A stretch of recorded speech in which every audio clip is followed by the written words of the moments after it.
Morning, everyone. Welcome to the Trade Ideas live trading room for Tuesday, April the 14th. My name is Barry Anderson, moderator of your trading room. Can I get a quick sound check, please? All right, so just a couple of questions that were asked before I start talking about some of the things that are happening this morning. Of course, the SPY is on rip mode right now. We're going to have a great open. My windows don't populate until, these two don't populate until at least 15 minutes after the market opens. This one should start, I don't know if I put that 5-minute delay on the channel. If so, it'll be 5 minutes after. If not, it'll be immediately, okay? So you're not doing anything wrong. And the other one, your screener criteria.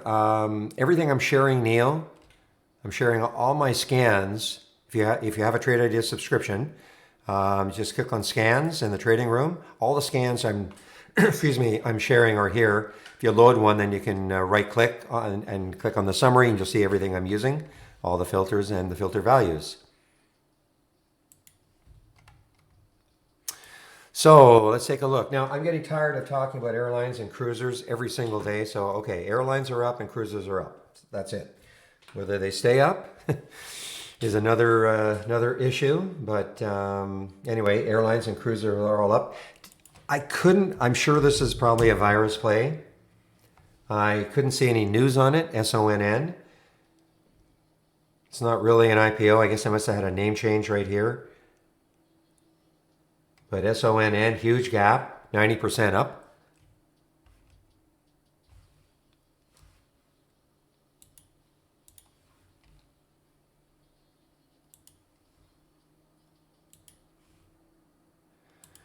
And let's see, TLSA. So again, a lot of these virus stocks obviously still in play. TLSA.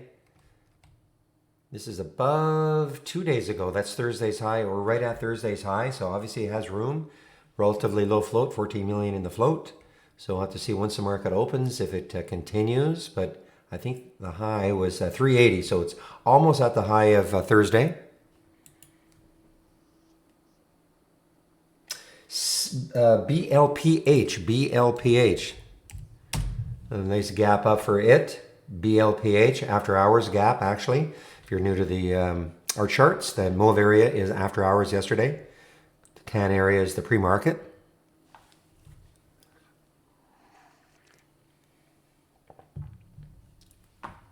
And again, lots of room. Low float, 3 million in the float. CORR, huge gap down for it. So basically they've got one of the business outlook revision, obviously downwards, something to do with their dividend also. So CORR, huge move down, 34%. And if you look at the daily chart, it's below that area right there, which is around 16. So it's at maybe a little support area, but if it really cracks through that, I mean, it's already down 34%. There's really no support till about 940 or so. Again, I'm not saying it's going to get here, even if it cracks down, but there's no support.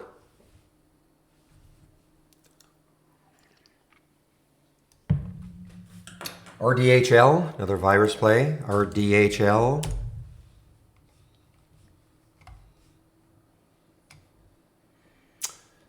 Up 14%, decent volume, another relatively low floater, 26 million in the float. I'm mentioning these, I'm skeptical about any of these holding their gains, but you never know. So anyway, I'll talk about this one, NK. Another virus play, nice gap up. 28 million in the float, it's up 44%.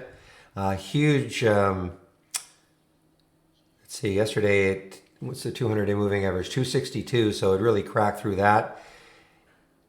Has some room, maybe up to this area, 540, another dollar or so. And Roku, I haven't seen Roku for a while. Big move for Roku. Look at that, 13% up, $12, $12.50 for Roku.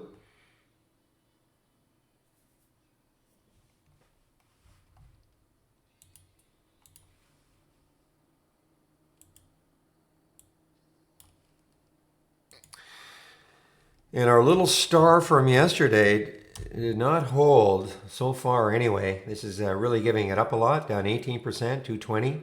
It's WORX. Got as high as 14, almost $15 yesterday, 14.87.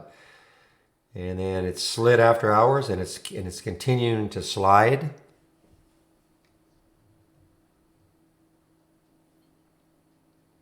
And AMRN, is it still holding?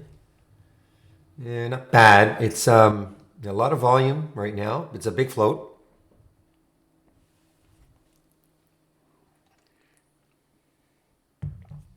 I think what happened is they probably had a name change or symbol change.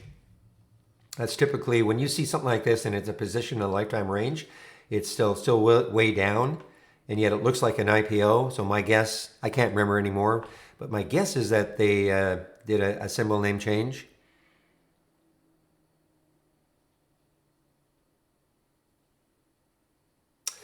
We have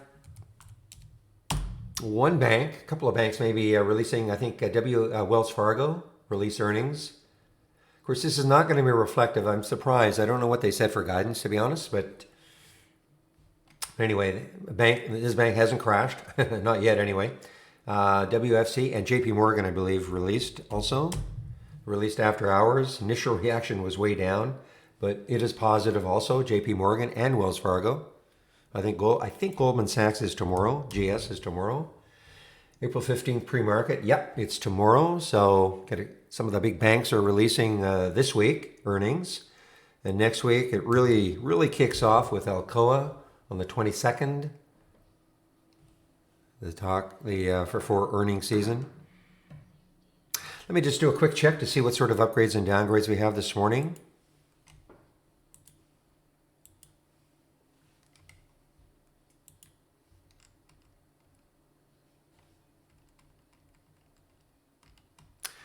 Starting to get a little more manageable. Maybe I'll get the upgrades in. I've been just doing Goldman, and I don't even see any Goldman upgrades this morning. So starting to get a little more manageable. So I'll start to maybe get the entire list in.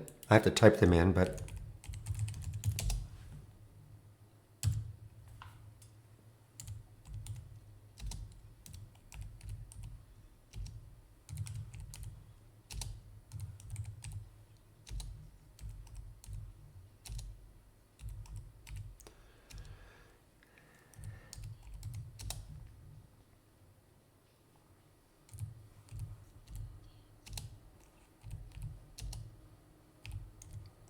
see Tesla has an upgrade.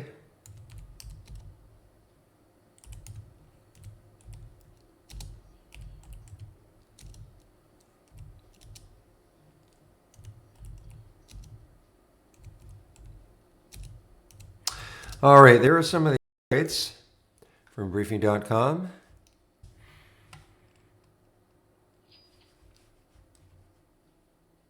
Delayed reaction to the, you know what? Too many downgrades. So maybe I'll just pick off the Goldman ones. And you know what? I don't see any from Goldman this morning. So maybe I'll just try to pick off a few of the names, symbols that I recognize.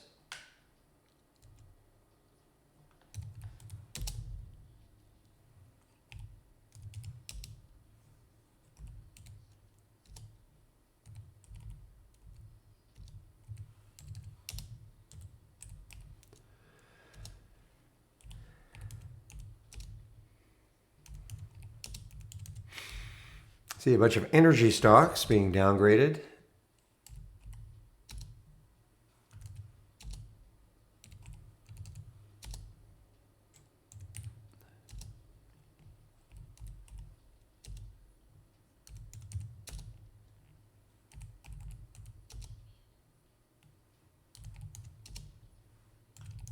All right, there were some of the upgrades, some of the downgrades.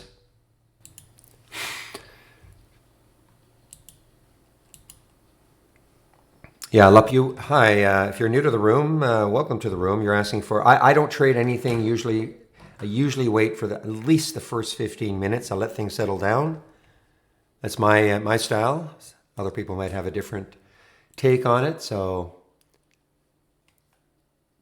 because you're asking a couple of names to trade right on the open, I just don't do that.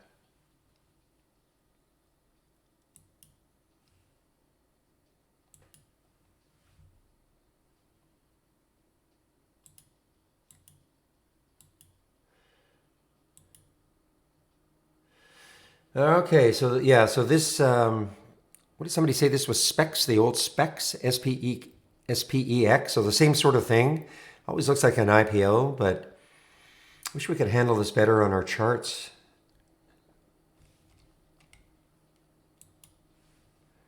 Because it looks like an IPO, but of course it isn't. So, but a lot of people may not know that. So hey, looks like it's an all-time high right up here. AIKI. Big. Look at the volume. Yeah, 4 million in the float. Look at the volume.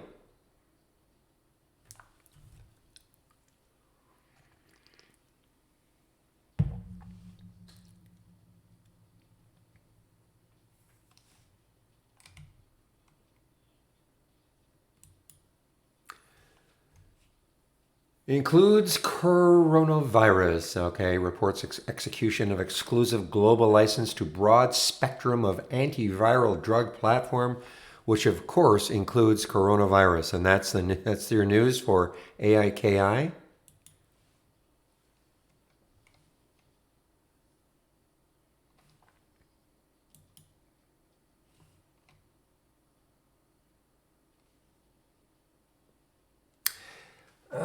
I don't think I mentioned MEI, MEIP.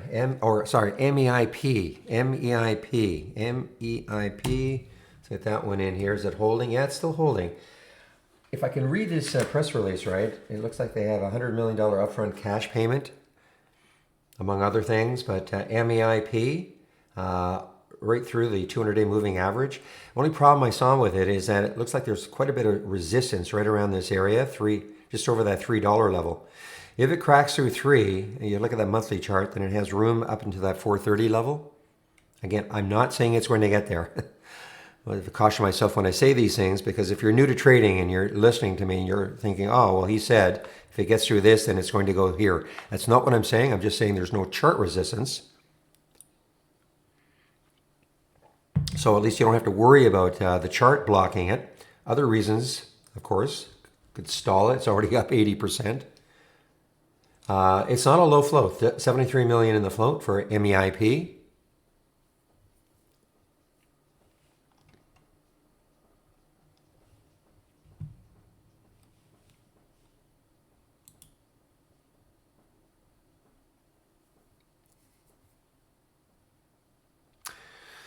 Is it a virus play? SONN? Is it a virus play? I don't have it. I'm just looking at my news. I just don't see any.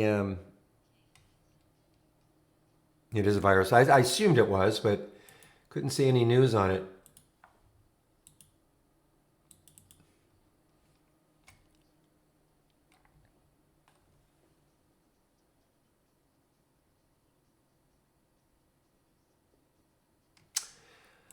American Airlines. Well, you know, if you believe in the recovery at some point for the airlines, boy, what a interesting play right down here as a potential swing trade. You know, I have about a $3 stop from here.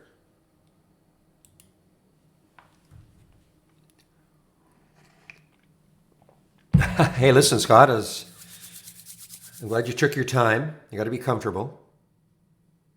And welcome to, as my friend Sean at Trade Ideas says, welcome to the community.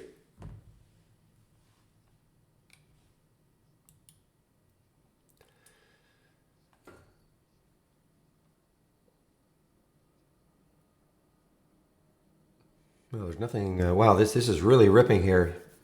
Again, a lot of people probably thinking that this is just some kind of an IPO. AIKI.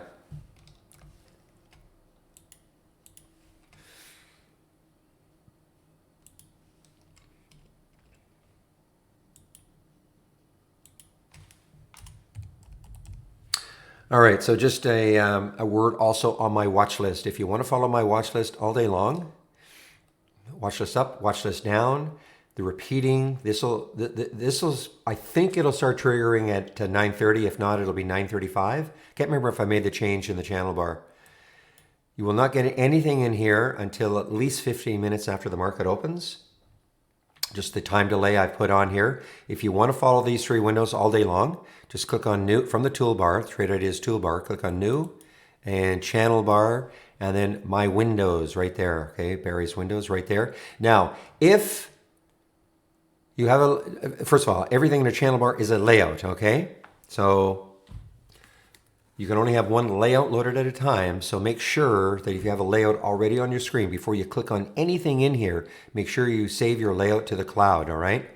Your layout will be replaced by anything that you click on in a channel, which is okay as long as you've saved it to the cloud. You want to follow along all day long, make sure you click at least before 9:45, okay, on my channel. You can start right off the bat. We will get alerts right in here, but these are the ones that I'm more interested in. A delay of 15 minutes. And I will be, again, auto trading in the simulator. This is the simulator in action, okay? Nothing happening yet, of course. I'll be auto trading these two. And I've turned on these two strategies. That's why they say on, okay? And I'll be auto trading. So when an alert happens in this watch list up or the watch list down, it will automatically take the trade. See how that works today?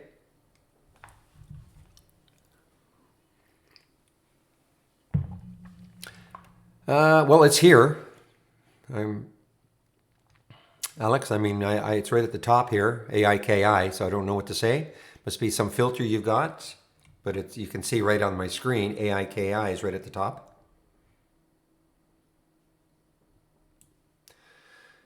So the simulator, you just have to load brokerage. You have to obviously have to have at least a standard subscription, and so just click on New from the toolbar, New, and then Brokerage Plus. Here's the Brokerage Plus window will open like this, and then where it says Connected, just click on Check Trade Ideas Simulated Trading. Okay, and then you can practice trading all day long. You can.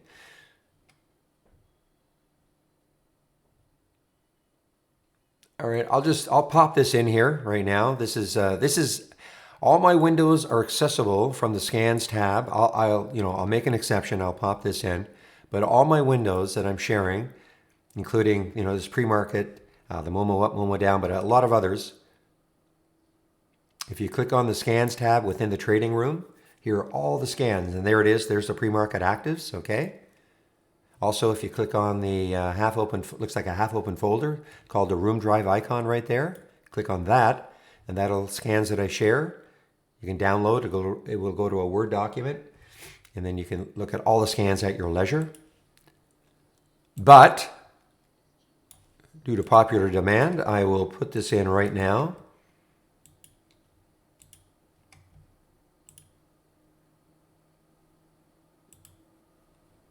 Come on. Now, okay, before you start, now just to tell you, in fact, I probably shouldn't, now, just so you don't get too confused here, if you right click on that window, if you're going to load it, time frame, and go to time frame, and then you see it's where it says set record count, I've got it set right now at 500, okay? That's way too many once the market opens, okay?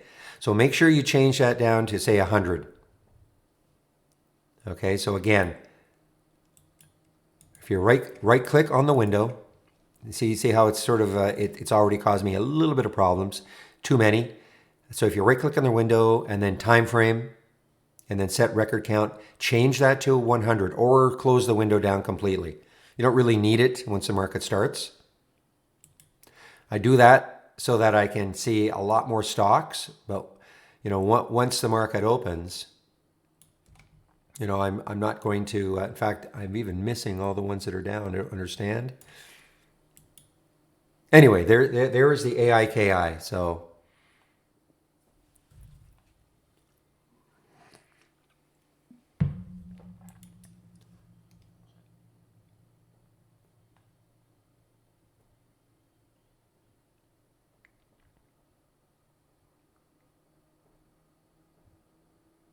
"15 minutes, I still have 15 minutes, Blythe. Of course, that's what I'm going to do today. It worked out okay yesterday, actually, but as an overall watch list, it was great.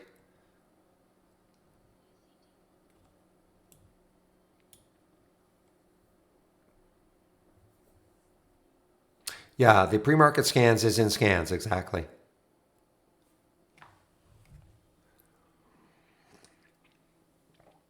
I would probably add JSTO 19. I would probably add things like the change from the close and also relative volume. You know, if you're trying to zero in on stocks that are really active, you know, you might want to put a change from the close up or down, maybe 3%, and then a relative volume of maybe 2. Then you're going to really see the stocks that are, you know, trading abnormal for today. All right, I'm going to change my time frame right now to 100 count.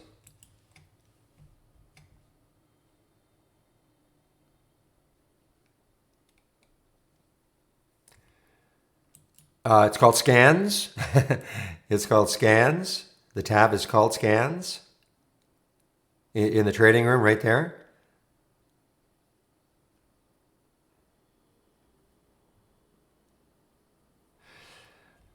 Yeah, the only thing I can, if you know how to make a symbol list, Tom, here are the symbols that I'm using. Maybe this weekend, if I can remember, I'll make the change. But here are the symbols that I'm using. I'll put this, yeah, it's an off topic.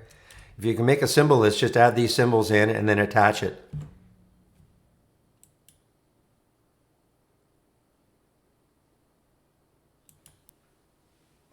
Yeah, stocks. Okay, guys, again, not too many rules in the room. Stocks only. I have a stocks only tab. That's only for stocks. If you have questions, then go to off topic. If there's a tech question you have, if I can help you, I will. If not, I'll direct you to our tech support within Trade Ideas. Okay, but stocks only right here. All right.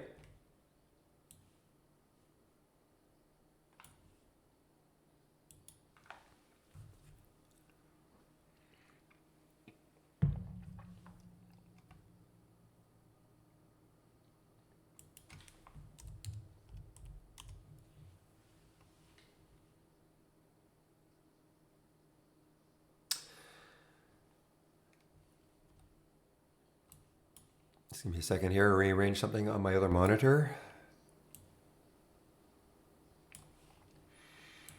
Yeah, a little disappointed in this one. I actually thought this might, I was really eyeing this one after hours, WRX. I almost was going to take this one if it had a, you know, this is where it ended up yesterday once the market closed. I thought maybe in the after hours it might have a bit of a run. I was actually, I don't often take trades after hours, but I was looking at this one, and of course it didn't do it. It dropped.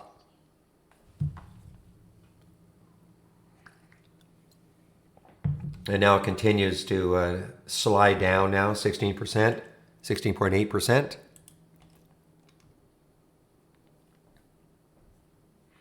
No, the simulator is up to you. I mean, you can, with the simulator, you can, in your positions, okay, now you can, I mean, there's a lot of different ways you can use the simulator. You know, you can click on an alert, pick how many shares you want. I'm going to go over this at 10:30 a lot in more detail, but you pick how many shares you want to trade. You want to pick the price you want to get in at. If you're buying, if you're going long, you buy. If you're going to short, you sell. Okay, I mean, it doesn't have to be attached to anything. You know, then you can get more fancy by creating, you know, what we call the, you know, the one-click trading. And then, you know, even more fancy, if you want to auto trade, say an alert window, doesn't have to be mine, but if you wanted to auto trade, then you have to have the strategy in here, and then you turn it on. Again, that's getting a little more fancy.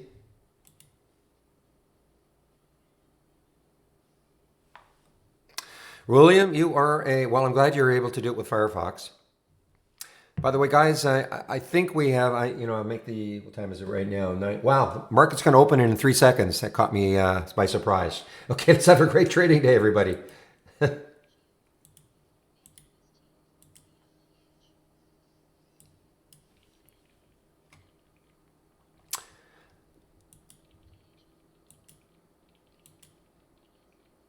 Okay, RESN is a continuation from yesterday. It's on the watch list. RESN, a nice continuation from yesterday so far. And we get the big halt for AIKI right off the bat. AIKI just got halted. We have a halts resume scanner. Again, if you click on the scans tab, it's all in here, all in there, I should say. One of the scans that I'm sharing.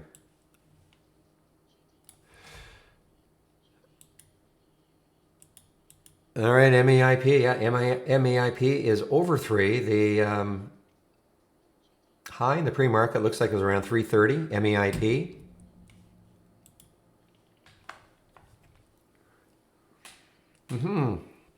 It definitely snuck up on me.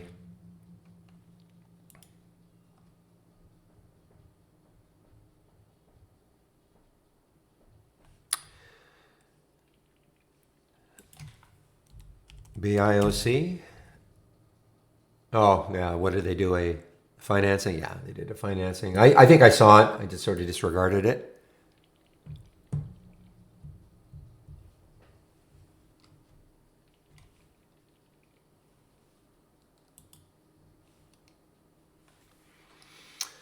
All right, another little one not holding its gain so far. TLSA. I'm so skeptical of these little bio virus plays. I mean, yeah, you get the odd one. Now, guys, SMMT from yesterday. SMMT from yesterday. Starting to move here. Fred in the YouTube room. Don't know if you're in on this right now, but this has room.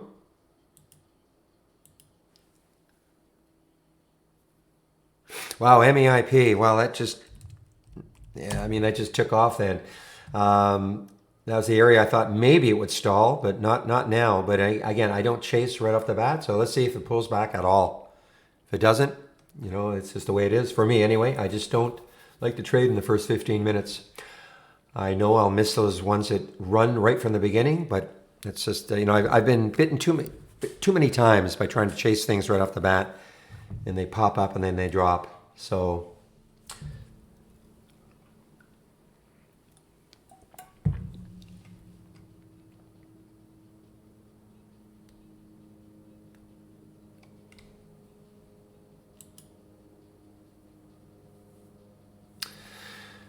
well, no pullback yet for SONN. SONN taking out the pre-market high. SONN. This was an AI alert yesterday, and from NNBR, an AI alert yesterday. The buy at 249. So this is a nice continuation play so far for NNBR.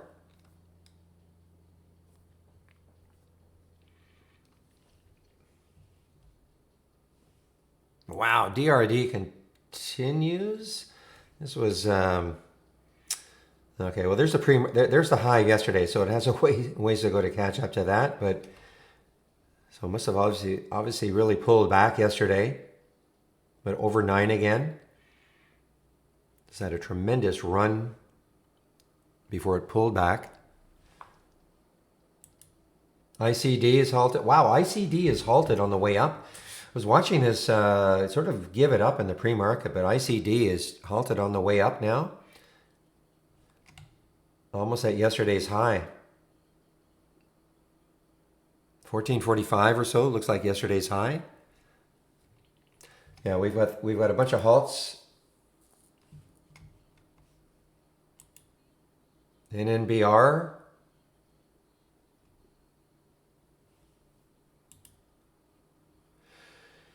Yeah, let's see. Stacking up to, I see 229, 229. So nothing spectacular yet. And this is what I'm talking about. This is from Interactive Brokers. Your broker will have something similar. Look at the time and sales. So there it is stacking up. 229, 229. The halt at 220. This is not trade ideas, okay?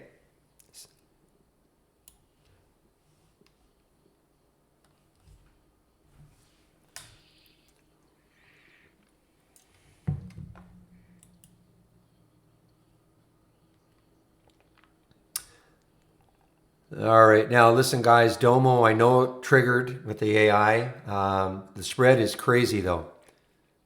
Pretty tough spread to commit. I just looked at that, and yeah, the spread is pretty tough.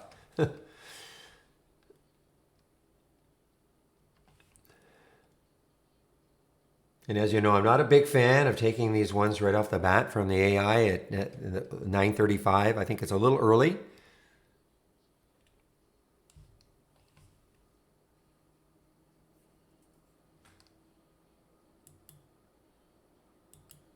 Okay, airlines moving, moving, moving.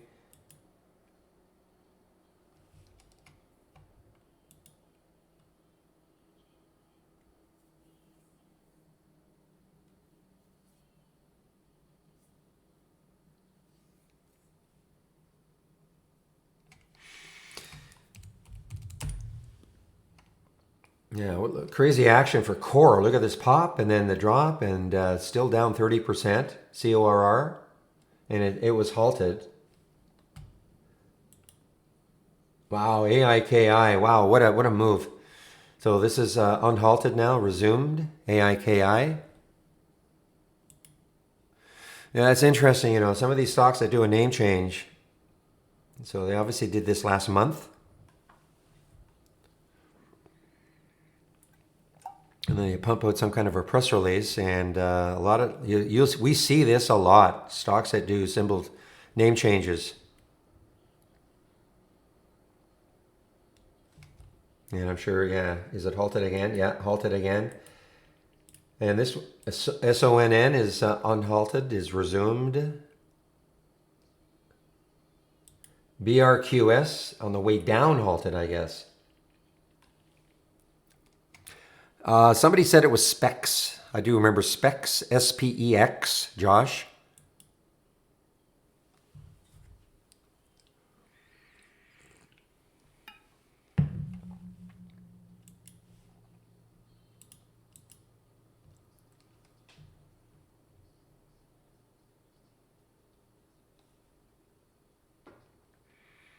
What am I saying on gold? Well, every sector is positive right now. Gold is up. So, I mean, yeah, I'm sure some of the gold plays are going to be in play. So, even though the market is up, gold is up. There's only one sector that is down a little bit, and that's this one, XOP, Energy ETF. But everything else, of course, is up, with the market being up 500 right now.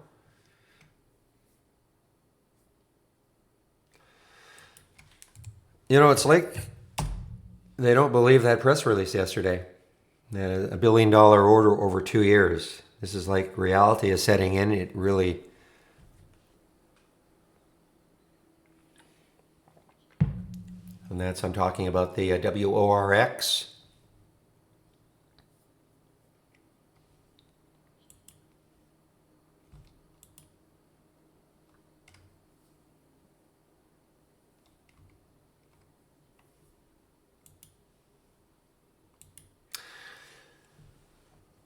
GME, big volume coming in here. It's not a 64 million. It's not an excessive float. GME.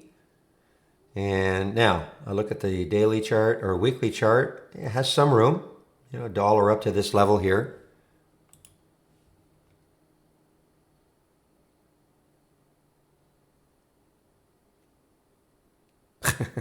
It's not the way this room works, Jay Gilly or Gilly. Just waiting for, let's see, another 6 minutes before we get anything in my watch list up and down. Yeah, I mean, listen, anybody's going to tell you to take this one and you're going to make a lot, run, okay? This is not that sort of a room.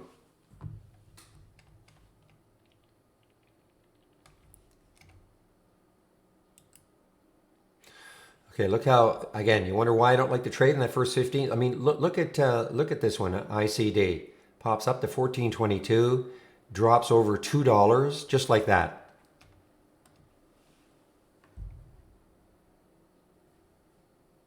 Yeah, it sounds like you're pumping a little bit here. And you're talking about Aurora. So again, this may not be the right room for you.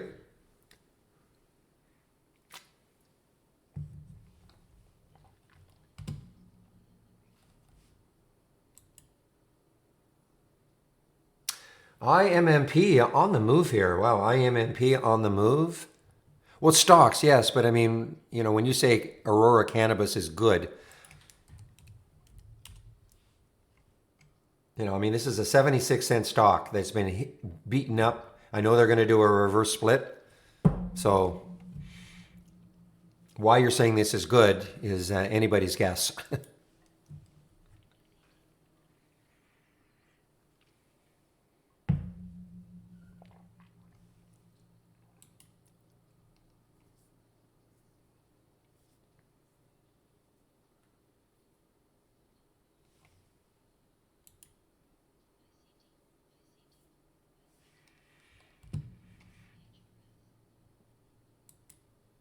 Yeah, look at that ICD. I mean, it looked like it was just going to start to soar. And look at this drop right in the first 15 minutes.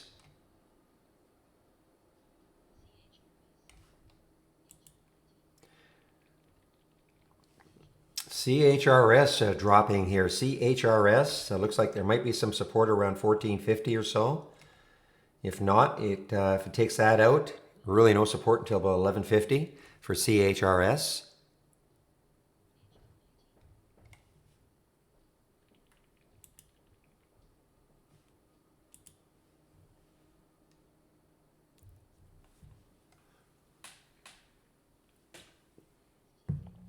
Thank you, James. This bud is not for you. Bud, let's see.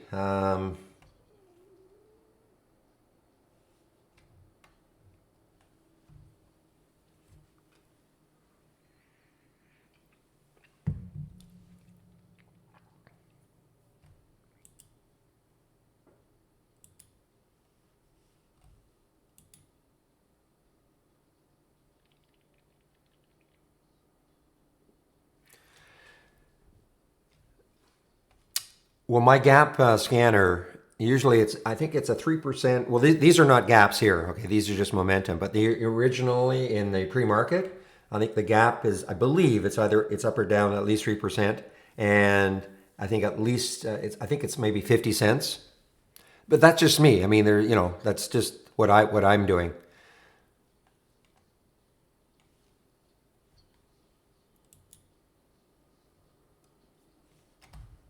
Well, NURO guys from yesterday, okay, look at the volume coming in. Super low float, 1.37 million in the float. This is on the watch list. And there's the 200-day moving average, 325, so it's about $1 away. From yesterday's close, up or down 3% from yesterday's close. I mean, that's just me. I mean, a lot of people might use 5%. Remember now, don't confuse the gap. The gap is the first print of the day. Okay, but then there's the change from the close.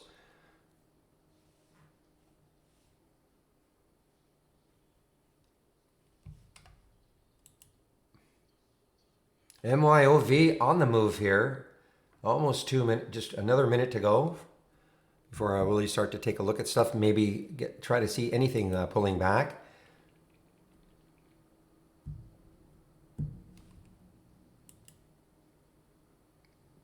No, this is not stopping. SONN. Another halt.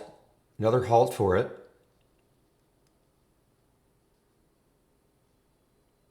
Well, somebody can tell me what this used to be.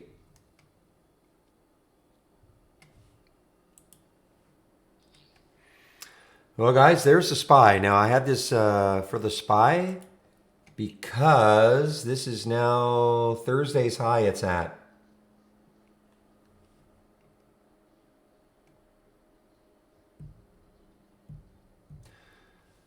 The market is in rampage mode right now.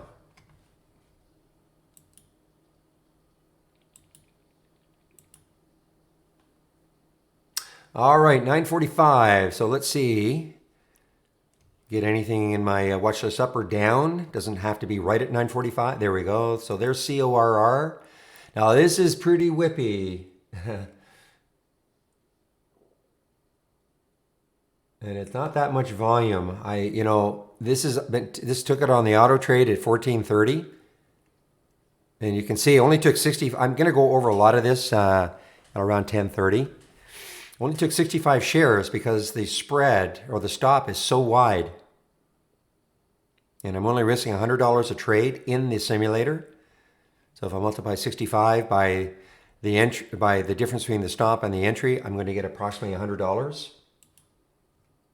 And that's because it is so crazy whippy. I almost just feel like getting out of it. You know, it's just not, I'm going to flatten it, just get out of it.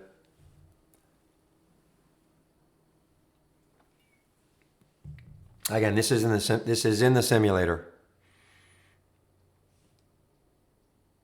Yeah, I'm looking at the spread also. It's a crazy spread, so.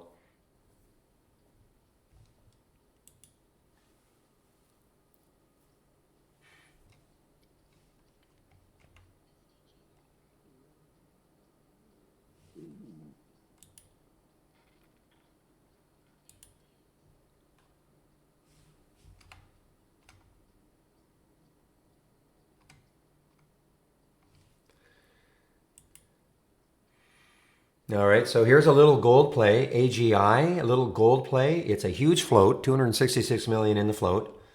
So it's certainly not a low float. What was DRD yesterday? What's the float on that one? Yeah, so there's a big difference, 43 million. But, you know, AGI, definitely a gold play. And it's interesting, gold is up. A lot of times you won't see a gold move like this when the market is up so much.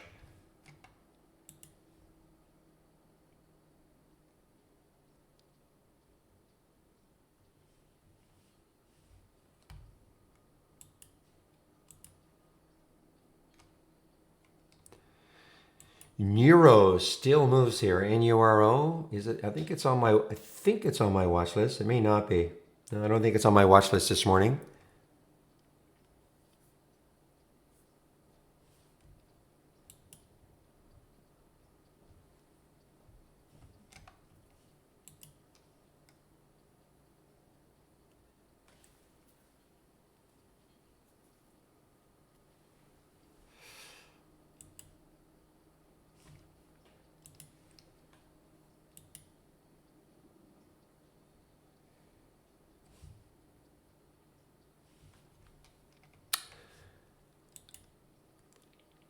All right, this is on the move here. Natera, NTRA, getting maybe a little bit extended, but NTRA on the move.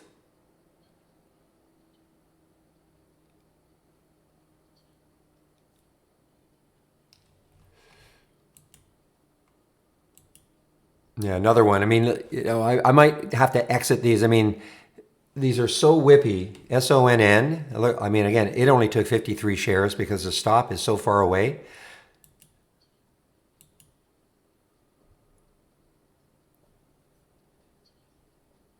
It's using the VWAP stop. In fact, I got to make a note to myself to see whether or not that stop is going to be added for you guys this week. We have our sales or our marketing meeting today.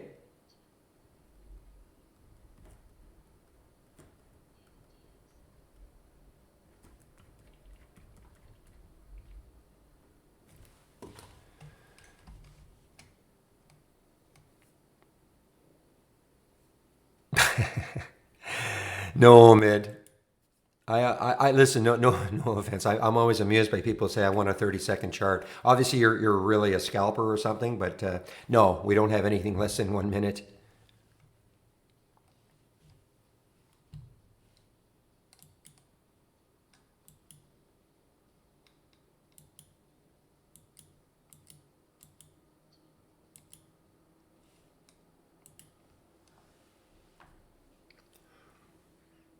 And don't take offense. I mean, I just I'm sort of kind of amused.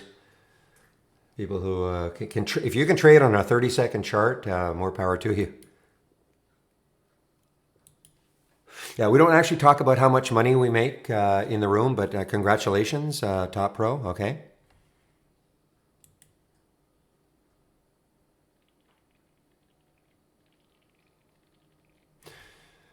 Okay, now let's see this one. So there's a San. So I still have this one. Again, it's very, very... Now this one, a few more shares were taken because the stop is not that far away.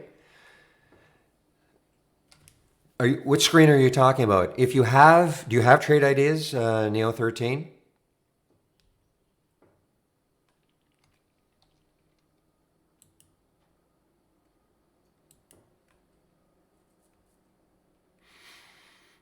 Yeah, well, I mean, there are certain criteria. I mean, it has to be above yesterday's high. There have to be some, relative volume has to be up there. It has to be trading somewhat abnormally. It has to be above yesterday's high, things like that. Yeah, I already told him, real. But thank you for being on top of it.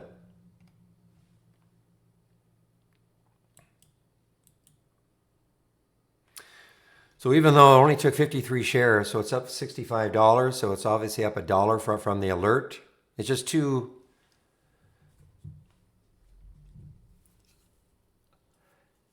It's sort of the secret sauce, Neil, okay? I mean, one of the reasons why, obviously, we use this room to promote the program. So, okay.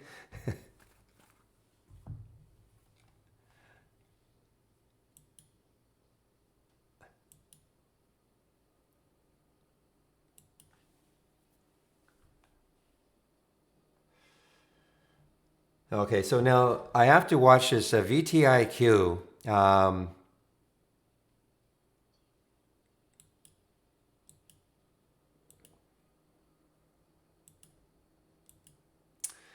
Okay, so this is on the watch list. You can see why. It has a lot of room when you look left on the weekly and the daily and the monthly and all that. Just a matter is, will it break out?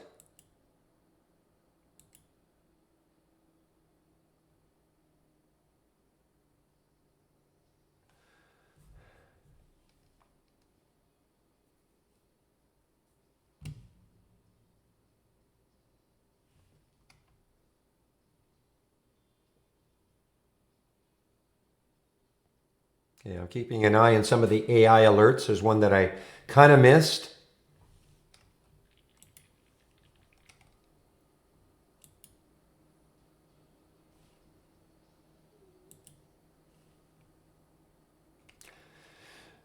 No, this is halted. So, in theory, I can flatten it right now, but in theory, in the simulator, but in real life, in real practice, you cannot get out of a stock that is halted.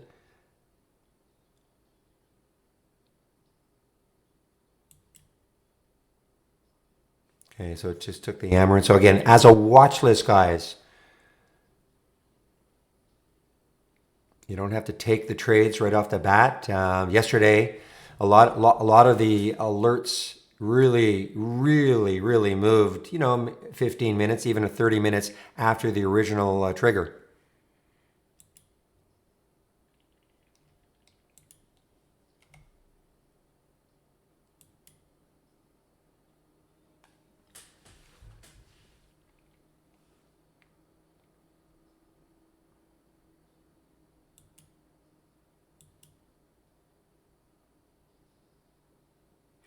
Yes.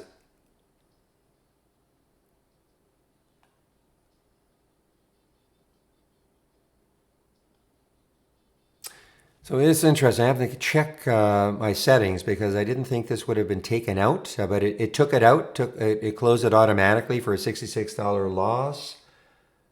I'm not sure why it wasn't down here. The stop 100. I'll have to check that later. I have $100 in the simulator. I'm risking $100 a trade. I'm going to go over this in about half an hour.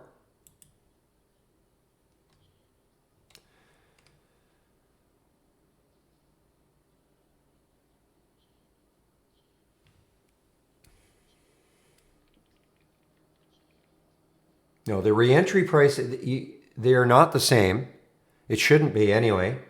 I don't see that. The reentry price is the halfway between the entry and the stop price. So for instance, I'm looking at SMED 784 reentry.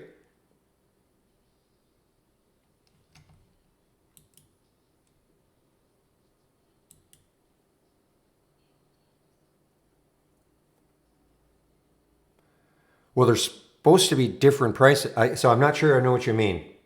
I mean, there's the reentry price, 784, halfway between 797, 772, automatically calculated.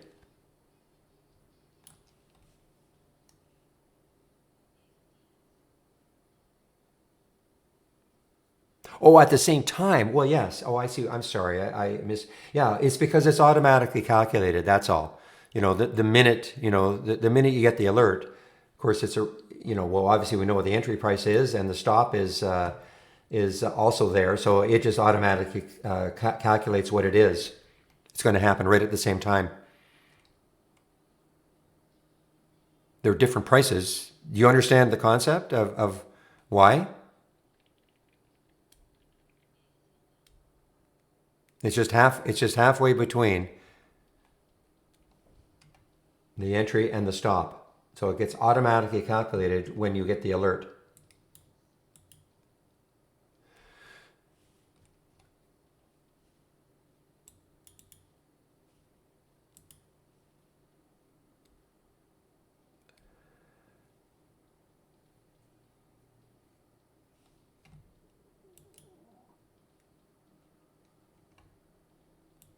Okay, so San,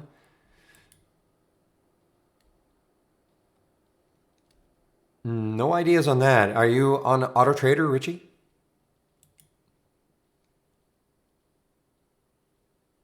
Yeah, it'll show you. That's why I duplicate my window so I can see this. And so there's the reentry time. I mean, we may not get any today. First of all, the stock has to hit the stop at some point and then come back to that reentry price. Okay, so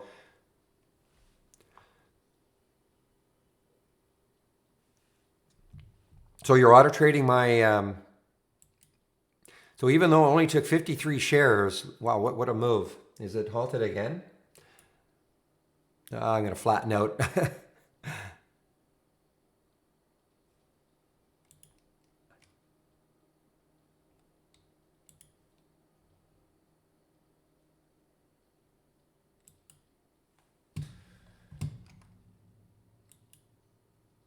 Yeah, sometimes they're 10-minute halts. Okay, I mean, typically a halt is 5 minutes. Sometimes they are 10 minutes. They're always a multiple of 5 if it's a volatility halt.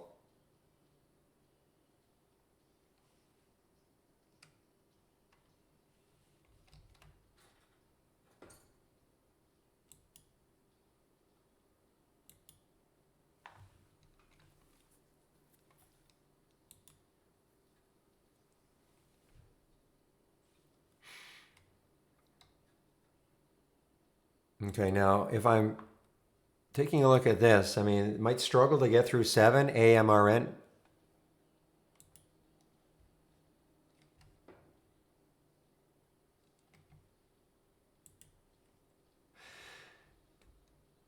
So I don't know how to answer you, Richie, in terms of that pending thing. I really don't know how. If you're auto trading, it would take the trade, of course, immediately. If you're trying to now take the trade again, so I'm not sure I understand the question.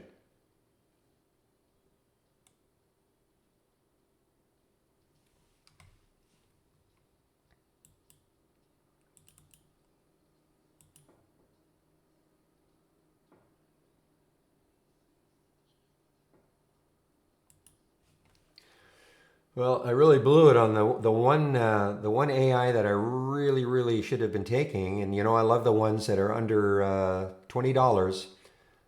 Well, I can show you now. I mean, look at the GME, 545 on the alert, 602 right now. Tremendous percentage move, up 10%.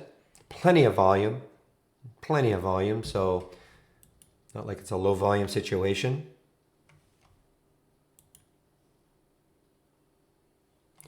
Bob, what are you doing? Are you resting on your keyboard or something?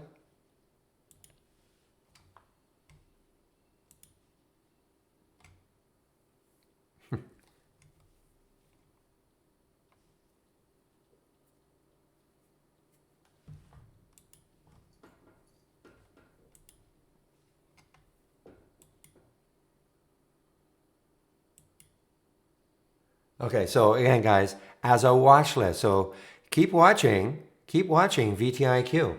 All right.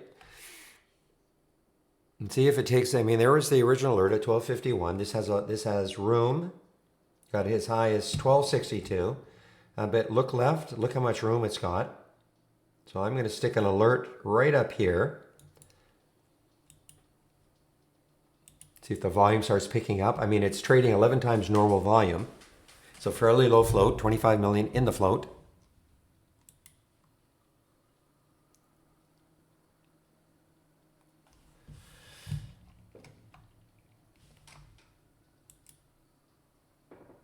Yeah, so much for MEIP. There was that initial pop. Now it is starting to give it up. SPY is a little bit stuck, maybe.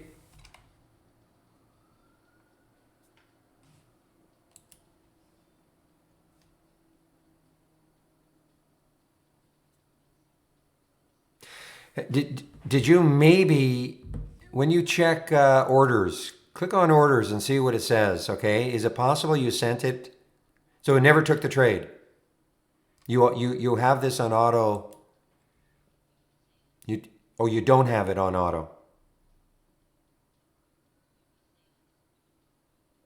So you're not doing the same thing I'm doing. You don't have these on auto trading, the two strats. But you have them on auto trading. I just want to make sure I understand. So you do have the two strategies on auto trading. And you have AMRN and it didn't take the trade. I don't know. I don't know how to answer that. That is a...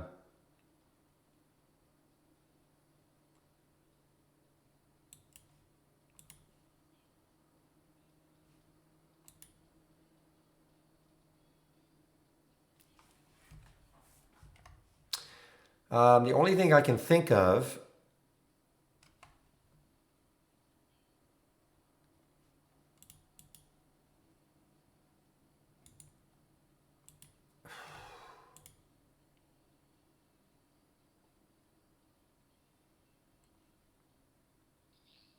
Okay, there's...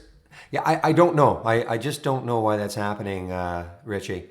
Did they take the other ones?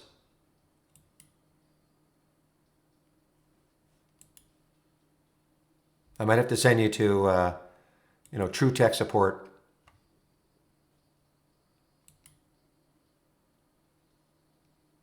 Okay, so this VTIQ is still very whippy. I mean, it triggered and then it dropped immediately. So I'm going to reset.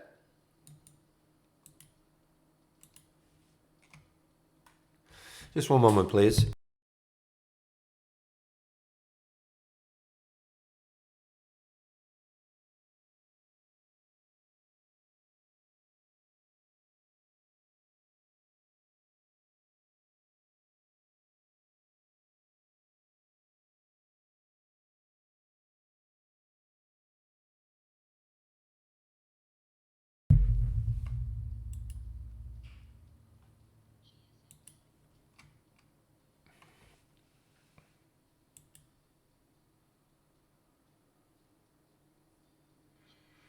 Boy, this GSX is China education stock, GSX. Remember when, let's see, what are TAL and EDU doing? So EDU is dropping also, GSX.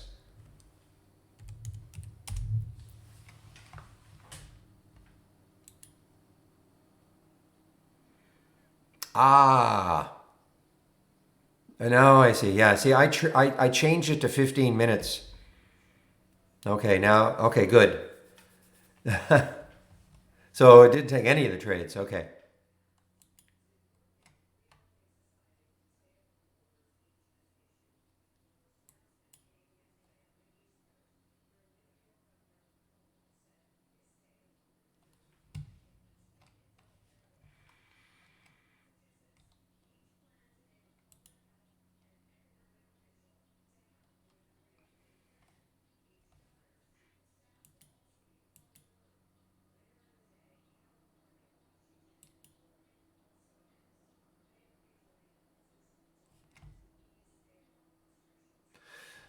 All right, guys. So if you have the AI, I don't mind talking about this, but I mean, this is an alert. But look at the daily chart for this SMAD. I mean, I think it really has. I mean, it looks great if it can take out that high of a couple of days ago.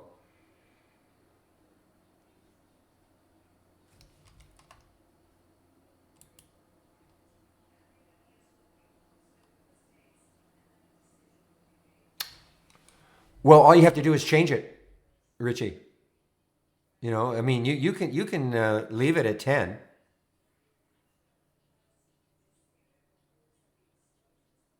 I mean, do you want to change it to 9:45 like I have now? There's, I mean, it's simple enough to do, but you can leave it to 10. You know, I was doing that last week. I only,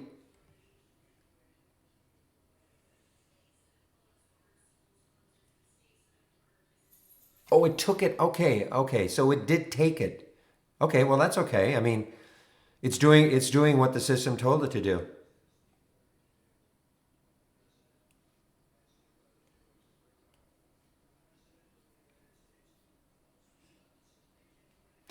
See, let me understand. You didn't have it. Do you have the watch list? Did it appear in the watch list before 10 o'clock?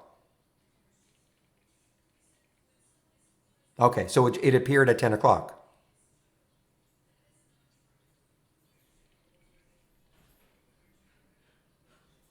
Yeah, or after. Okay, well, the reason is that you still got this on. See, I changed it.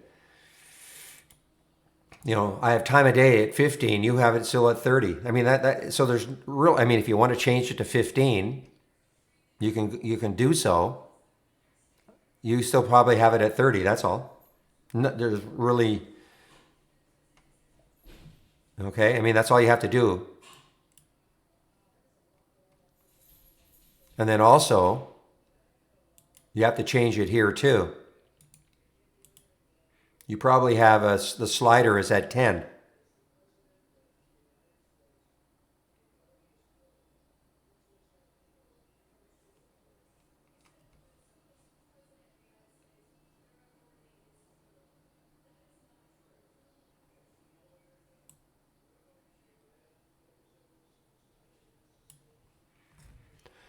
Well, I got the alert at 9:52 for AMRN. Okay, that's where I got the alert, 9:52. Guys, SMMT on the move here. Okay, so Phil, I think you had the problem yesterday too. If you do a refresh, does that not help? Right beside the gear icon? It doesn't. What browser are you using?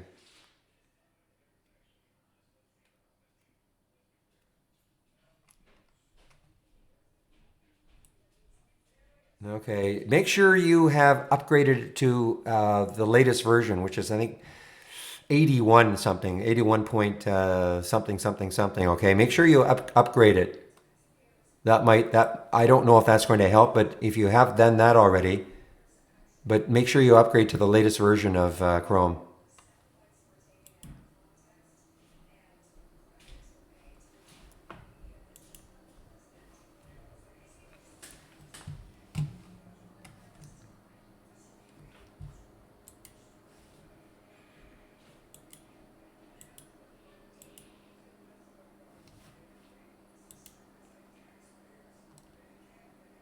Yeah, all questions. Yeah, that's right. This is stocks only, guys. There's a reason why I create all these tabs. One is called stocks only. That's for stocks only. Okay, you have general questions, put it in off topic. If you have a technical question that I hopefully I can help, you can put it in tech support. Okay, this is stocks only. So not my layout, Scott. So all the scans, I'm sharing all the scans. If you click on the scans tab, it's sort of a la carte. You pick and choose which ones you want. You know, the Momo up, Momo down is there. You click on the scans tab. Everything is here. A lot of scans that I am sharing. Or you can click on that room drive icon. Looks like a half open folder. Scans that I share, download. It'll go to a Word document. And then you can look at them all at your leisure. These three, accessible from my channel. Okay? New, channel bar, my windows. And then you'll get these three windows. But remember, everything in a channel is a layout, so make sure you save your layout to the cloud first, because you click on anything in here, it's going to replace the layout you have. But this is okay as long as you save the layout to the cloud.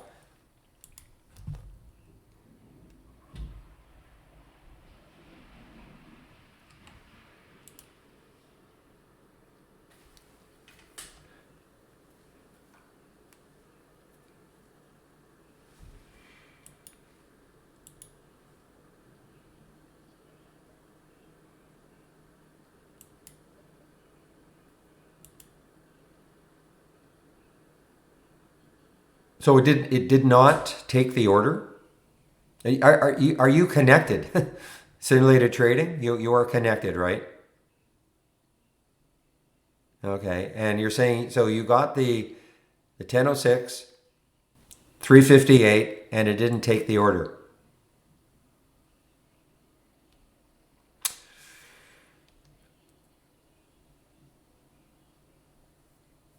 Do you have maybe, let me see if I can figure this out.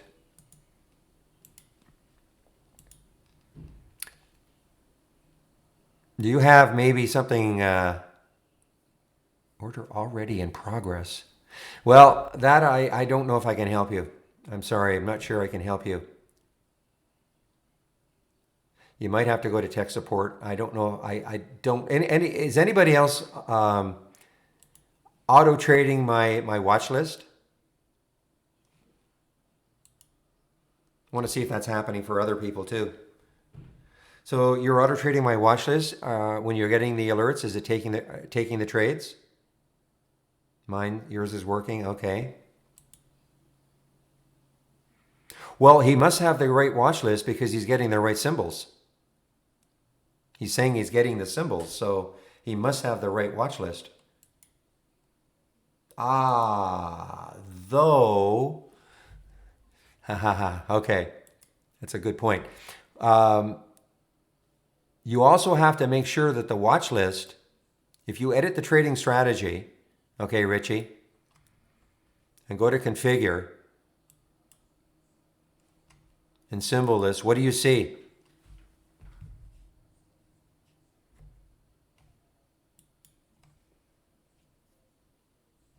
Okay, so right click on the trading strategy, right click on it, click on edit trading strategy, and then where it says configure, click on configure, and then click on the symbol list. Do you have be the ball? Do you have that checked?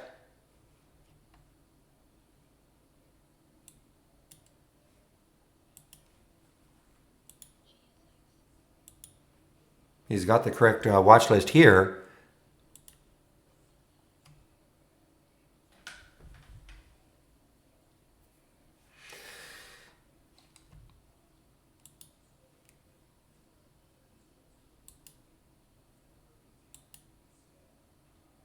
Okay, so again, if I'm treating this simulator like it's my real account, guys, I mean, you can't allow something you're up $100 to now turn into only 11.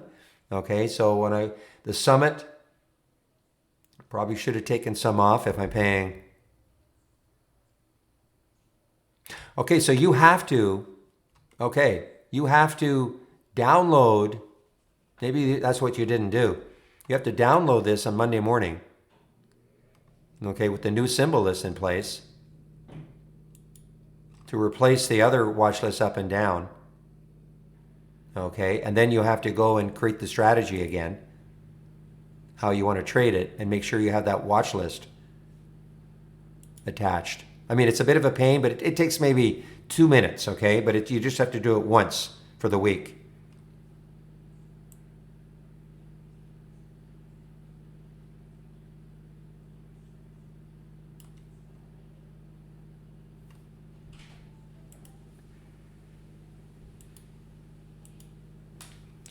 Yeah, you've sort of stumped me here, Richie. Yeah, somebody's saying you're obviously connected to the simulator. You're not connected to IB paper trading.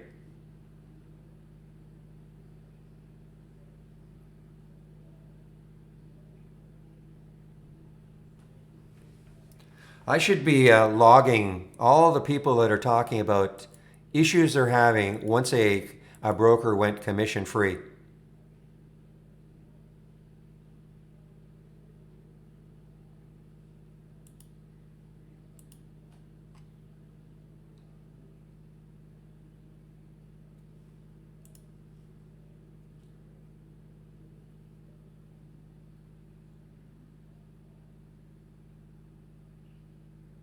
Well, you have to have a symbol list. You have to have something checked here, otherwise nothing will happen.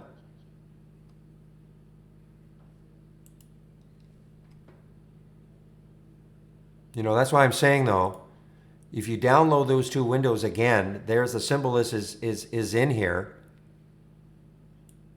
And then create the strategy again. Again, you have to do it once a week.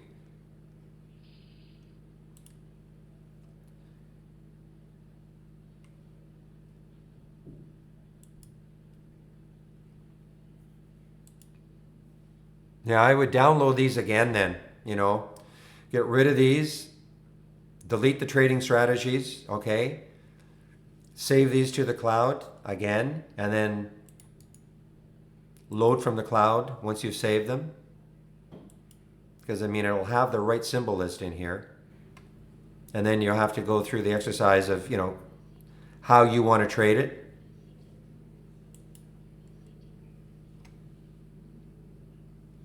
Yeah, look out below for ICD is right.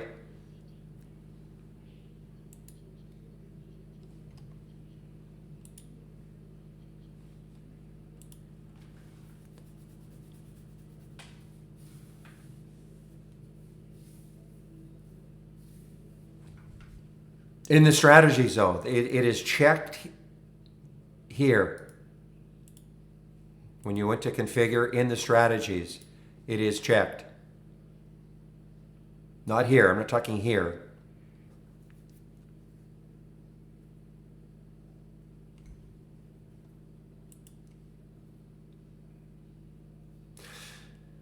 Well, then I don't know how to help you. If you've got them checked and you haven't said something like only send one symbol or no symbols, check this, send orders for at most once per day for this strategy. Maybe,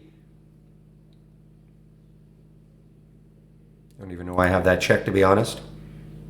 But it's that's only saying one symbol.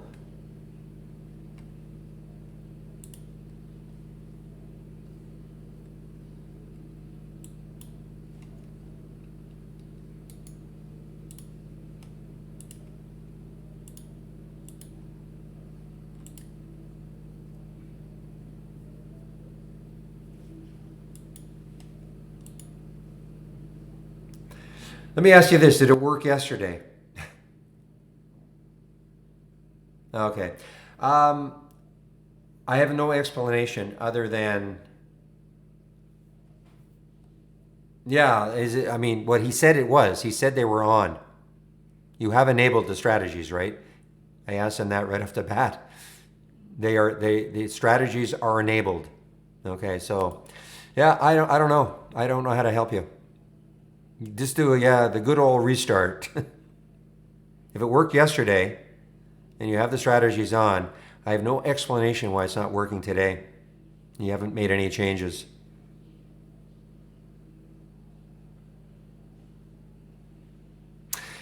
Yeah, so Trevor, these are the things that are hopefully going to happen in the future, okay? Right now it's only Interactive Brokers. We were very, very close to E-Trade. And then I've chronicled a few times in the room. Then Morgan Stanley bought them, and then of course the virus hit, so everything is on hold. Everything is on hold. But we were very close to having E-Trade be the second one with Interactive Brokers.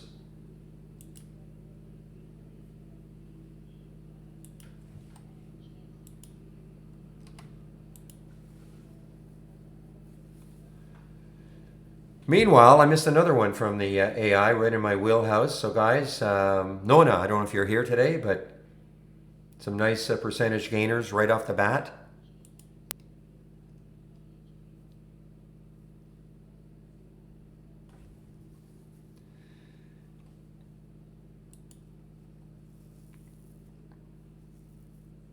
I got an email yesterday. Somebody said, "How come you don't trade very much?" And I said, "Well, look, it's a challenge to trade my account and answering questions, but that is not to say don't ask questions. That's why I'm here. Okay? That's the purpose of the room. My trading, yeah, I don't have to trade a lot anyway, but do I miss stuff? Of course.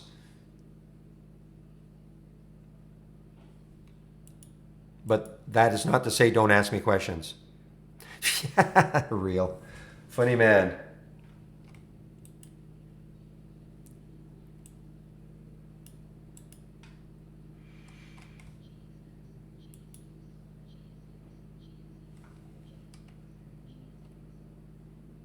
You'd have to tell me the symbol. What's Biocept?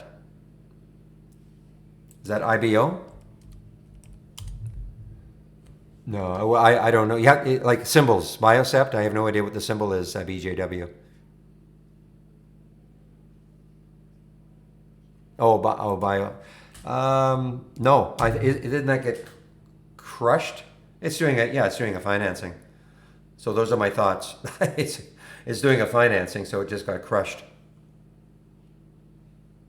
You know, you'll have to let it settle down for a few days. I don't even know what the financing was. 46 cents a share, so it's at the financing price. Wow, GME, what a great alert from the AI. It's almost $1.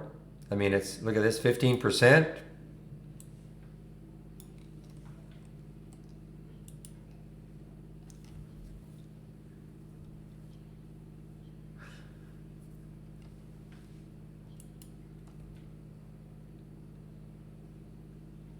Something has definitely put a charge into GME though. I'm not sure what the reason is. Let's see. They did have some news. No, that shouldn't be the reason. GameStop says the total compensation for CEO was $12.4 million in 2019. That's the last news I see. And that can't be the reason why it's going up.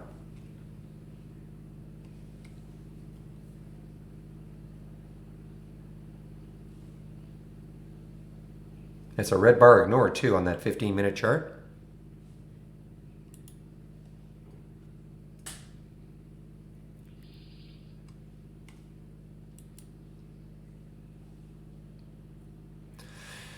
Well, there's no question. I mean, that is something, but I mean, I mean, we've known this, but today of all days, I mean, it is just exploding. Now, if you're in this one, just be aware right there, that 667 area. All right. Okay, that could be a reason. So here's an earnings play. Fastenal, F-A-S-T, very choppy. This is one of the few earnings plays. It was through the 200-day. 33.90 is a 200-day moving average. It is now just underneath.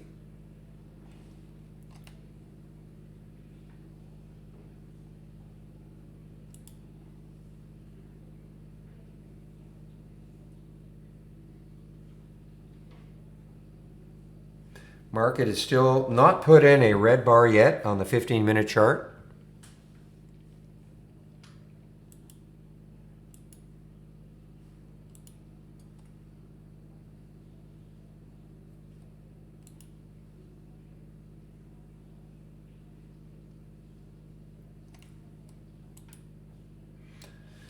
Another one, Cherry Hill, MTG Investment. So one of these little, I don't know if the rest of them are following suit, but CHMI, low float, 16 million in the float. Big pop, maybe coming into a little resistance on that daily chart.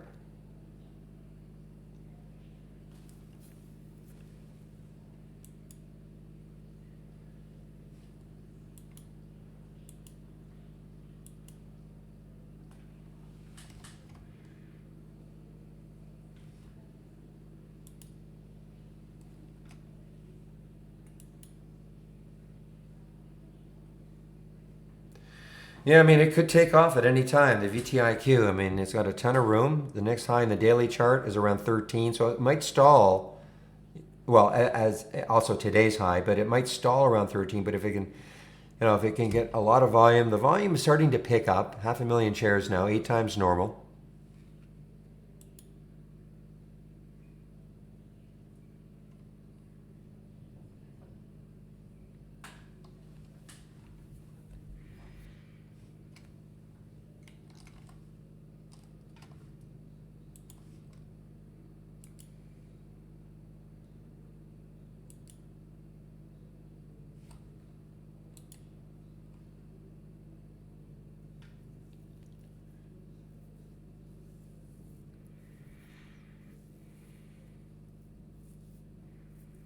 That is, in your opinion, Marine One?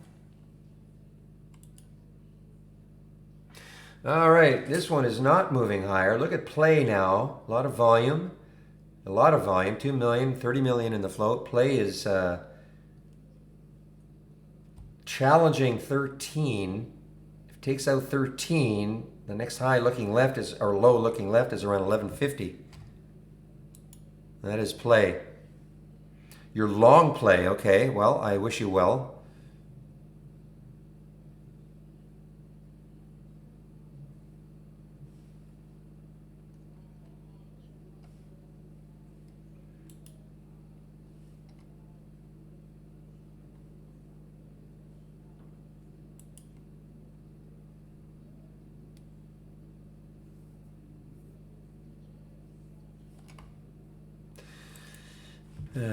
Wow, look at this one, DGLY. I have a tough time trading this one, but anyway, there it is. Look at the pop, the volume coming in right there, half the volume of the day, right there on that candle, DGLY. Something is making this one pop right now. Low float, 9.8 million in the float. Yeah, the volume is really surging into this one.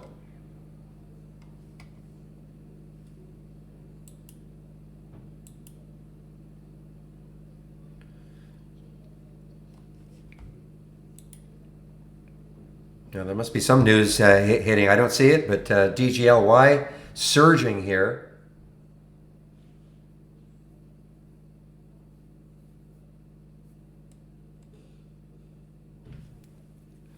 Big, almost a 40% gain right now.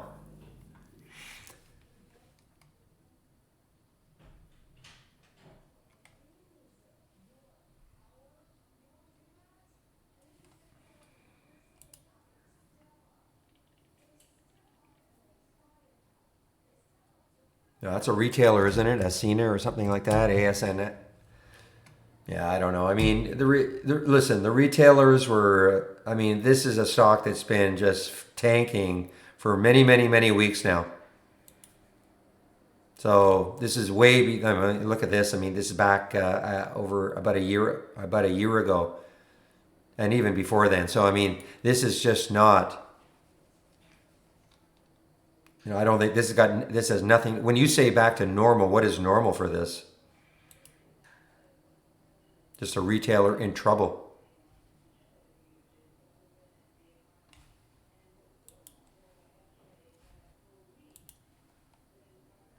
Yeah, but what could it be? But look, I mean, look what it's done way before the virus.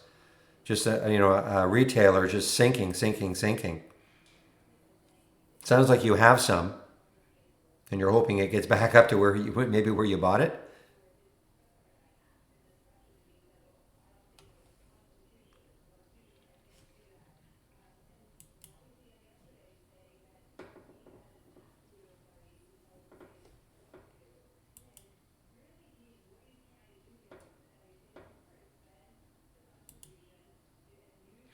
All right, this summit is actually getting a little interesting here. It's just kind of putting in a nice little base.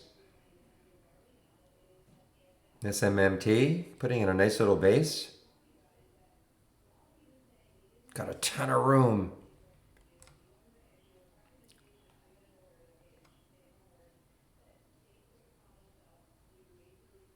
Hey, one moment, please.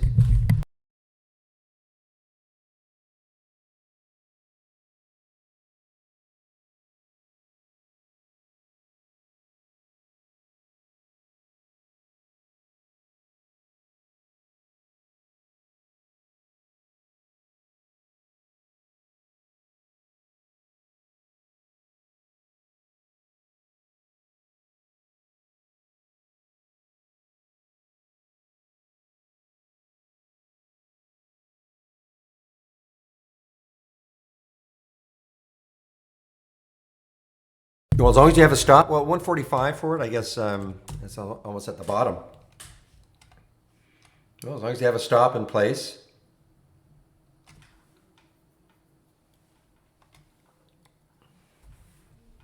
I wish you well.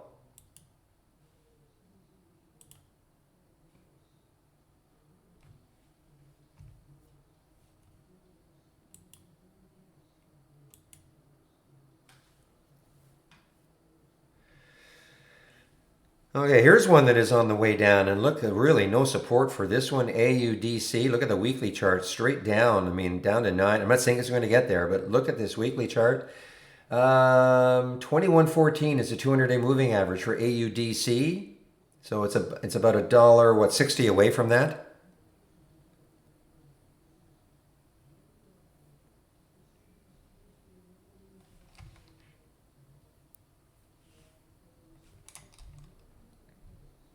Wow, 10:30 already. Well, I haven't taken any trades, guys. I haven't. I missed the one I really should have taken was the GameStop from both the Momo Up and the AI, but I'm not in anything right now. But the day is still young.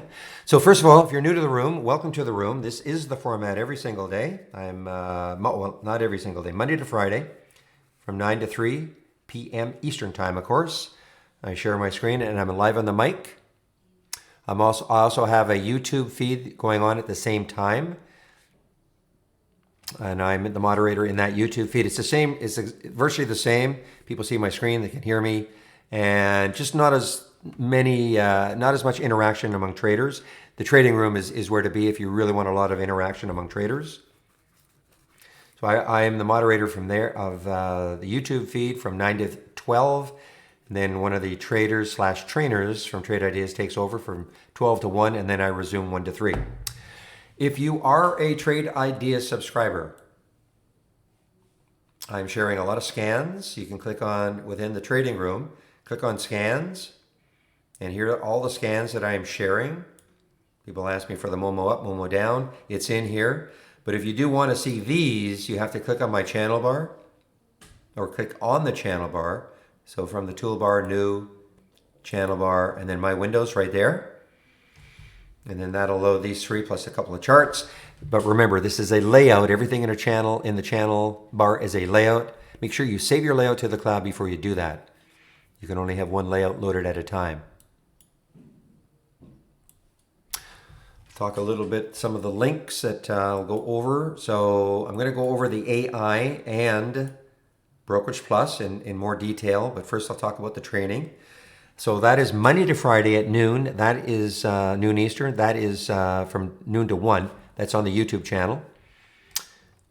Webinars, Monday to Thursday at 5 o'clock Eastern Time. They are all archived. You should have the latest beta, the TI Pro download. One of the reasons you should have it, if you have our single stock window open and you don't have the similar tab, then for sure, this is old. I don't think that promo is working. Let me just, I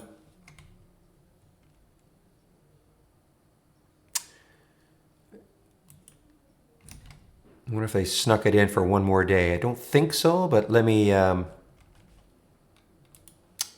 subscription link, just give me a second here.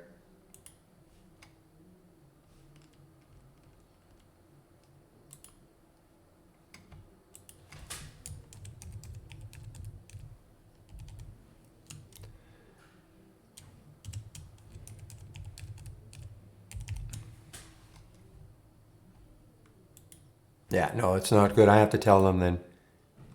Where did I see that? It was on the download.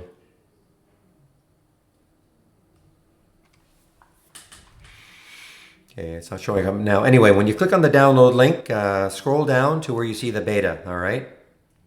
When you see that beta, please download it. Then you'll have the similar tab. I'm going to go over the similar tab. You also have the buy and short buttons right on the charts, okay? So if you don't see a buy and a short or sell button right on the charts, and you don't have the similar tab, then you're not on the latest beta. So please download from there. I do a daily video between 1:15 and 1:45 every day. Kind of a recap what's happened in the room till then. Trade of the week is sent to you before the market opens every Monday morning. And next test drive, that's a good link for you guys to take a look at. So the next test drive within a month now, it'll start May the 11th. It'll run to May the 22nd. That is 10 trading days and 2 weekends that you'll have access to Trade Ideas. It'll cost you $8.99, and you'll have access to our full premium service for those 10 trading days and those 2 weekends, okay? $8.99. We get the question many times, do you have free trials? We don't, but we do this 4 times a year. So it's a great opportunity to try our program. Also open to those of you who are a standard subscriber and you'd like to upgrade for those 10 trading days to our premium service, you can do so also. So basically, if you fill this in a couple of weeks before the test drive starts, you'll get the all the sign up details. I say we only do this 4 times a year.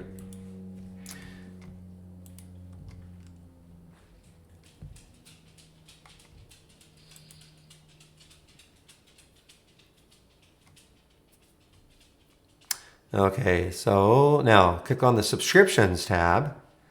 And if you do that, down here we have 4 ebooks, 3 of them. The bottom 3 are swing trading setups. And the top one is a take on earning season. All these ebooks developed within Trade Ideas. These are not third parties, and they're all free. I do have a Twitter account at @bbruen44, stocks only. You can take out a subscription to Trade Ideas.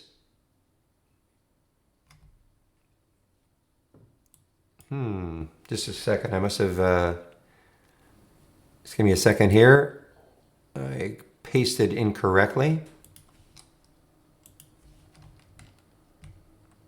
I see what I did.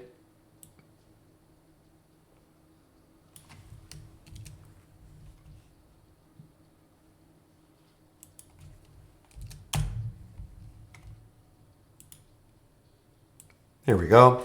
So there is a promo code you can use, Barry4Alpha, all in caps, except for the numeric 4, of course. Instant 15% savings off the first month only, or the entire year of a Trade Ideas subscription. You click on the subscription link. Basically, we have 4 plans. The big one is the premium yearly, $22.68 a year minus the 15%. The standard yearly is $10.68 a year minus the 15%. The huge difference is the AI and also the ability, if you want to auto trade anything, you need our premium service. You don't have to start off with, of course, a premium or an annual plan. You can always try us out for a month. Standard monthly, $118 a month, less than 15%. It's not a contract. If you want to disconnect or discontinue, just let us know a couple of days before. And so it's not a contract. The premium monthly is $228, less than 15%. Again, that discount's only good for the first month. But if you decide you want to upgrade, you do it within 30 days of taking out a subscription, you want to upgrade, say, from standard to premium or from monthly to yearly, you can do so and we'll honor the promo code. So that is a subscription to Trade Ideas.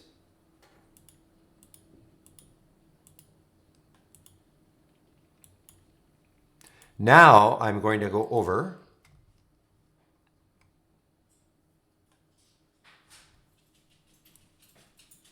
okay, just let me answer a couple of questions here. All right, so this is what you should do, Kranthi. You're watching me and you can hear me? Okay, so from the toolbar, click on New.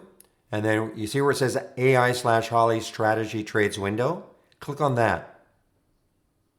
WW means worth watching. Okay, click on that. Let me know when you've done that.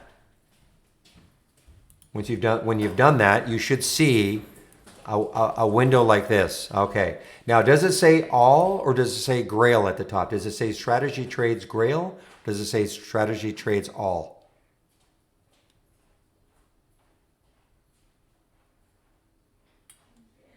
You know, right there. Does it say all or does it say Grail?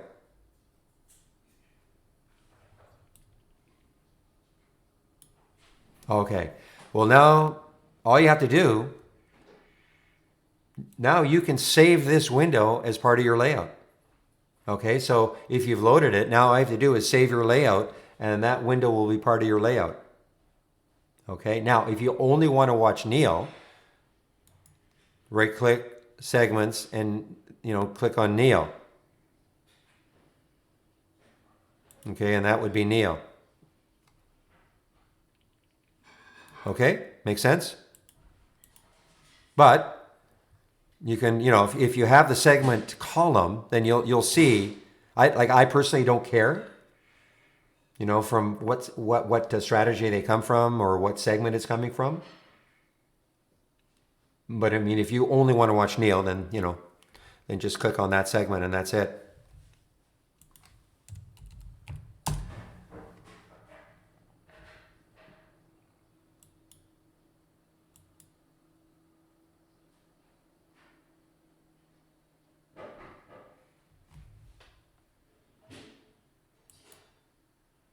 All right, now I have to admit, something happened to mine.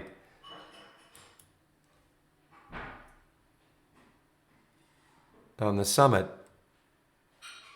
Oh, you know what I might have done? I might have doubled my position. I thought I flattened. I might have doubled my position. That's okay. Remember, this is in the simulator.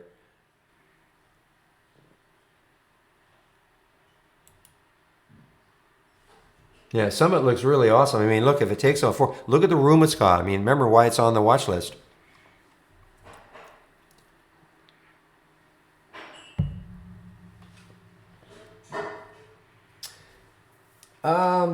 The trade room is live. When you say YouTube is delayed 5 seconds,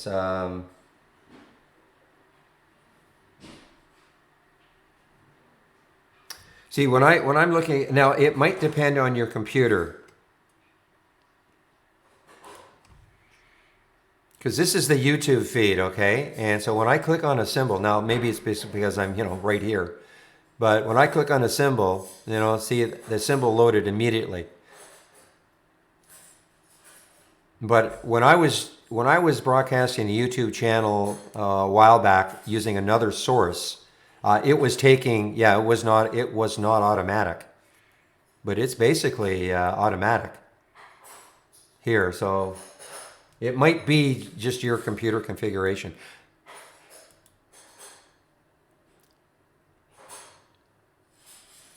Yeah, so let me go over now. I'm going to go over the AI. And I'm going to go over Brokerage Plus.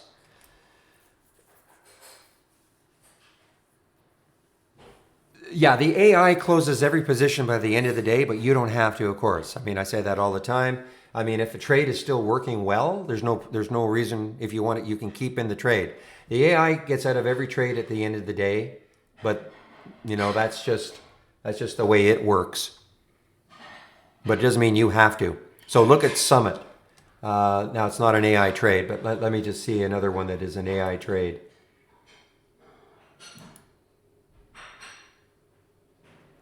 I mean, if I were taking one of them, I mean, and I saw, let's just pretend that Summit was an AI trade, okay? And you got in here, and then you look left on this, and you see a lot of room. No reason, if you want to hold it, you can do so. It's up to you. It's for me. It's just a matter of looking at the daily, weekly, and monthly chart to see how much room there is. Room, gap, void.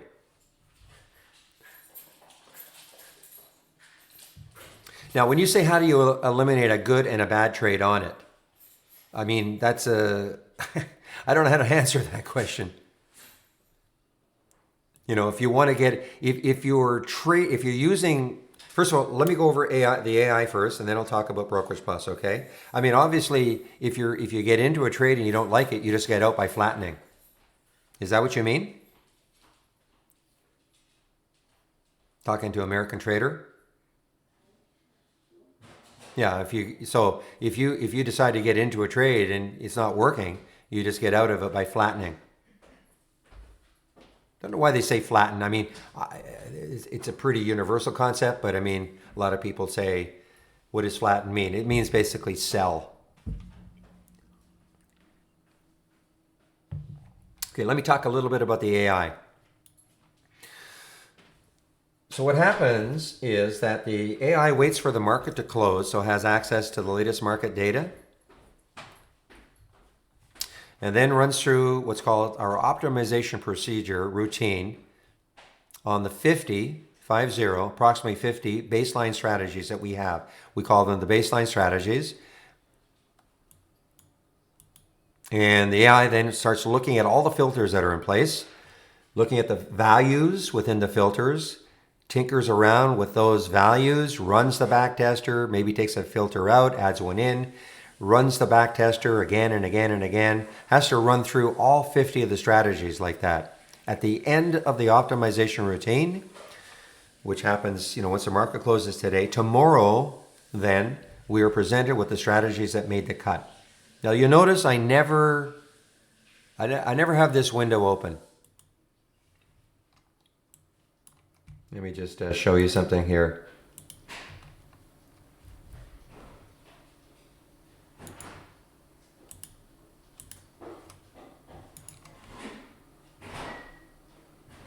Okay, here are the strategies that made the cut. Quarterback, breakout long, float on, breakdown short, pull back, etc., etc. These are the ones that made the cut.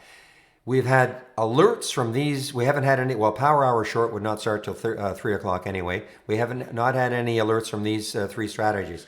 Personally, I just don't care what strategies make the cut. That's why I never have this window open. All I care about is what alerts do we get from those strategies. That's all I personally care about. So tomorrow, of course, we have no idea what strategies are going to make the cut, because the optimization procedure takes place once the market closes today.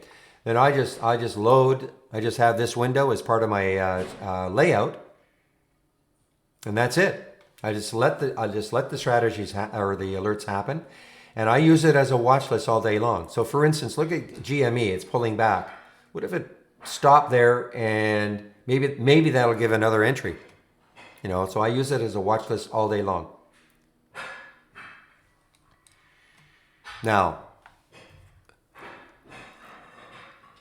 when you get the alert from the AI, of course, it's a real-time alert. So, of course, the entry price is real-time, and then there's a stop that is calculated for you that you can follow,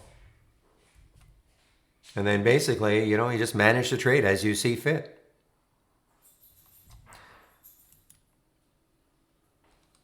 Yeah, this is a tremendous move for, look at that, 51% now for... No, that's the whole, Kranthi, I mean, that's sort of the it's all proprietary.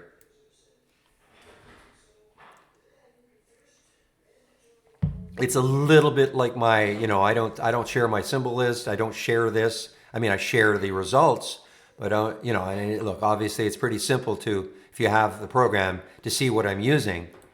But I don't share the actual symbol list, the watch list that is coming. I just, these are the alerts that are coming from the overall watch list. There are a lot more stocks in the watch list than just these ones that triggered.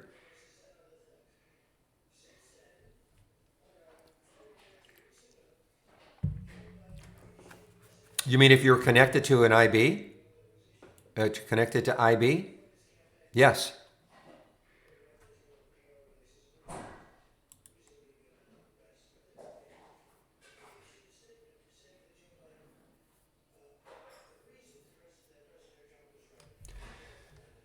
Well, it changes from day to day. Percentage of the trade signals are profitable. The other thing the only way I can answer that question is everybody uses the AI differently. All right. If you are purely auto trading it, which I don't recommend, I have no idea what it would be like. But if you use it as, if you manage the trades, as opposed to just letting it be completely, okay, for instance, if you were in this GME trade and 545 and the stock hits, almost $1 above, all right? Look where the AI got out at 570. How could you as a human should never allow something like that to happen. Okay, so that's why I'm saying it can be used as a great watch list. Because how in the world, if you got into this trade anywhere near 545 and it went up to 648, you would allow it to go down to 570 before you got out? See, does that make sense? So according to the AI, its profit is not that great, but if you were managing this trade, your profit would be a lot more. That makes sense? So it's difficult then, Everybody's going to use the AI in very, very different ways.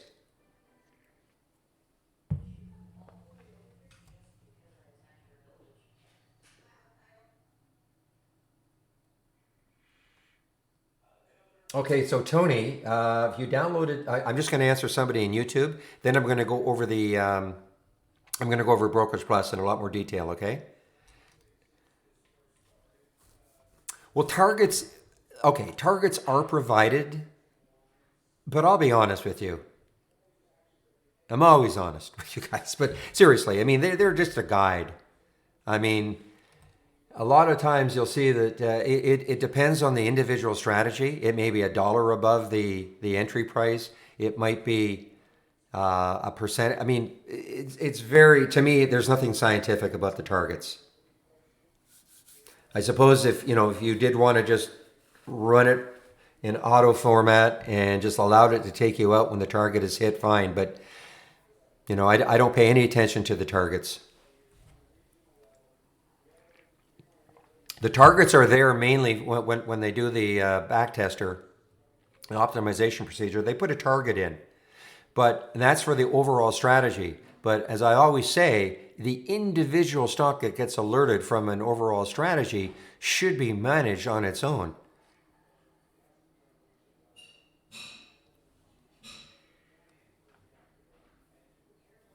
Okay, so Tony, you have not then downloaded the latest version. You might have downloaded TI a week ago, but I think probably what you didn't download the beta. So let me just pop that in here, okay? I'm just going to pop it into excuse me. I'm just going to pop it into the YouTube room.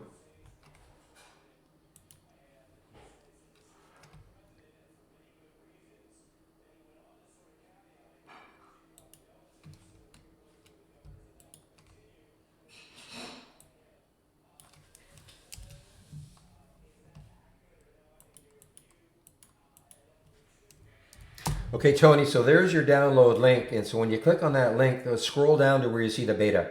Okay, number one. Number two, so somebody asked can you run Trade Ideas on multiple devices simultaneously? No, you can have Trade Ideas loaded to as many devices as you want, but you can only open the program one device at a time. I mean, okay, like virtually every other program. I shouldn't say that, because somebody's going to say, well, wait a minute. I guess if you have a license for a program for multiple users, fine. But okay, so did that answer your question, Mohit?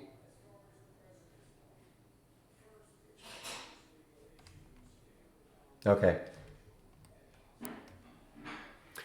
So let me talk about Brokerage Plus. So this is the Brokerage Plus window. To load Brokerage Plus, click on and everything I'm saying right now, until I tell you you need premium, is part of the standard service, okay? So everything is part of the standard service until I tell you you need premium. So from the Trade Ideas toolbar, click on New, Brokerage Plus, and this Brokerage Plus window will pop up. Now there's two ways to use it, and I concentrate just on the simulator. That's what I demonstrate all day long. And you can go to Connected and you can check simulated trading. If you have an Interactive Brokers account, you can connect to it and you can trade your Interactive Brokers account using Brokerage Plus.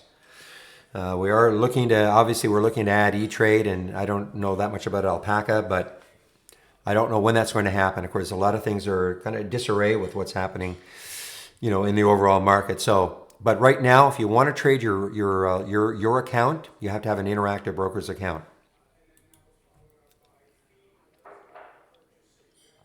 So in its simplest format, simplest way to use it, you click on an alert, you click on Summit or an alert, the symbol will show up here. Let's click on NURO. Wow. What a monster today, 66% now. I thought about putting it on the watch list, but I didn't like that big topping tail, the big sell-off from 232 down to 188. So I decided not to put it on the watch list. And now it's coming into the 200-day moving average if you're in this one. Yeah, the web-based version is the big difference. You don't have Brokerage Plus, okay? You are not able to use external linking. So our external linking tool works in this fashion. When you click on a symbol, we link with many platforms, many charting programs, many brokers, so that when you click on the symbol, it'll load into your order entry box, say in your brokerage platform. It's not going to trade it. It's nothing to do with trading it. It just saves you the hassle of having to type in a symbol all day long. Depends how many things you're clicking all day long. Those are the those are the two big differences between the web-based version and the app. You should not use the web-based. Like, the only reason people are using a web-based version, maybe on a tablet, or if you have a Mac and you're not willing to use an emulator. Otherwise, if you can, absolutely use the app, like the desktop version. All right, let me keep going here. So click on an alert, the symbol will show up. You can pick how many shares you want to trade, the price you want to get in at. If you're shorting, you sell. If you want to go long, you buy. And these are hotkeys. So flatten is like sell, gets you out of a position. Half your position. You can double your position. And you can reverse. If you were short, now you want to go long, or vice versa. Okay? So these are hotkeys. Pity on the way down here. PTY. Wow. Big break underneath the whole number too. What's the support like? About 1221 or so. And the market is starting to move down. Okay. Just give me a second here.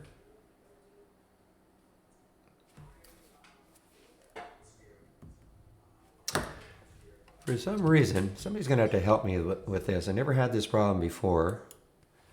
But my Bluetooth with my headsets seem to only last about an hour or 4 hours, and then I have to go through on this one anyway. I have to go through the connecting procedure again. It's not a big deal, but okay. So that's the simplest way to use our simulator. All right. So you can, and we have a lot of new people in the room. A lot of people, unfortunately, probably at home, trying to figure out maybe they can, supplement their income, even when they get back to work by trading. So it's a tremendous way to start using a simulator. Being successful in a simulator does not mean you'll be successful once you start trading your account. Emotions, discipline, and all that comes into play. But certainly, practicing in a simulator for a while will at least get you used to, just simple things like order entry. And if you treat the simulator like it's your real account, you got your real money, then, it's a tremendous teaching tool or learning tool. But again, it's not the be all and the end all.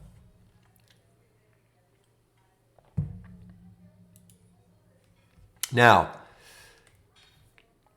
look at NURO. Geez, I wish this were still on my watch list. This would have been awesome. It would have triggered right here at 229, yesterday's high. Now it's right at the 200-day moving average for NURO. Okay, now here is the next way that you can use Brokerage Plus. So that was the simplest way, just to type or click on a symbol shows up, pick how many shares, price, etc. Now you can also set up what we call one-click trading. So now let's just say I click on new and I like what I see, I want to trade it. So I'll go back, right click on it, and right at the top it says trade new, hover over that, and a box will pop up. I believe we have created some defaults for you. And this is, now you just pick how you want to trade it. This is one-click trading. You just click and then it'll trade it. I'm going to show you how you can do that.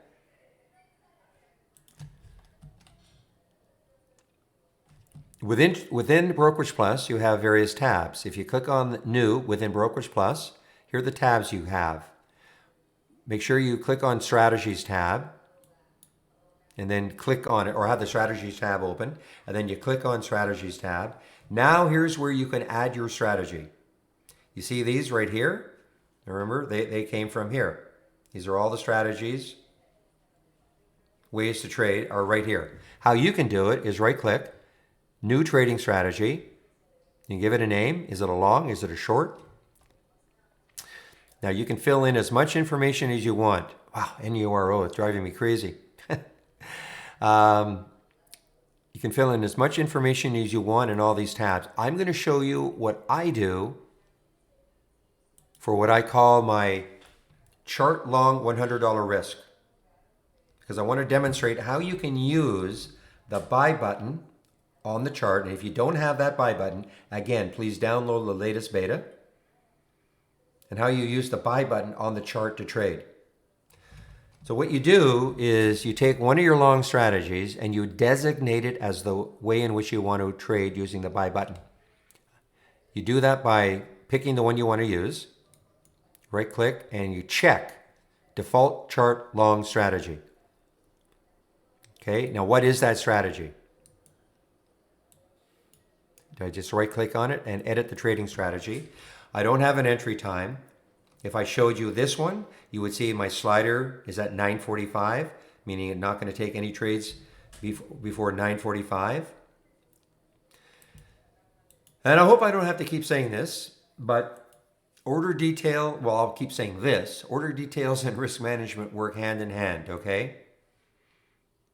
And I'm going to show you what I mean by not having to say this and when I get to the risk management part. Order details, I would encourage you to consider using position sizing based on the stop loss. Get used to the idea that when you get into a trade, every trade is not going to work. And so you should have an out. How much are you willing to risk per trade? So I've put $100 here in the simulator. Now, how much you're going to risk should be based on or have some correlation to your account size. You know, obviously, if you have a $5,000 account, you are not going to be risking $1,000 a trade. Okay, so I put in the simulator, I'm risking $100 a trade. Risk management, and this is where I'm hoping, you know, at the end of this week, I'll be able to say you can use this. This is a custom stop that I have available to me. I don't think it's available to you guys yet. And it's a huge drop-down menu, okay? You can try our Smart Stop, which is in dollars.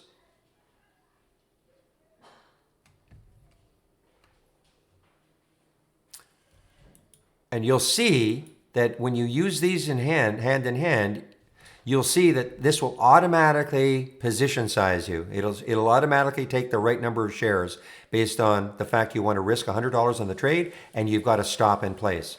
I don't have a hold time. I just don't use hold times, but you know, you can do it if you want.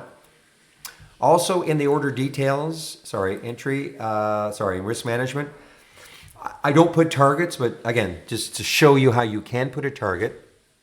I've got in the offset, I've put 50 cents. That means if I take the trade and the trade starts working, it would, if I didn't do anything, it would automatically take me out of the trade 50 cents from my entry. So let's see how that works by using the buy button right on the chart.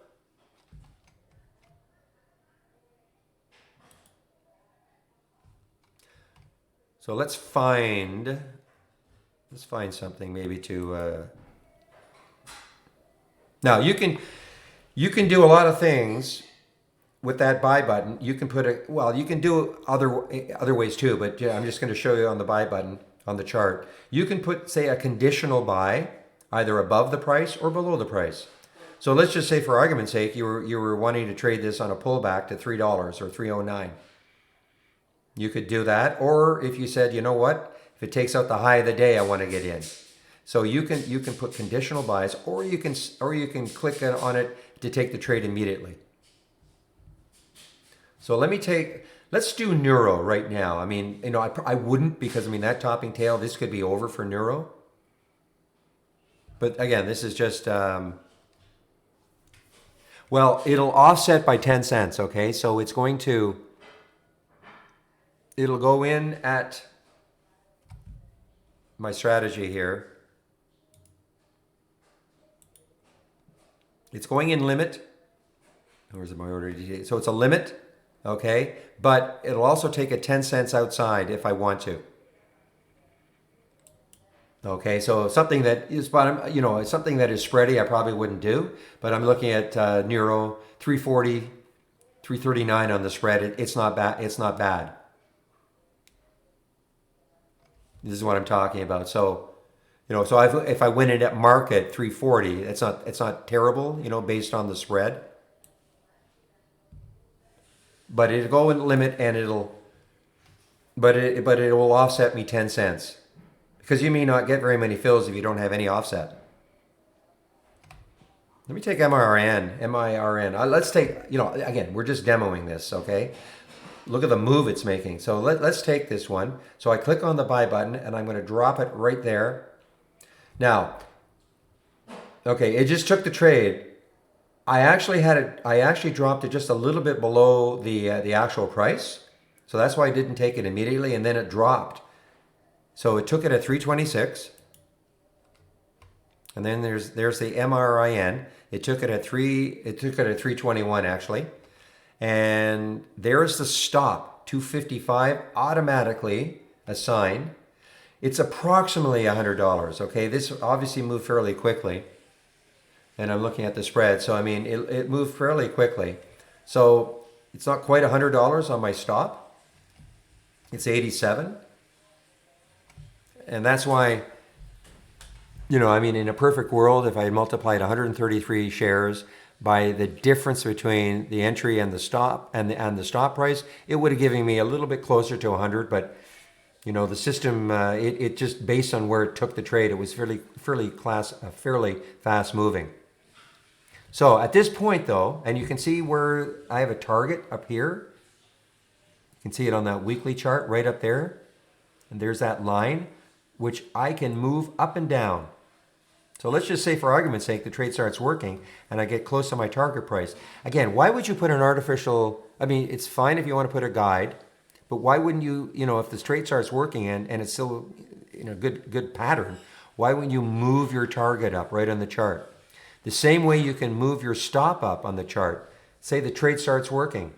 You know, use this like a trailing stop. You know, you start moving it up and up and up. So that's how highly visual, right on the chart, using the buy button.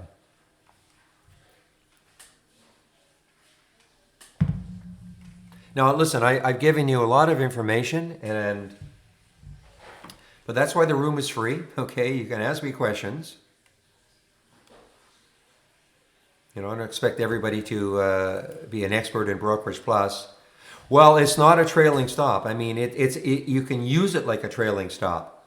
Trailing stop right now does not work in the simulator. I guess it works if you are connected, you know, but in the simulator, for whatever reason, does not work. But my feeling is that instead of putting some kind of an artificial stop, like a 1% or some price, you know, 10 cent below, 20 cent below, why not use this like a trailing stop and put it in areas that make sense on the chart?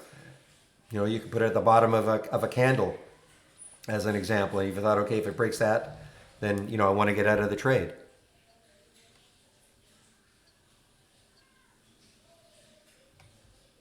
Yeah, I mean, if you are in a million trades at once, I understand why it's nice to have some kind of an automatic trailing stop. But I mean, nobody should be in that many trades, in my opinion. So, I mean, a million. I'm exaggerating, but in this is in the simulator. If you're connected, the trailing stop works.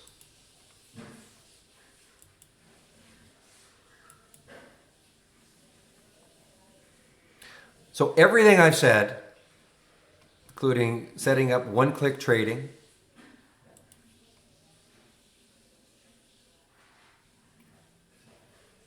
okay, Lawrence, okay. Are you talking about my watch list?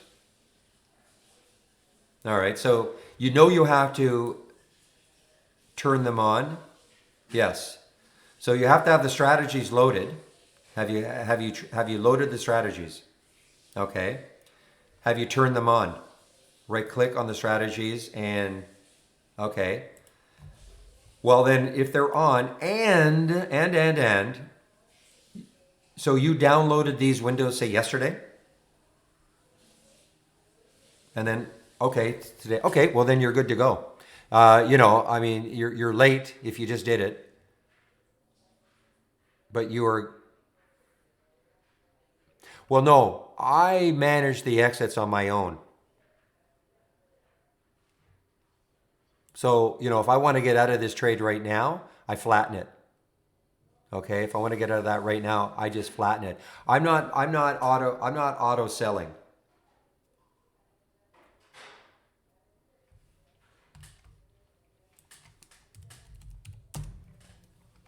I'm a big proponent of managing the trades. I'm a big proponent of managing the trades on your own. Well, when you say B plus will add it when buy it when you add it, what do you mean by that?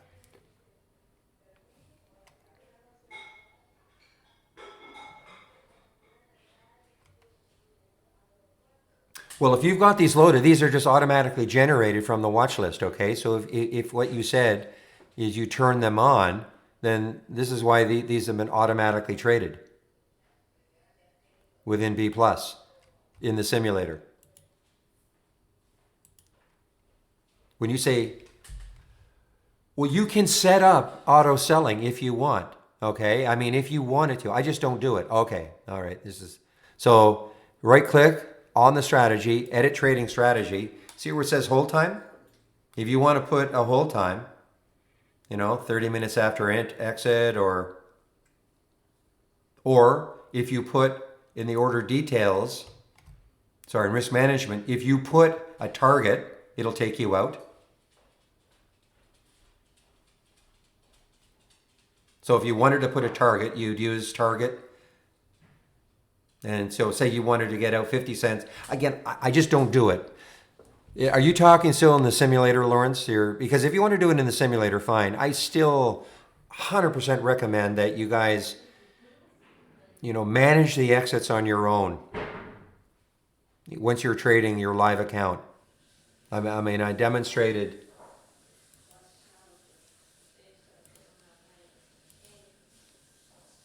With the GameStop.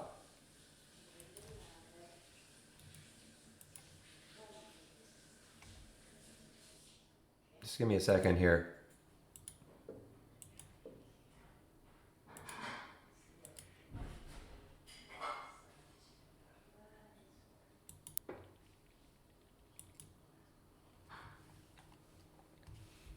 Well, if you want to. I mean, yeah, you can do it. I have no idea how well it's going to work for you, but you can do that, yes.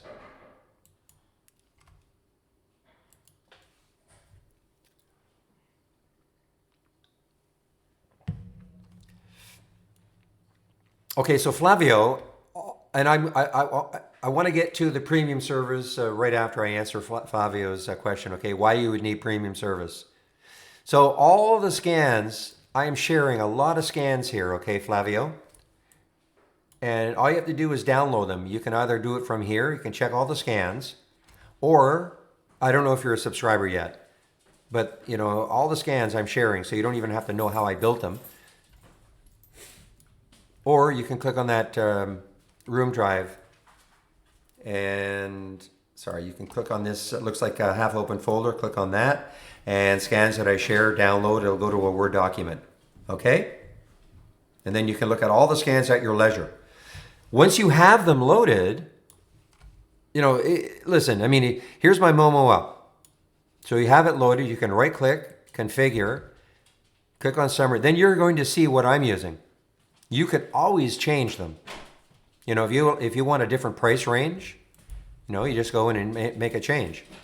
If you want a different change from the close, or this is kind of what I like to do. But I mean, there's nothing saying that you can't make a change once you've downloaded one of my scans.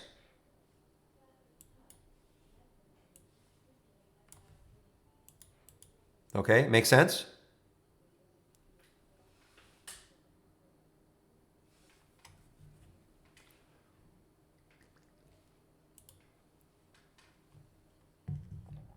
Okay, everything, the Momo window Scans. Click on scans in the trading room. Scans. Okay, so if you click on two ways. Click on scans, the scans tab. You can't see that for some reason. Well, this is mine, Lawrence. These are all my scans. So when you say you can't pull Momo up in the program, they're all my scans. You know, you have your scans.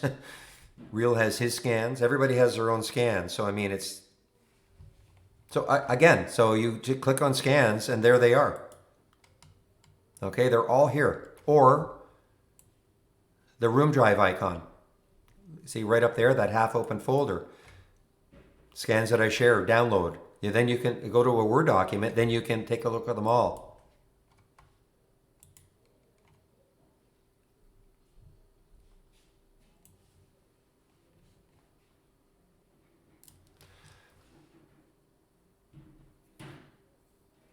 Do you know how to download a link?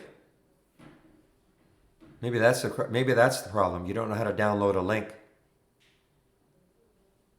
Ah, okay. So I'm going to click on scans as an example. Okay, so let's go Momo up. You do see this, right? You do see I've clicked on scans, and here are all the scans that I'm sharing. If I click on Momo up, just click on it. See how it loads into a tab up here in my browser? Here is the link. So all I have to do is copy that link. Okay, I just copied it, Control C. And then File, Load from Cloud. Notice that link is right here already. Okay, now if for some reason it wasn't, I can't imagine why it wouldn't be, but if this is blank, you just have to paste it in. Control V and paste it in. Now you just load it. Now it's on your screen. Okay, and then you can save it, do whatever you want with it, massage it the way you want. Okay? Make sense?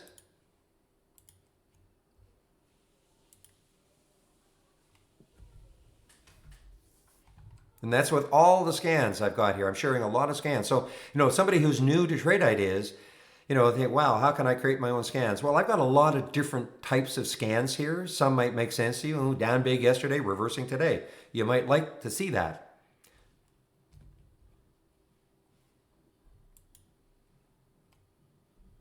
Yeah, I haven't changed. You see, what I might do on mine here is maybe I make a change. That's what I was saying. I mean, I reserve the right to make a little change here, but it's a boilerplate, okay, that you can take a look at. And again, you may have a different price range that you want to look at.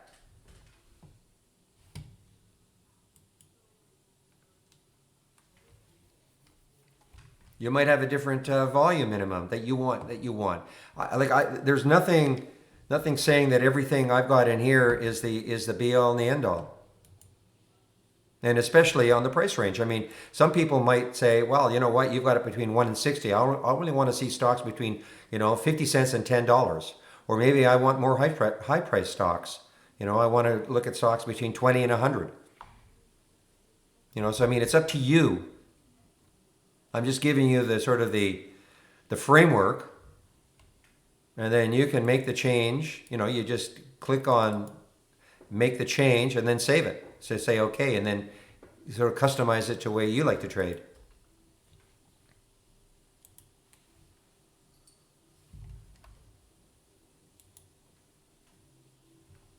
All right, so let me just go over one thing here, though. Let me get out of this MRN trade. I mean, that was just a demonstrating how to use the buy button on the. So everything I said was part of the premium, part of the standard service. Here's where you need the premium service. Okay, if you wanted to auto trade an alert window that you create, or my two alert windows, or an alert window that you create, you need our premium service. If you wanted to auto trade the AI, you need our premium service. Plus you have to buy Brokerage Plus, a one-time fee of $1,100 minus whatever promo we have. And when I say one time, basically what that means is if you buy it and then for some reason you want to unsubscribe from Trade Ideas for a while, you're done trading for a while. Okay, Marcus, I'll answer your question. And then you come back to Trade Ideas, you resubscribe, Brokerage Plus is waiting for you. So let me just make sure everybody understands. If you do not care about auto trading or anything, then you only need our standard service. If you care about auto trading and you want to see the AI alerts during the day, I'm not talking about auto trading them, but just seeing them, you need our premium service. If you want to auto trade the AI alerts, then you have to buy Brokerage Plus. Hopefully that is crystal clear.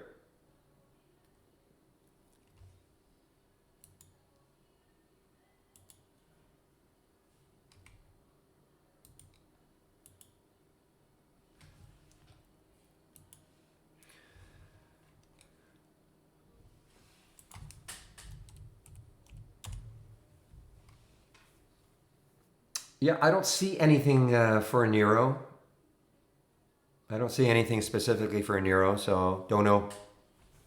Otherwise, it's probably a virus. I don't know. I don't even know if it's a virus play. Okay, Marcus, can you share how one can get access to the scans again? That's the deal. You see, in the YouTube room, it's difficult for me. Let me see if this works. If I post those links in the YouTube room.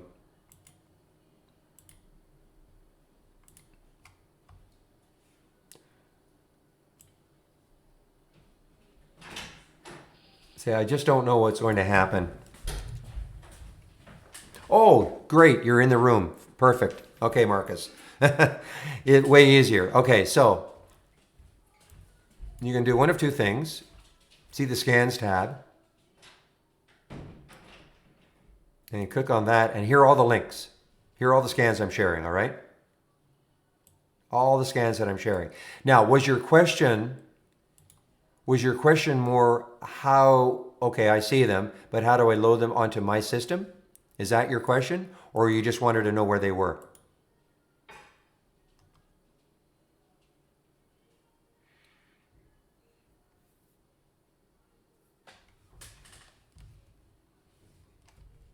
Okay, you know how to load them. Okay, so there, and one of two ways, again, you can do that, or if you want to look at them later on, you just click on the room drive icon. Oops, and scans that I share, download, goes to a Word document, okay?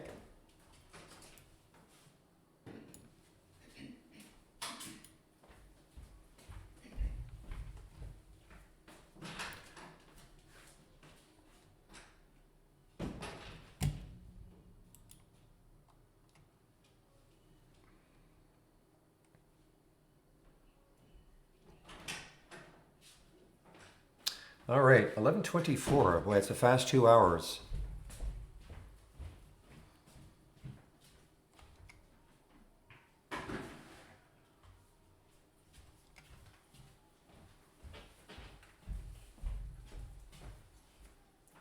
Well, this will give you a framework, of them, and then all you have to do, is, right click, configure, and then summary. You'll see what I'm using, and then just, if you want to make a change, just, click on that icon, and then it'll appear here. You can make the changes. You can add a filter, take out a filter if you don't like it, sort of customize it to your own style of trading.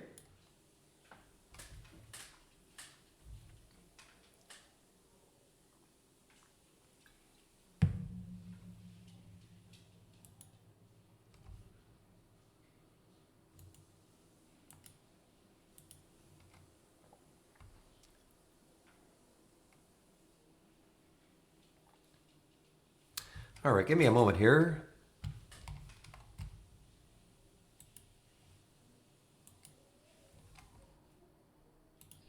Just going to put myself on mute for about a minute.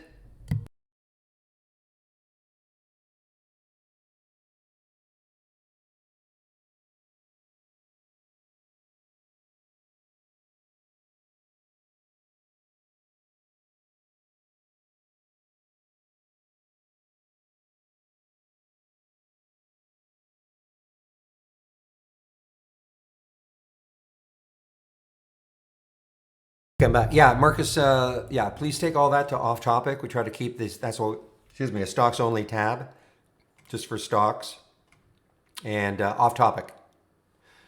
Well, that's why I try to name them. I mean, there's no real description. I mean, that's why I try to name them though in a way that kind of makes sense. You know, up big yesterday, reversing today. You know, pre-market actives, gap continuation or reverse. I mean, I try to name them. I have no. I'll be honest. I mean, I'm not going to create anything that's going to be any more descriptive of that than that. To be honest, okay. You know, gap down, gap up, low floaters on the move, weak stocks down. I mean, I try to name them so they kind of make sense.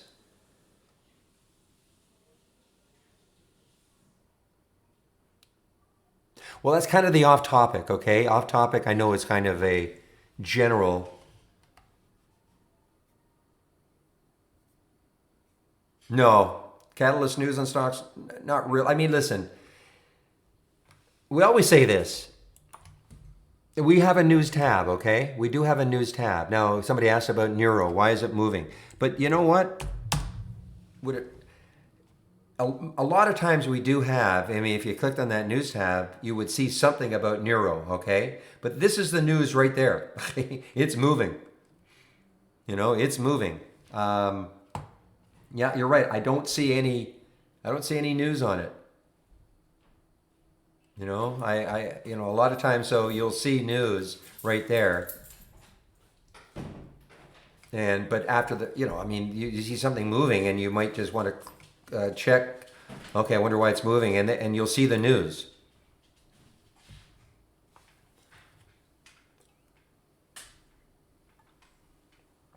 I mean, a lot of time when I'm doing my pre-market work, of course, when I'm doing my pre-market work, you know, I'm always checking the news. A lot of times, especially next week, we're going to see a lot of earnings plays. It'll be obvious why stock is moving because it's an earnings play. But you know, let's look. A lot of these news such as is it could be a virus play. A lot of these little bios. I mean, it wouldn't surprise me if that's what Neuro is all about.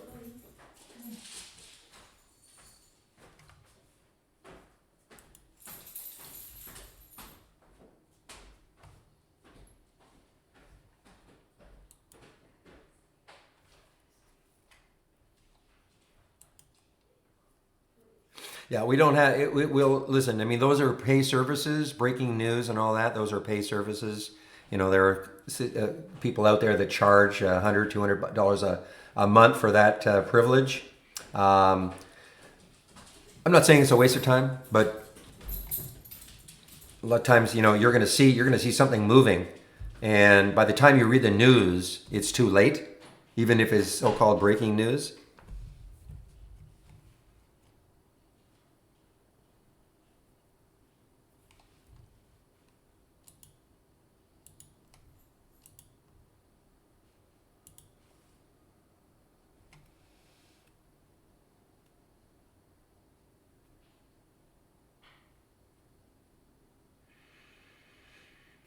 Yeah, so Devil's Island Boys. I'm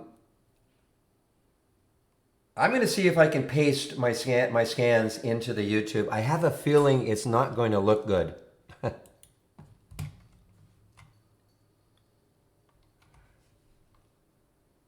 But let me just try. I just have a feeling though it's not going to turn out very well. But give me a moment here. So I'll copy this. So let's see what happens.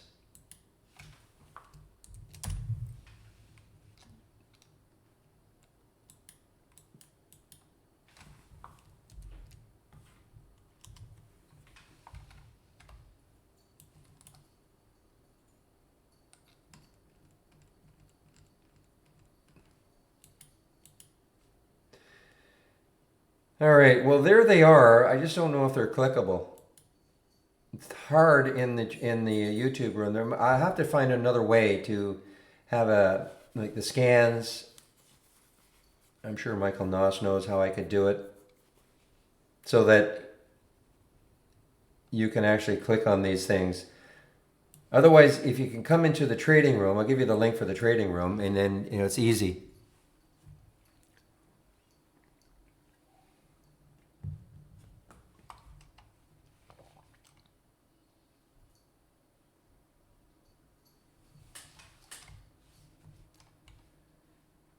Just give me a second here.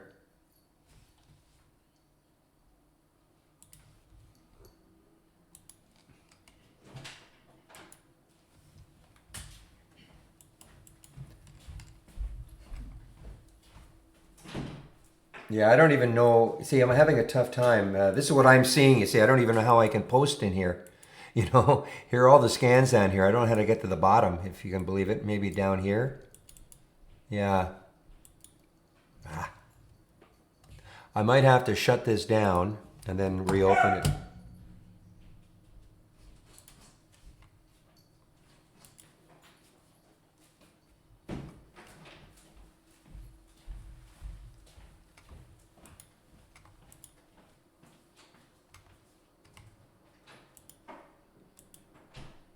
Oops. Give me a moment here. Okay, so there's a link for the room, okay? It's so much easier for me to give you the links in the trading room.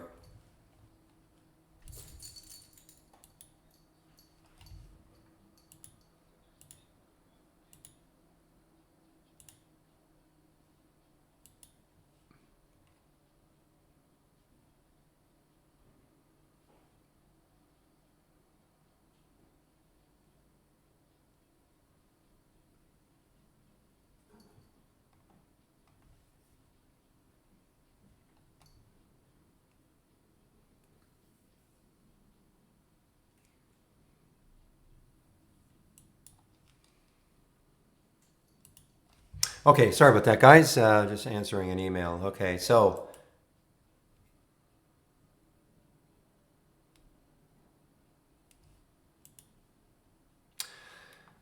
all right, 11:33. So I'll be taking my break in about 20 minutes. I've taken no trades today. A lot of explaining to do. That's okay. I have no problem.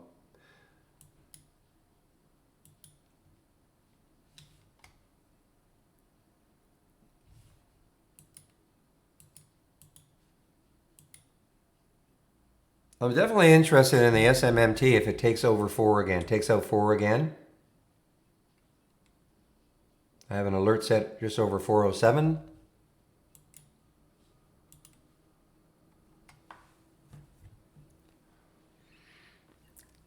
And again, if you're wondering why, I would encourage you to have one of the columns, the maximum P&L column, okay? Why is that? Why do I like to have that? Now, if I am really, really paying attention to what's going on, all right, look at the max P&L I would have had for SMMT, $382. I exited for only $17. Obviously, you should never allow that to happen. Now, I'm not saying that you would get 382 because that's literally getting right at the high. But the minute you start seeing something like this happen, at the very, very least, you should get out a half, okay? Take some profit. Just not allow something that you're up almost $400 to turn into almost a negligible gain. Okay, so treat this like it's just your real money. So if I am, if it's all I had to do was just concentrate on this, I'd be following this, even this one, Amarin up 82, closed down for 4. I mean, you just have to pay. You have to pay way more attention. I'm not saying you'll ever get the max on every trade, but you can't let something 382 turn into just $17.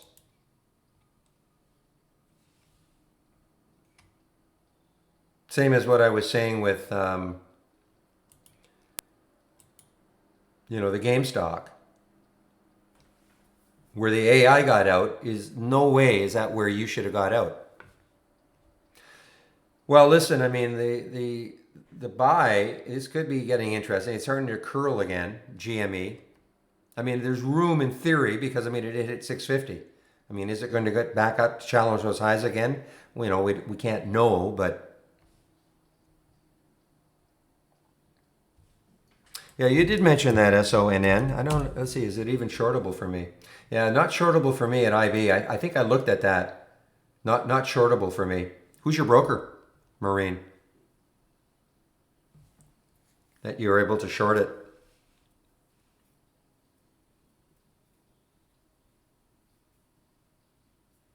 Really? The Bank of Montreal. BMO had shorts available.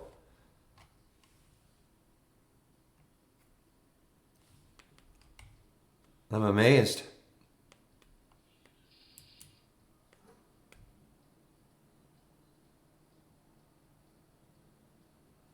Okay, one moment, please.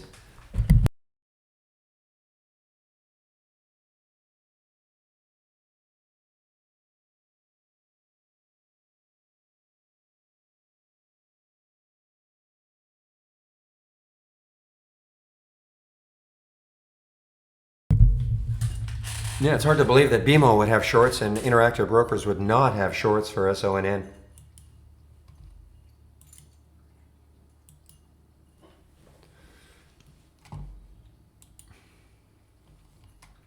Well, if you're looking for a resistance for Nero, I mean, just look at the weekly chart. I mean, it still has a ways to go. In theory, you know, there's on the weekly chart, the high is 470 or so, 479.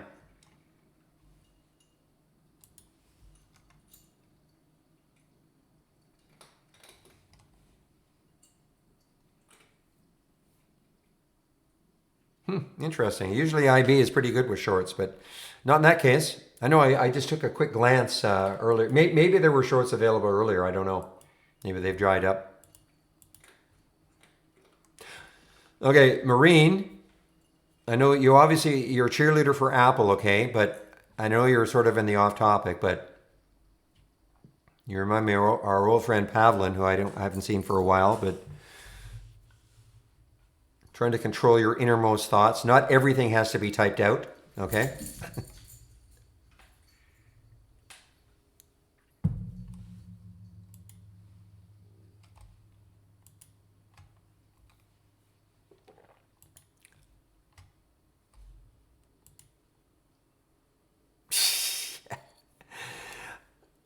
For you, Gus, because I know you don't do that, you get a pass. But seriously, I mean, I know we have off topic. Yes, it is off topic, but within reason.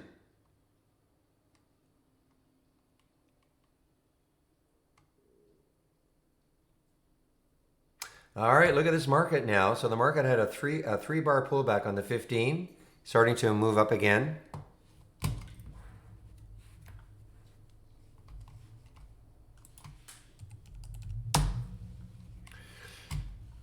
All right, so what do I see? Again, this is not an IPO. It looks like an IPO, but I guess the symbol name change from SPEX happened right here on this day, back in early March, March the 9th, I guess, or the week of March the 9th. I guess it happened on March the 13th.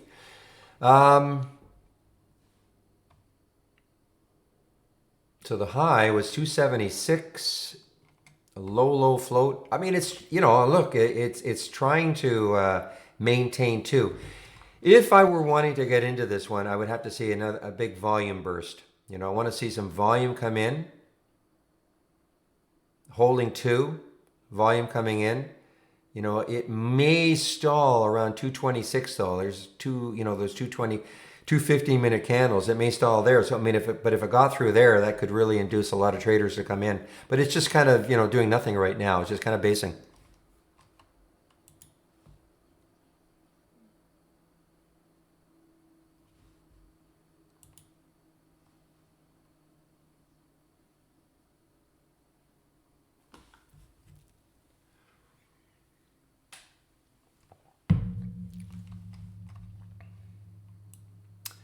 Yeah, you see, I never really looked at the channel bar very much.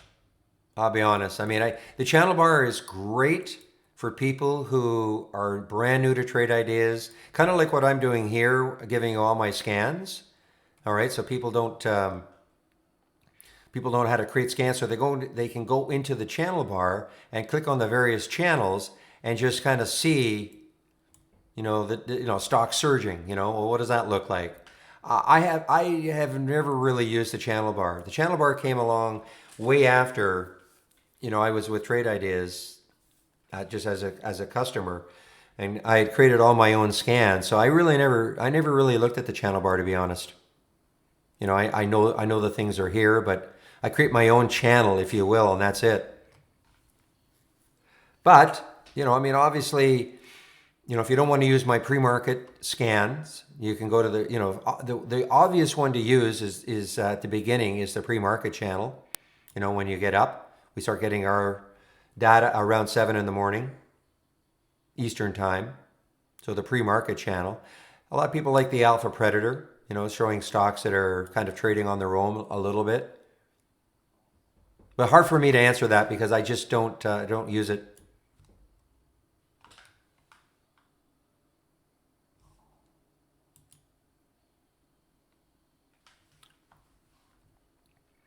Let me just go over, before I go on my break, it's another 10 minutes or so, before I go on my break, I want to talk about the similar tab. So the single stock window, great window to have. At a glance, you get a lot of information, okay? At a glance. This is how I've got mine set up. You don't have to have it set up the same way. All these are just filters. You can add, if you're interested in debt and, other things, you can, these are just filters. Configure, columns. So here are all the filters that you can add. Okay, this is just the way I've constructed mine. But the similar tab, now if you don't have the similar tab, you will have to download the latest beta. If you don't have a similar tab. But let's assume you do have it. So this is how I use it. When I click on it, then I duplicate the window. And that's why this window is over here. It's duplicate. First, I should say, it's a switch, competitors or price action. Okay, I only use competitors. Price action needs some work, volume and stuff like that. Even the competitors need some work, but I'll show you why I like to use the competitors. So I duplicate the window once, twice. Just right-click, duplicate. And then I sort on the change from the close column. So I can see the stocks that are up the most. And I can double click on this and it'll show me the stocks that are down the most within the sector. So what this is basically doing, it's a sector comparison. So when I look at AIKI, I say, oh great, what other ones are working in that sector? And that sector meaning pharmaceutical preparation. Here are the other stocks in that sector. You might find something that's kind of interesting. Or what is the worst trading stock in that sector today? So this is a nice little window to have. But also what you can do is something like this. Let's just say you wanted to follow this sector all day long. And obviously for the last 5 weeks, 6 weeks or so, this has been a pretty interesting sector to follow all day long. Pharmaceutical preparation. A lot of the virus plays are in here. So what you can do is right click and pop it out. Pop it out, here it is. Now you can also do things like take this and configure, and now you can put a price range you like, you put a minimum volume that you like, a lot of other things. You can add all the filters that you want. Okay? And then you can save this if you wanted to use it every day, just save it as part of your layout. So, but you may have a different sector you want to, maybe the airline sector you want to follow all day long. All right, so you click on, let's click on AAL. So this is scheduled passenger air transport. Here we are. So you want to follow that sector all day long. So right click, pop it out. Because, every day, not every day, but certain days might all of a sudden, for some reason, some sector is very hot and you want to follow it all day long.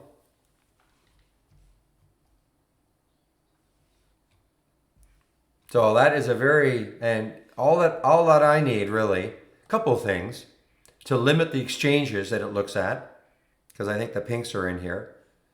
And also now if you want the pinks, great. And also a minimum volume. You know, because sometimes you see stocks that have only traded, 20,000 shares. Yeah, so this room typically does not deal in Forex. Our role 007 okay? We don't scan for Forex. Our trade ideas does not scan. So I have no thoughts on it because I don't follow Forex at all.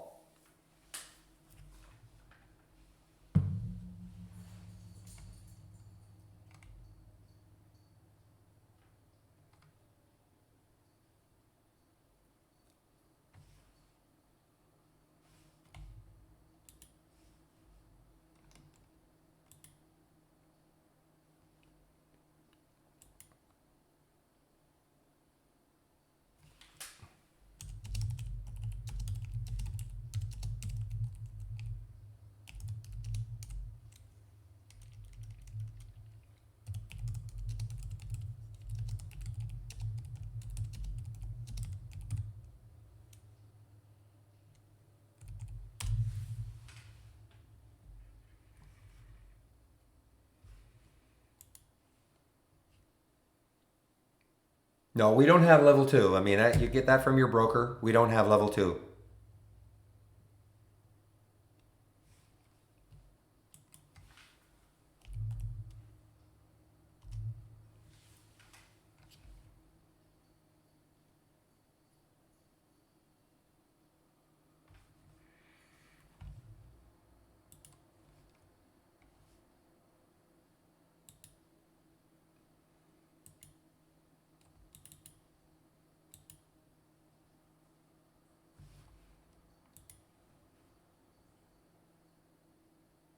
Yeah, unfortunately, not yet, John. That's something that I've asked for, and that is something they're working on. I don't know the intricacies of why it can't be done right now, but that's an excellent question. You have an ETF, consumer staples. We should be able to see them all in here, but we can't. It's something that again, this is still kind of in its infancy. I'm going to ask the question again at the marketing meeting.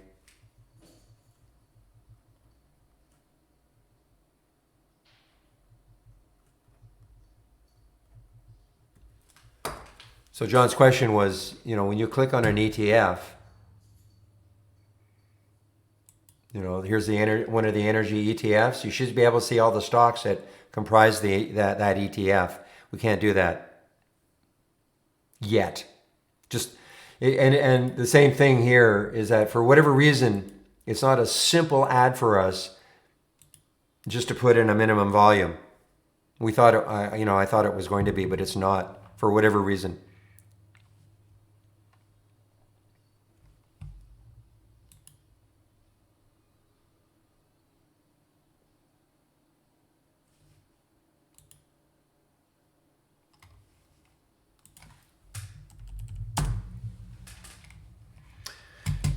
Well, good luck. Good luck. As Real said, I mean, there's really nothing happening with it. I would wait for a break, but good luck. Yeah, INSG. Well, great volume too. Boy, this has just been ripping. I took it off the watch list because I thought, you know what, this has had such a run, but it continues to surge higher.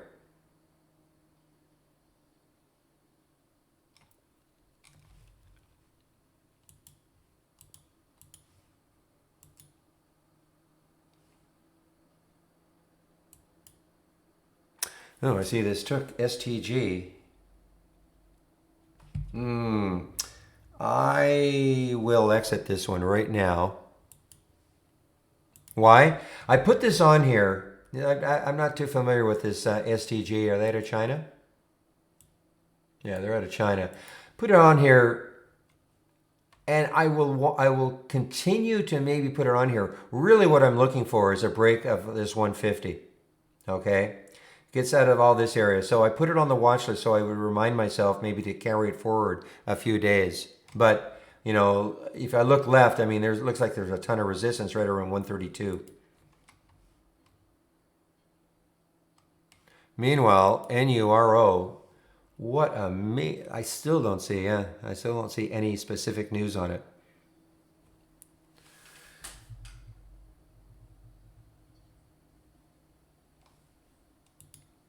What a move. 139%. And right through, remember, we thought maybe that 200-day moving average might stall it. Not even slightly. Let's see, what, 325. I mean, maybe. There it is. It popped up, came down. So maybe it's just a little stall around the 200-day moving average before it just took off again.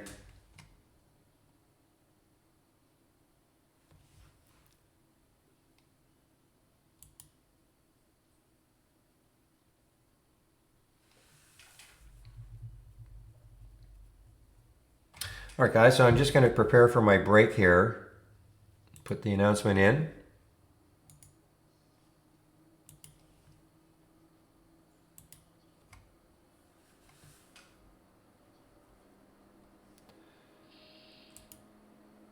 Here, another one, guys. RNET. Ripping here. Now, again, look at the daily chart. Looks like there's some resistance very close by. Not a beautiful looking chart. Unless it can break through all that, then it has has a chance maybe.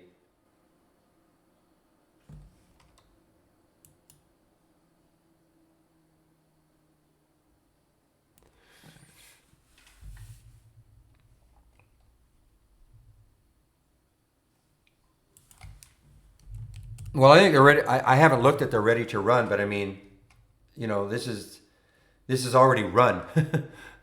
I haven't looked at the ready to run channel at all. I think those are stocks that might be getting ready to run, not the ones that are running right now.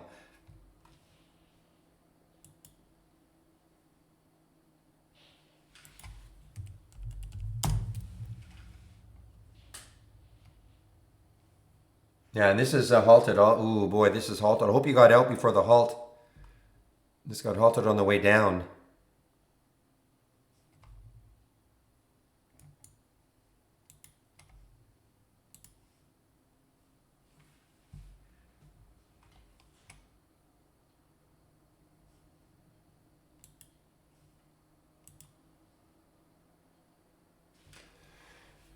It's a channel, Po. It's not a scan. It's a channel. If you click on new channel bar, I'll be honest. I've never looked at it. Ready to run.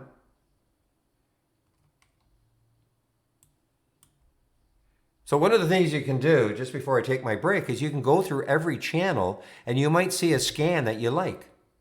You know, something that kind of makes sense to you. You click on it and you can take the window and save it to the cloud and go through each channel, save various windows to the cloud that you might like, maybe make a change.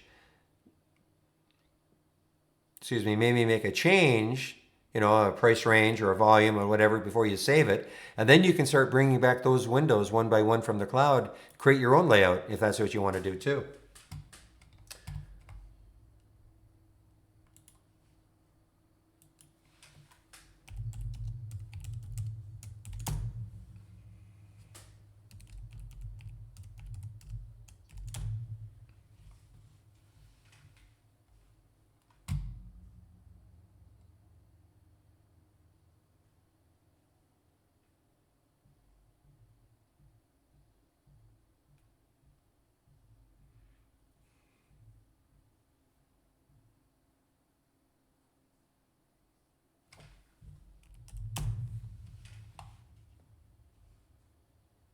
Okay, so to set up a voice alert, just right click on the alert window, right click,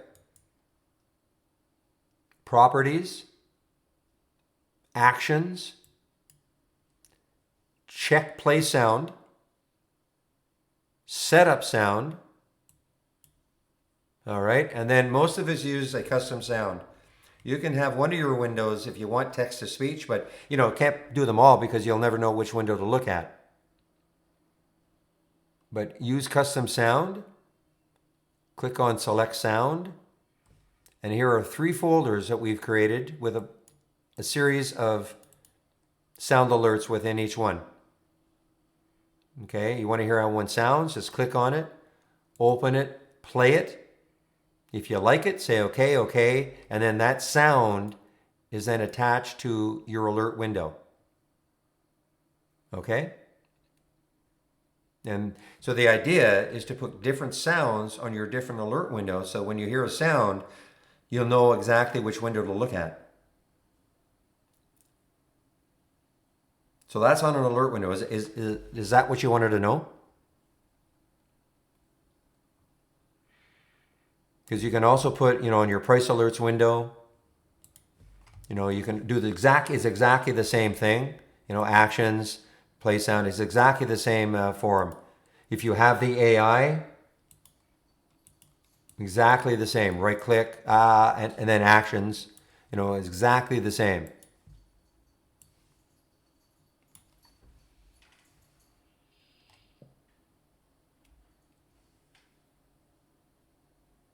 It's just a gradient that's probably like without looking at it, green a darker green probably means the stock is up more than a lighter green. That's all it is. It's just a gradient, and I think in yellow it's probably down. Okay, hopefully you got out of that. Just one moment, please.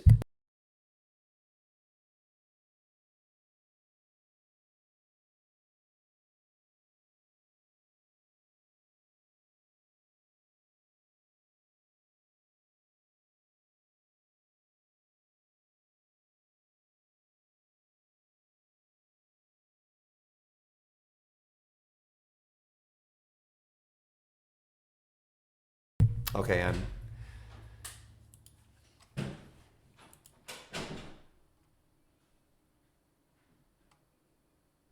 okay, just a minute. I have to. I'm handing over the YouTube to Steve. So let me just do one thing here. Just give me a second here, guys.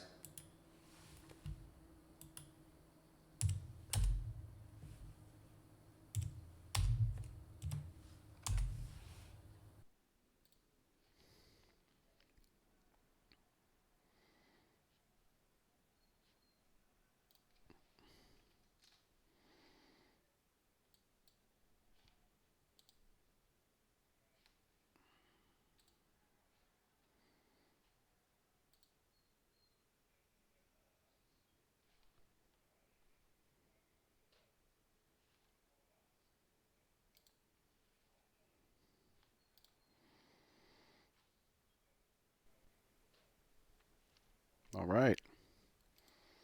The switch has occurred. Hello, Barry's group, and anybody else that is tuning in for our switch has occurred. Let me mute that voice. I got about a 10. Hello, Barry's group, and anybody else that delay. I can leave that on for our switch. Thank you, QuantBot. Thank you, Michael. So yeah, mute. We're going to be doing this. We have been doing this. We'll continue to keep doing this every day at noon. It's kind of nice. Give Barry gives Barry a chance to take a break, much needed break, because what he does is very hard. Andy and I used to do the same thing years ago. All right, thank you, Michael. All right, so you can all see. Good, good, good. Been watching some Nugget on the screen here.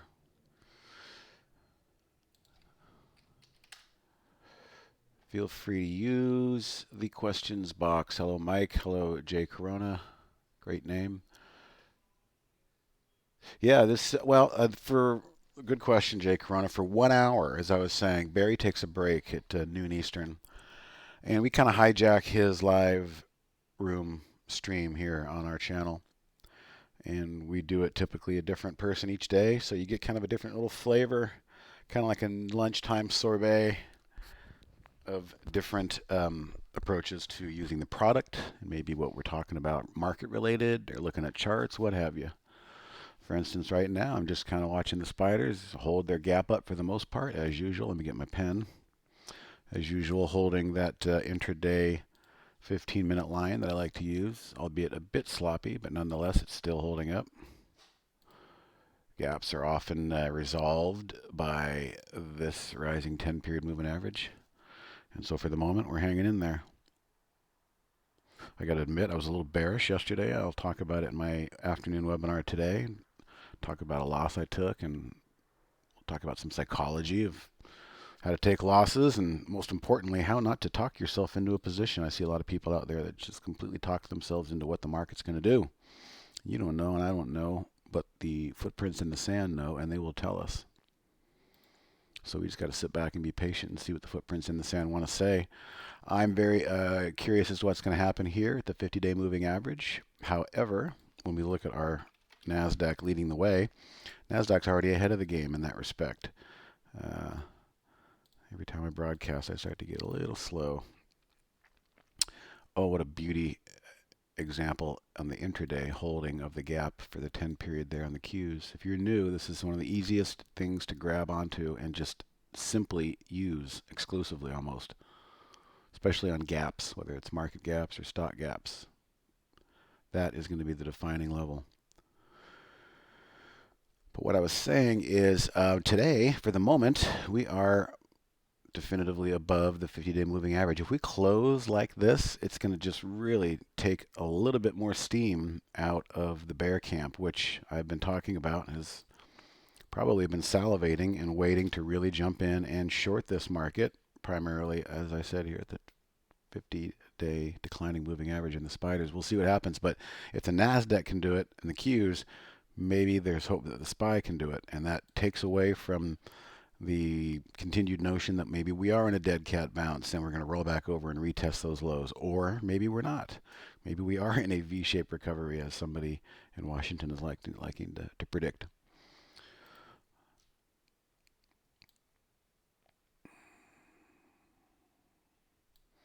All right, let me check over there. Good little crowd. People are at home, not by choice, but by decree.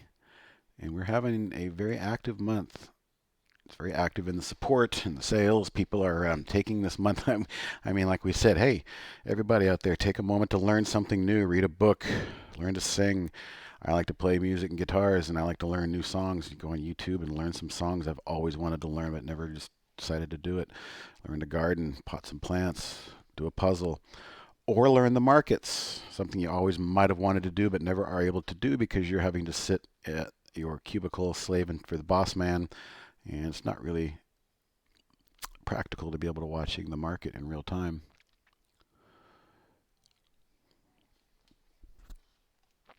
All right, let's take a look at NURO. Is that what you're typing? Surgical and medical instrument. Well, okay, that would make sense. Here's the 10-period moving average. I'm going to talk about this later this afternoon. Watch what I do here. Let's turn that 10-period moving average into a 5. And what that shows us sometimes is stocks that are in super momentum mode. I have a feeling it's going to look at that. Just look at that. It's funny how that works, too. You take the 20, cut it in half, you got your 10. You take the 10 SMA, cut that in half, you got a 5. And for some reason, let me bring up, let me do the same thing here. I'm going to talk about this today with the trade of the week, which is Virtue. Not a lot of volume. I'd like to see some more volume. But look at how it's trying to stay pretty good distance. It's social distancing itself from the 10-period moving average. But what if we change that 10-period moving average to a 5? It shows us this thing is in turbo trending mode. So I like to watch that when I see that. There you go. See, the daily is showing that as well. So back to yours. Yes. Neuro. Surgical. All right. Here's what else we can do with trade ideas. If you're brand new, I'm going to click this tab called Similar. Who else is in the surgical and medical instrument manufacturing? Well, we can just go down the line here and see, hey, look at this one. Did you know that NVIV was also popping out of an interesting little channel here on decent volume? Let's go back to our normal indicator because it's not that often that we see the 5 kick in. I'm going to do that on my daily too.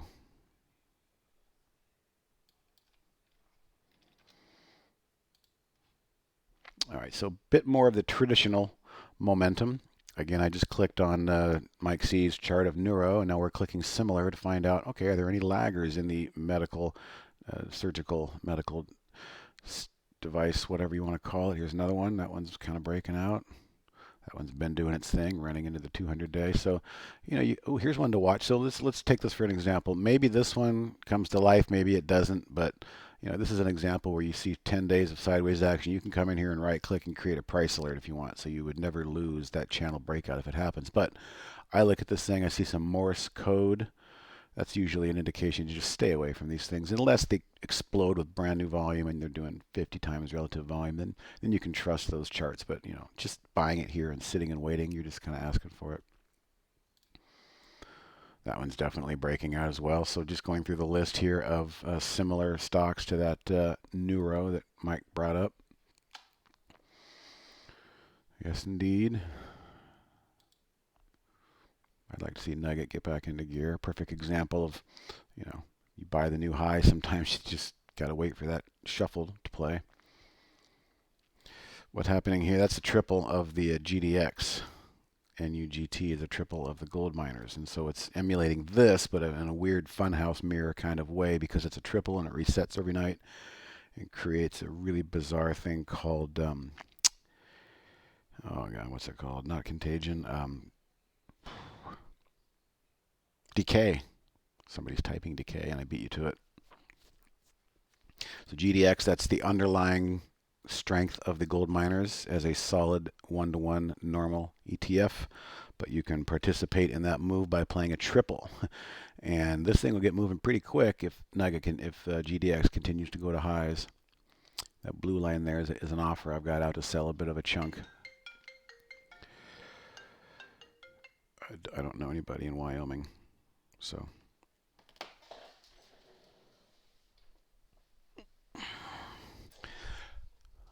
all right, any new users out there looking for a demonstration of something, or how do I search or scan for, or, that's kind of what we're here for as we give Barry a break midday.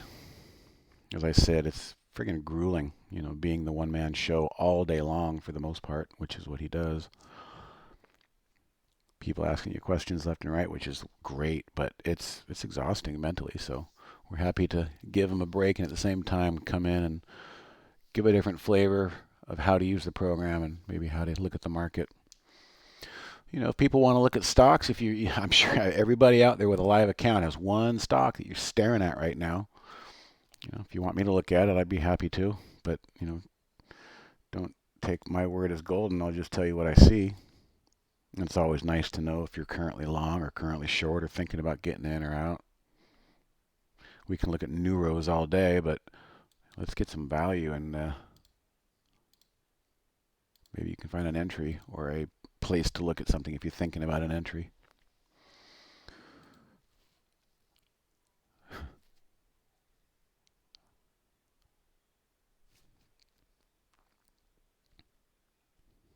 All right, Alex has a question. What's a good efficient way to scan for something that's currently trending intraday? A couple ways. There's momentum trades are usually going to be trending. And if you go to channel 4, I can actually bring it up probably. It's in my cloud.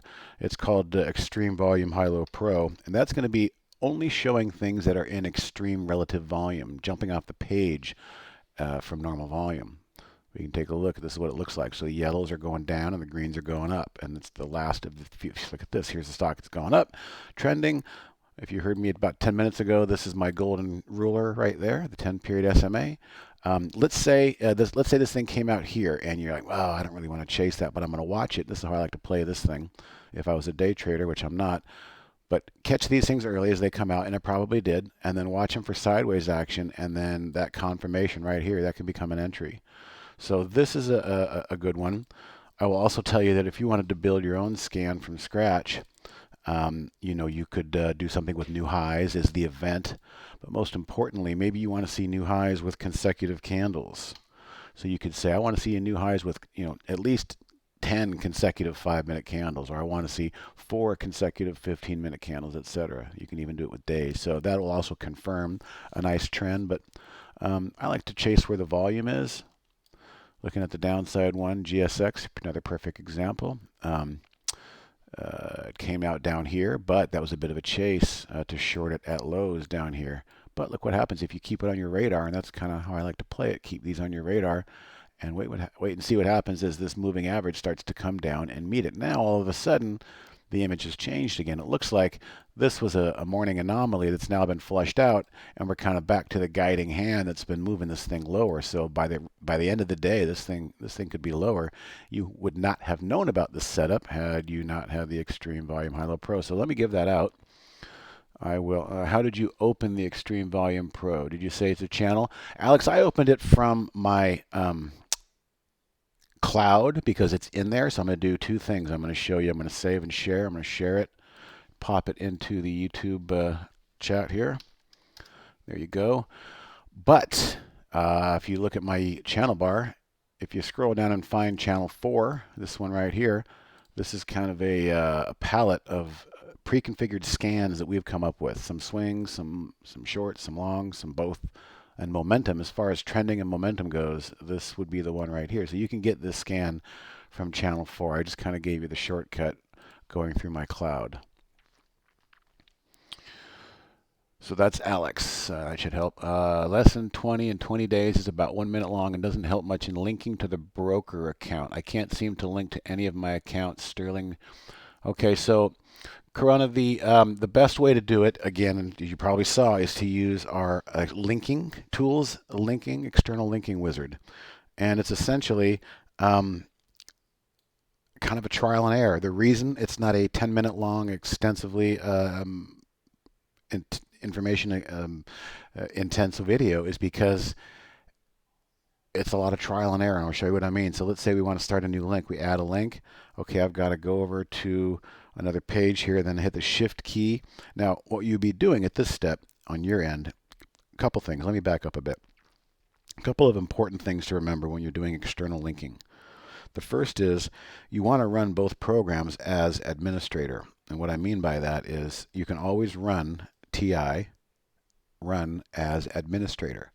We'll do that with Trade Ideas when you run it. Make that your habit when you run it, okay? Because sometimes there might be permissions that don't allow you to link.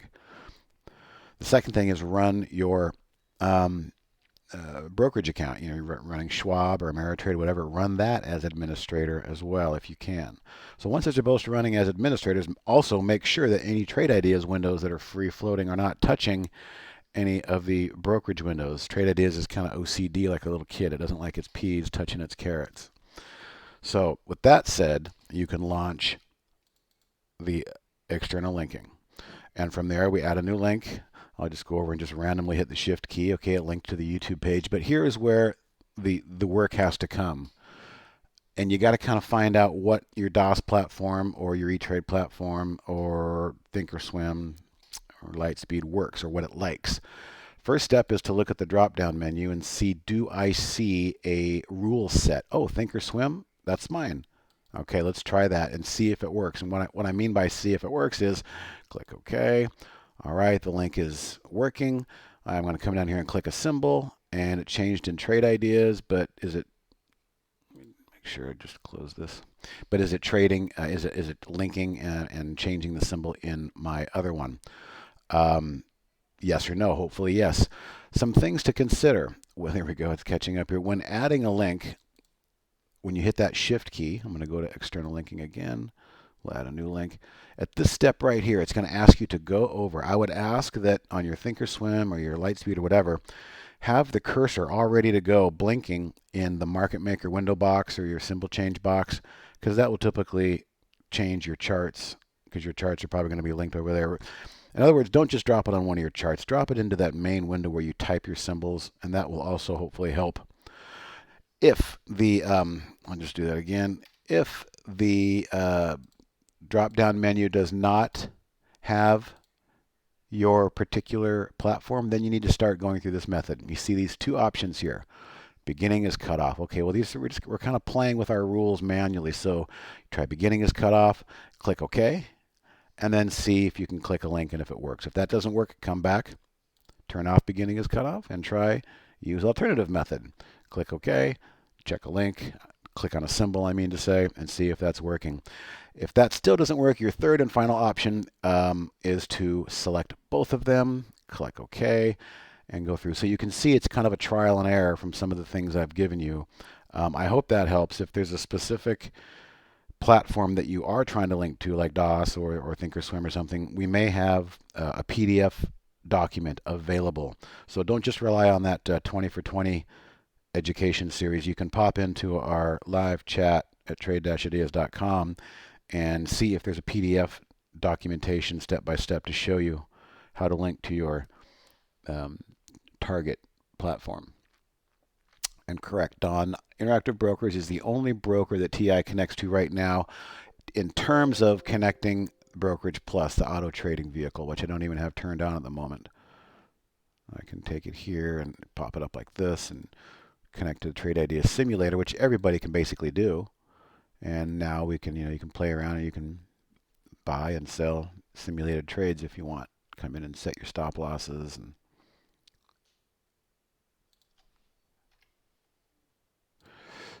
adjust your stop losses. This is just the way it would be if you had a live account at Interactive Brokers. So that is the answer to Don's question, Interactive Brokerage only. Coming soon, hopefully a few more, ideally E-Trade, but everybody's up in the air right now with certain priorities. E-Trade, they're all working from home, trying to figure out how to get back to the swing of things, so that may delay things a little bit. Looks like I was typing nonsense in there. All right, I think we're all caught up on some questions here. Let's just take a look around and see what's going on. Look at that. Shorts are being frustrated.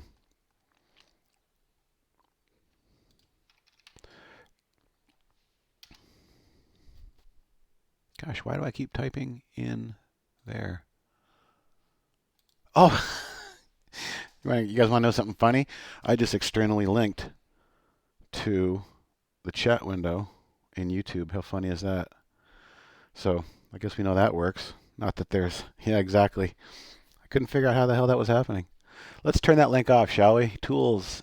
And by the way, you have to do this once a day. It's not going to stay on the whole time. You got to come back in and say, okay, add a link, do the whole thing all over again. In this case, we're going to delete that link and we're going to turn it off. We're just going to reload my layout just in case.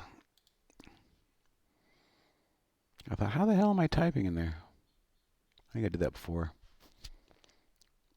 Alex, is anything in the works to develop integration with other brokers? Yeah, again, it's probably going to be E-Trade, but with E-Trade trying to get everybody working from home and get their priorities straight, I don't know if we are their number one priority at the moment. But yes, the plans are to continue to push forward, and there might be some other developments. And boy, again, look at this beautiful example of my 10-period moving average just holding the line. So if you're a short seller and you're a short-term short seller and you short sold up here, all right, I got the top of the day, I'm going to fade this thing, we're going to fill this gap and get. I would hope that you are looking at this and saying, I'm wrong, get me out. That's the hardest thing to do sometimes as a trader, is admit you're wrong. Especially for attorneys that become traders. It's really hard for them because they spend 6 years in school arguing one side of a point until the death. It's hard for them to flip in the middle of the trial, so to speak. And I've seen that firsthand back in the day when people would come and go, and you'd meet people in the trading rooms when you had to drive to an office in 97, 98, 99. You'd meet some interesting people.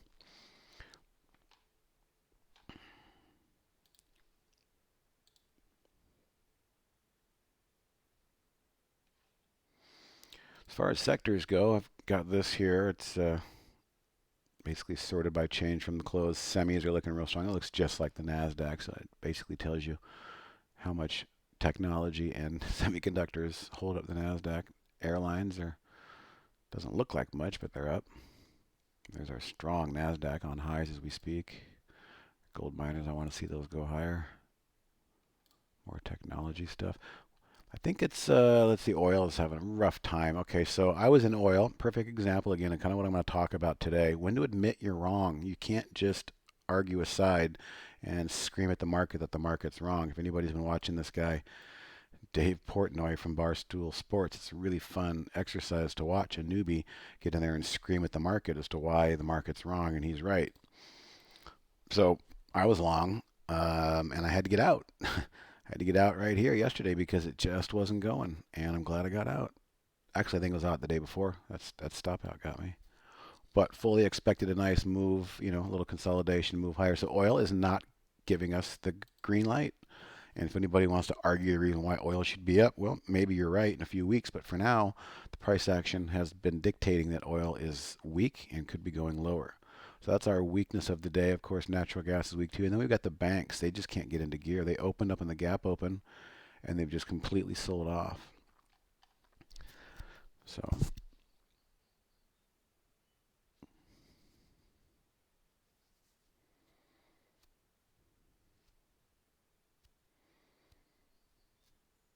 all right. Oh, I've got 51 people. It's starting to get better. More and more people.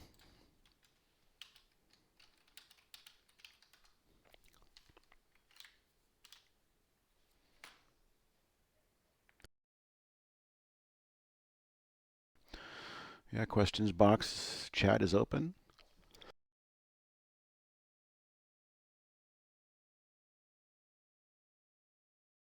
Again, if anybody's staring at a chart, they're not quite sure what to make of it, I'm happy to look at it.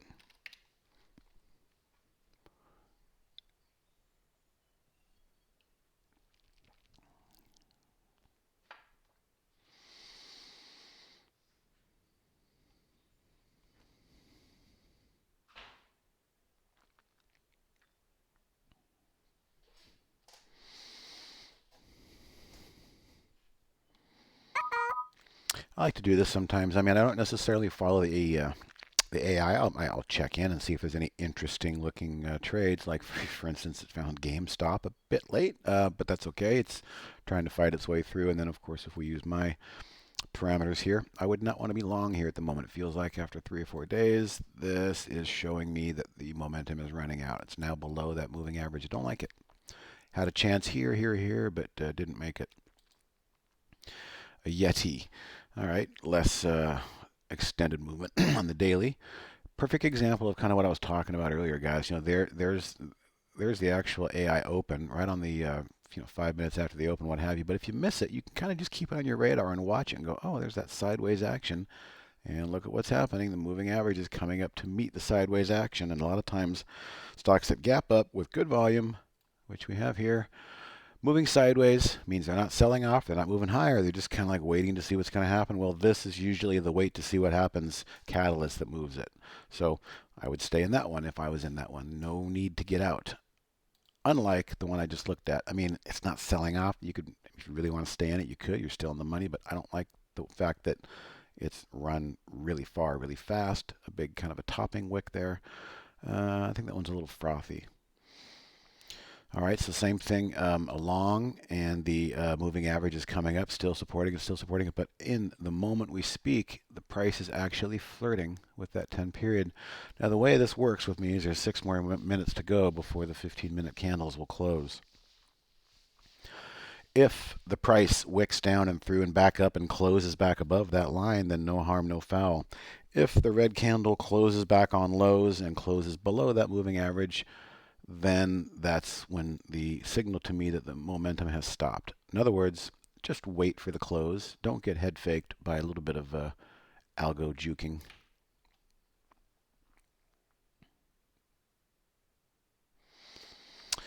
So 2 out of the 3 are basically still intact as far as I would be concerned in terms of managing these trades. And again, guys, if you're using the AI, the entry is the value. The AI these 2 have already exited. Profit saved, not much profit to save, but the AI does that a lot. It gets out too soon, and the moderate profit continues throughout the day. More often than not, since these are moving higher with good volume, there's some more meat on those bones. So what I'm saying is the value's in the entry, and then you as the human need to take it over. It's our perfect man and machine, human and machine, new paradigm of the world. The AI is going to serve up great opportunities for you, but you take it from there. And that's the way it's going to be in most industries. They're going to serve up the valuable information, and the technician is going to take it from there. There's that little hop right off that line. Maybe that's all it needed. RDHL is still in play. Last of the longs, a little sloppy. You can see it technically did close there and then popped right back up, and it's fighting, fighting, fighting. This thing's a fighter. You know, you could go either way on that Domo Arigato. And then lastly, we've got a sell. We've got a short. Now, how is this working in the parameter of the breakdown? Okay, so here's our entry point. If you didn't grab the entry, you could put this on your radar and watch and maybe even get a better short entry price. But I would have really liked to have seen that be the moment right there that it kind of rolled back over. It is now 2 candles resting barely on top. The market's up on the day. Looking at the daily chart, it pulled back. Oh, there's a lot of reasons to not want to stay short this one in my book. It kind of tickled that low back there, touched the 10-period moving average on the daily chart, off its lows significantly. I don't think this one's going to roll back over. I would get out of that one. And jump in front of that. Anna, where should it be good to put the stop on? Okay, so Anna, if you want to put a hard stop, as I was saying, it's a lot of times you might get faked out. You may get faked out too early. Like if you just say, I just want to put a stop right there. I try to keep a stop relatively below this 10-period moving average in case it does roll over significantly. I kind of keep it way below the price, not way below, but just below the price, and you can adjust it up. For instance, I'll show you. Let's see if I can find a good example here.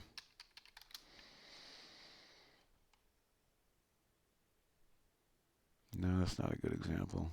I think Apple was looking interesting on the. Okay, perfect. So let's say we bought Apple and we bought it, right on the open. We're in right about here. So let's go ahead and do something so we can illustrate it. I'll bring up my brokerage plus. I'll buy 100 shares of Apple, even though this would be our entry price. I'll enter what a stop would be. So we go to there, add stop order. I'm just going to put in a round number of 280. So let's say that was our original price, right? And as it moved higher, and I saw that it came in and it held and it passed the test right here. This is a big test, meaning it pulled back sideways, bounced higher. It didn't let that moving average, didn't close below the moving average. So now I'm going to move my stop up probably about, here. I'm going to always try and keep a little bit of distance between this 10-period moving average because I don't want something to come back, wick down, and then stop me out and then pop back up. But more often than not, as I was saying earlier, I don't get out of these trades with hard stops. I like to get out of trades on my terms, meaning, if I was long this thing right now, I'd be trying to get out, cancel. I would be looking to take profits in a manner such as this. Whoops, it's going to execute. I don't want to do that. We'll just go 287. So, okay, see, I like to say, come and get me at my price and maybe list third or half. Come and get me up here when you're pushing higher, because if you're always waiting for the rollover and the stop out to get you out, that's a tremendous amount of profit you're leaving on the table, trade after trade. All right, I like to sell when I'm on my terms, not when I have to on their terms. So lastly, I make the decision to get out, not on a hard stop, but if the candle closes below that rising 10-period moving average, I want to get out on a closing candle. So I'm going to flatten this trade by using the simple button there. It cancels both orders and gets me out. All right, SMMT for Don, long in the gap. So you've got me at gap. Okay, interesting. So we had a big push yesterday. We're having a secondary push today. Sometimes the second day is going to run out of steam and be a little cautious, but not much of a gap on the open. But look at that. Beautiful. It got ahead of itself. Don't be the person that feels like I got to buy this because it's running away from me, and if I don't buy it now, I'm never going to get it. Bullcrap. You'll get it. If you buy it, you'll feel real silly because you're going to be the first person that's probably going to feel that pullback. Just stalk these things and watch them without chasing them. And then all of a sudden you're like, oh, I'm getting an entry here. Pullback and sideways action. Here comes that moving average. There's my entry. And then you got yourself a nice little secondary midday scalp. If you were long this thing back here, I'd be wanting to sell some up here and get out, because it's my theory that a day and a half on these big momentum runs, you get a day and then you get the greedy people who want that second day. And then in the second day, you've got a bunch of skittish people looking for the fire exits. And once they start running for the exits, you don't have much time to get out. So another great example of trying to sell when you can, let the price come to you and get your price rather than sell when you have to. How about X? I had a long position in X for a while. And the guys listening know it. They saw it. I was establishing it down here, and then kind of selling it piecemeal as it ran in three pieces. And I'm out now. I'm out because this is bothering me. I'm actually going to be looking to get back in. If this thing comes back and touches this 20 period, in other words, on any given day, X could just stupidly sell off on an algo hunt, only to come down and kind of, when you're trying to climb on a ladder, you got your foot dangling, trying to feel where the step is. Algos do that. I'm starting to use that analogy because it reminds me of what they do. So if I see that day when X is just down 5, 7, 8% on the open and it touches that 20 period moving average, I might reestablish a position then. But for now, I'm out. Now that's not to say that if you're in it and hoping that this thing can move sideways and then push through, there's a very good chance it can. All it can take is one big news article about stimulus bills coming out, and X being a tremendous benefactor of that. I took my money and ran because I didn't like.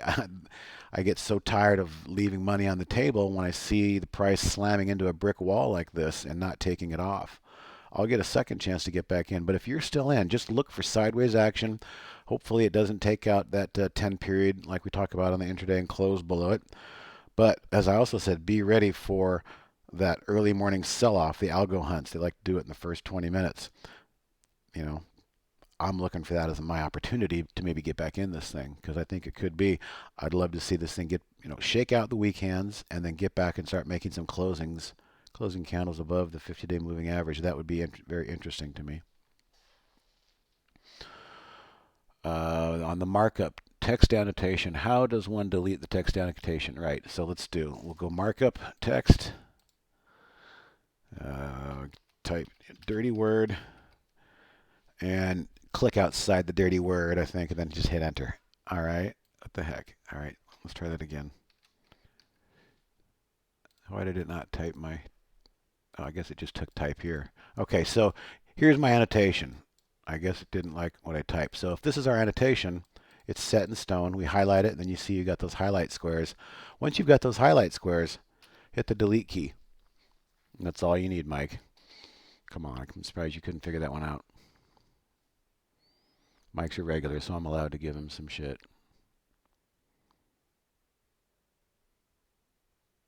And if that's not working, then I don't know.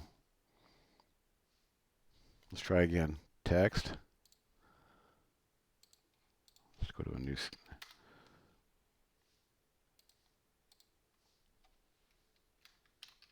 Text. Enter. Okay, so the enter key locks it in there. Now it's locked. I can move it around if I want. Unhighlight, highlight, unhighlight, highlight, delete key. You got it.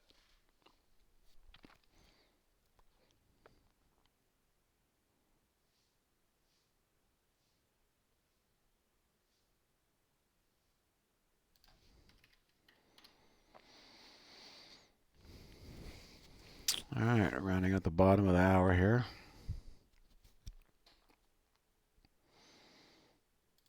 I'd like to see this vert go. If it's the trade of the week, I'm long some. But here's what I don't like. Today I'm not really holding my breath. 0.44, it's barely even doing half relative volume. What I want to see is a big push, and then I want to see the 1 minute and the 5 minute volume turn into like 5, 6, 700% of normal. Then we know it might be on. But for now, it's just holding patterns, sit and wait. I mentioned in Jamie's webinar yesterday. Let's think about this. If you don't know who Virtue is, they're one of the two bigger ones, Citadel and Virtue. Matter of fact, I was just speaking about them, the algorithms that try and shake you out of your sell stop orders. You get in something like X, and you say, "All right, I like this X, but oh man, if this thing sells off below, what would we call it? If this thing sells off below 637, I've got a good till canceled order to get me out." Well, guess who sees that whole chessboard? Citadel and Virtue. They see it because Robinhood pays them. Nothing's free in life, guys. And if you think that you're okay at Schwab and E-Trade, no, think again. They're selling you out. They're getting paid for their order flow. So Virtue pays for all of our orders, and that sets it up into their giant matrix parameter, and it sees the entire chessboard. And that's why we see a lot of early morning stop hunts. You get this mentality of, I don't want to get out of X, but if it breaks below this, and again, back to your question, hard stops. Why I don't like to use hard stops. You're just giving them the bowling pins and letting them see that you're lining them up. So bounce out of here and then pop back up. That is kind of their MO. So Virtue is in the business of making markets, and they get their day. They don't lose money. They just print it. So if that's their game, and they don't lose money, and they make markets, and they get order flow, business must be good if the volumes in the markets look like this. So there's our hypotheses, there's our assumption. Market making companies like Virtue and Citadel, business should be good. There's a lot of businesses that are benefiting from this craziness right now. They're just one of them. But I don't go by what their business model is and what the landscape says. I go by what the chart says. What is the crowd thinking? And when I see this setup, this was one I call the train is leaving the station. They're not giving us some sideways action to let this 10 period catch up. No. They're trying to secretly, don't look here, look over there. We're not trying to let you see. And a lot of times this setup right here just takes off and doesn't even give you a chance to get in. So I'm hoping it does that. I'm already positioned. Look at this. We'll go back to my earlier example. This thing is riding the sweet turbo line. All right. Just keep riding that turbo line, and I'm not going to get upset about a red candle intraday. I'm just going to let this thing breathe and let it do its thing until it does. And like I said, when it does, I'll look over and see relative volume back over 1. I'll see 5-minute and 1-minute volume cranking up. That's what I want to see. Got some green here midday, but it's not really confirmed by anything. It's just waxing back and forth. Do you have any scan for swing trade? Well, yeah, I'll give you this one right here. This is one of my main ones. It's the way I found Virtue. It's called the A table, and there's an ebook about it. The whole idea is they're just the strongest stocks on the board, and they also have what was my entry invert? My entry invert was just below the actual. I think it's 2403. I'm in at 2403. And I'm going to give it to the 10 period moving average. At any moment in time, this thing could jam down to the 10 period, and I'm okay with that. If it does it, I'm like, okay, it just had one more check in the list of things to do before it took off. It had to pull the slingshot back. I'm not going to let that worry. But the A table, I'll just share it right here. It's looking for stocks that are strong based on our composite proprietary rating system. So right off the bat, you don't have to worry about configuring strong stocks. It's already configured for you. And the kicker is there's like a 10% minimum of short interest in there, meaning there's a significant amount of shorts.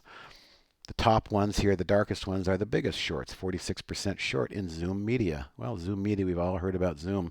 So what's happening with this particular scan is it's finding all the coronavirus benefactors, the ones that are benefiting. Obviously, Zoom Media is benefiting. But does it mean that we come in here and we pull up Zoom Media on this day right here and we say, oh, I got to buy it after this giant move? No, look at this. This thing had to work itself out. And then it gathered a base camp, a beautiful base camp, and now it's moving higher. So this is where Zoom Media should have been interesting to you, not chasing it up here. So all day long I'm looking at this thing and trying to find the jump rope on every single one. Here's the jump rope. Look at this thing, went sideways, sideways, sideways, test, and took off. If you're on your game and you're watching it here, you could probably be getting an entry right there and taking a chance. Pets. I was in this one earlier, but I got frustrated and got out. There wasn't still not a lot of volume in this thing. But again, think about it. Chewy and pets, people can't leave their house as much, and they're buying their beloved animal supplies online, another benefactor. So what's happened with this A table is it's kind of just slowly turning into the coronavirus winners. You could probably even rename it the coronavirus winners. You can go through and look at all the different similar stocks in there, but I'll share this one. I already did. But the whole trick is it's not just going to slap you in the face and say, buy this. It's going to give you a curated list. As I said earlier, man and machine. The machine is giving you a curated list, and it's up to you, the human, to look at each respective setup and try and time the jump rope. Maybe something like, Can't get it to load fast enough. Some sideways action. Maybe this thing's going to break out higher and move higher out of that sideways action. It's really the eye of the beholder and what you see, but the timing is up to you. These are just ideas, okay? So the best way to request a feature from the developer is just to send an email to info@trade-ideas.com, and then the best thing to do is in the message header is to put feature request. And if it's a feature request we've never heard of before, it might just get buried. If it's a feature request that just keeps getting asked for, well, those are the ones that might get the attention.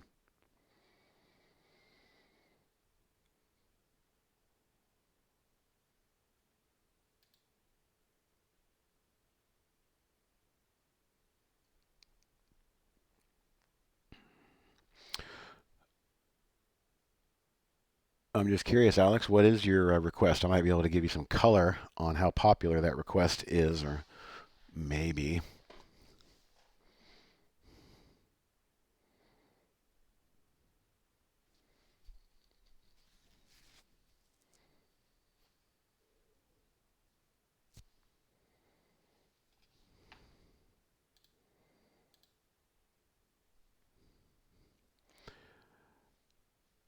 You want to be able to disable SMAs on the chart.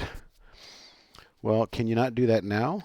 Boy, that's a beautiful example. I mean, there's our indicators. If you modify indicators, are you aware of this remove indicator box here? If I want to remove this SMA, I would check that box right there, then click OK, and it would remove. Just want to make sure you're aware of that.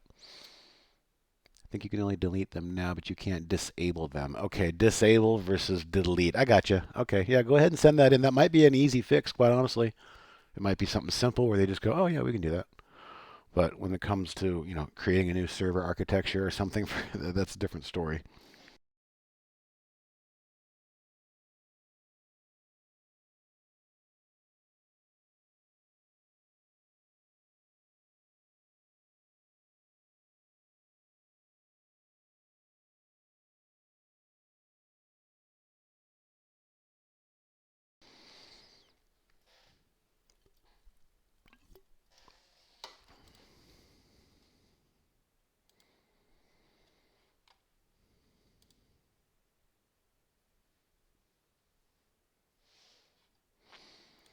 Let's see if there's anything else interesting on here. Again, I have these sorted by short float. So the ones that are the most interesting, and again, I guess just to finish the thought of this scan, is that we're trying to find scenarios where it's a great setup, strong fundamentals, strong technicals with a score rating, but there's still a high level of shorts. It's like, what are you people missing? Let's take advantage of it. So that's the idea here. But again, just a crude reminder. The jump rope is constantly moving. Some of these are a chase. Some of these are a bit early. You got to just kind of keep an eye on it. And this is a perfect, example to look at this and say, yeah, I like that there, but maybe if it pulled back to here, you right click, create price alert. If it pulls back to there, you're not going to miss it. If that blue line gets triggered, you're going to get an alert pop in your face. And a lot of times those can be the best times to enter, because the more contrarian that you can be with your entries, the better. I mean, let's face it. We've all know what happened when you buy that third green candle. You're just waiting for the pullback. But sometimes when you step in and you watch and you watch and you wait and you see buyers step in and then you participate with those buyers and then the price starts to lift and you barely even saw any red on your P&L, it's like, oh man, that felt good. And you got to build on that. So using the right click, create price alert will let us know when something has pulled back. And as I said, those can be the best entries sometimes. You just set it and forget it, and they're served up to you. You're not going through your emotions of, oh man, if I don't grab this now, I know I'm going to miss it. That's the worst thing you can do, which is what I hope Vert starts doing to people right now. Okay, let's look at this thing. We got 1, 2, 4 good days, 5 good days if you count the body of that candle. I'm going to put in a price alert just to let me know if this thing gets above there. I won't chase it, but I'll watch it. My position's established.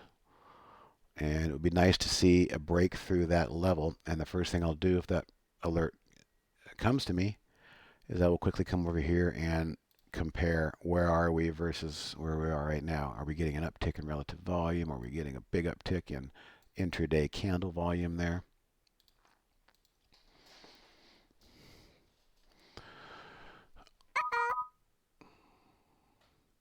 All right, question. Last time, need a second mini lesson. Still can't delete the white, the text. Are you like on a dark themed? Are your charts not white? Are you in a dark theme? So let's see if I was to go to like properties, dark theme, text, type, highlight, delete. Cannot delete the white, the text and Mike C, for that, what you might need to do is just get a new version. Go in and remove your current version. Don't worry, it won't remove any of your settings because those are all in your documents. But delete the current. It might be a bug, is what I'm saying. Delete the current version. Go in and find the newest version you can, and then that might solve the issue because it's not giving me the. It's not giving me what it's doing to you. Buy sell icons on the chart don't work for me. Okay, so here's a reason, and it's kind of complex. If you're using the Brokerage Plus module, we have a tab called Strategies. Now, I don't know what defaults are in there. Let's assume that buy 100 shares at market is one of the default strategies. What you'd need to do is first right-click, enable that, and say, I want this is to be my buy strategy because we need to tell those buy and sell buttons how many to buy and what our risk parameters are going to be. So you'd come in here and say, okay, well, just set this as my chart default long strategy. So I know that when I hit buy, it's going to buy 100 shares at the market. So we'll click that. Now that's your first setting. All right, let's find something like SPY that's rather liquid here, and let's see if we can make that work. The trick is it's a two-click setup. The first click is enabling it. So click 1. Notice how my cursor has changed. Click 2 is going to set the price at which you're going to buy. I could put it up here and it would become a limit. I could put it down here. I'm sorry, I could put it above the current price and it would buy. Or I could put it down here and it might come back to me. Let's put it just below and see what happens. I'm going to click. Look at that. I've dropped it. Limit order. Just a 10 cents, 15 cents below the current price. And I know that if that gets hit, what's going to pop up on my screen is going to be 100 shares. So I think where it may have lost you is the first step. You've got to assign a buy button, one of these strategy parameters. And again, this is nothing more than, okay, how many am I buying? The order details, the risk management. What is the stop loss going to be? Oh, this one doesn't have a stop loss. We need a stop loss. So we could say 1% stop loss. I'll show you how that comes into play. Okay. All right, 1% stop loss is now a new function of the market buy. Let's go over and buy the Qs. And this time it's going to add the stop loss as the order comes in as well. So we'll click buy. Let's just go ahead and buy it. Buy. Okay, opening order 81. Looks like it's waiting for a down tick to get clicked. But look at what happened here. All of a sudden, our strategy, buy market shares that we have authorized to be our default chart button long, we now have a different order. Like the last one we placed didn't have a stop order that accompanied it. This one, we now added that stop order of a 1% that accompanied it. And when we do that, it basically, here comes the order. It's going to get us, I bet it's trading right there right now. It's going to determine the share size. Oh, actually, no, we've already determined our share size. 100 shares regardless, so that didn't matter. But we can control that is what I'm saying. So hopefully that helped. Anna, the buy and sell icons don't work. There we go. We got an execution. Now look at this. I can say, all right, we're in. Let's tighten the stop. Boom. Cancel release. My stop is tightened. Now my loss is only 86, where it was a bit more prior. So these, once you get familiar with how to utilize this interface, it makes trading really seamless and easy. And there's less brain surgery and less moment of calculations and how much do I need to buy and what's my downside going to be. It's all predetermined in our strategies tabs. So for the downside, you could come in here, market, sell. Let's do the same thing. We'll add a stop loss, risk management. We want a stop to be in percent. So it's always going to be a 1% stop order that gets sent along with the original order. And then we'll make this one our default short button. And that's it. That's all you got to do.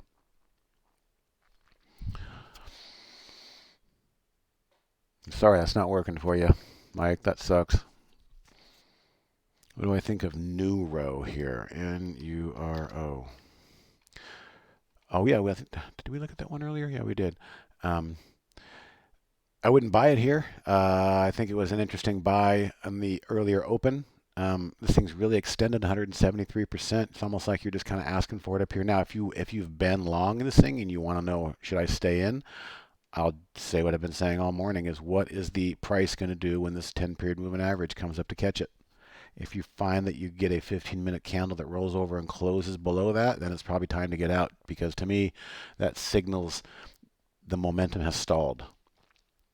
All right, I'm glad you got that, Anna, on the button. So once you've got your simulated trading connected and you've got those set, probably wouldn't be a bad idea to go in and save layout just to make sure you're saving all those things. They might save automatically, but anytime I make changes to configurations, I like to lock in the saving of the layout.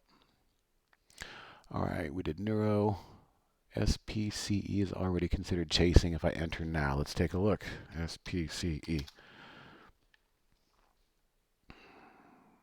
Virgin Galactic. All right, couple things. First thing I always do, my eye always starts on the daily chart.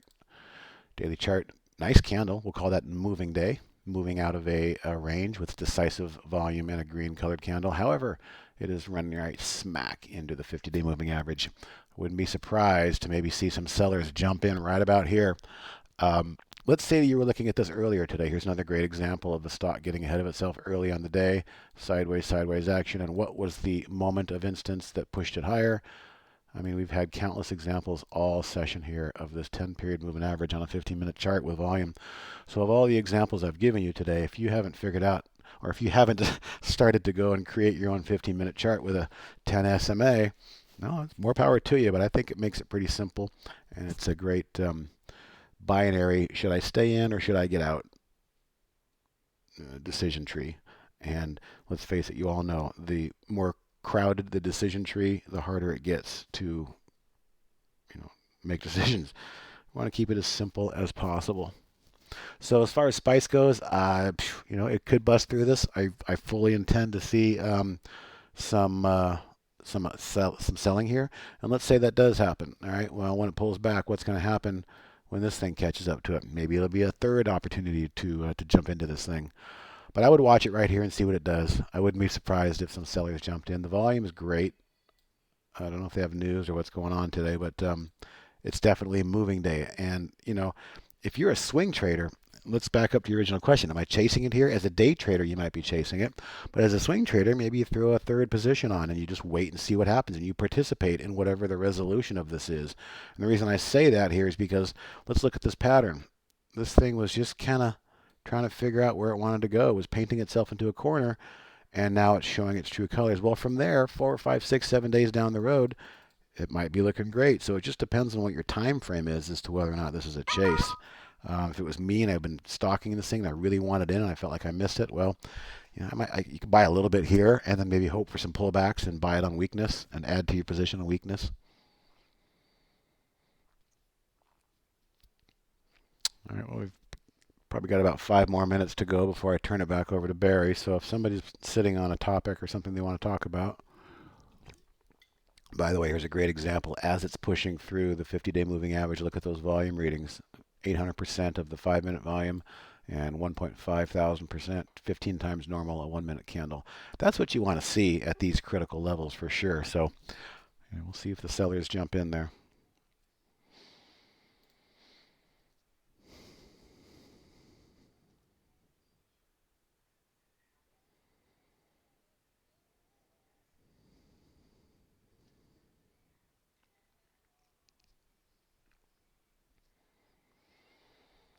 All right, guys, again, just a few more minutes and then I'll pass it back to Barry.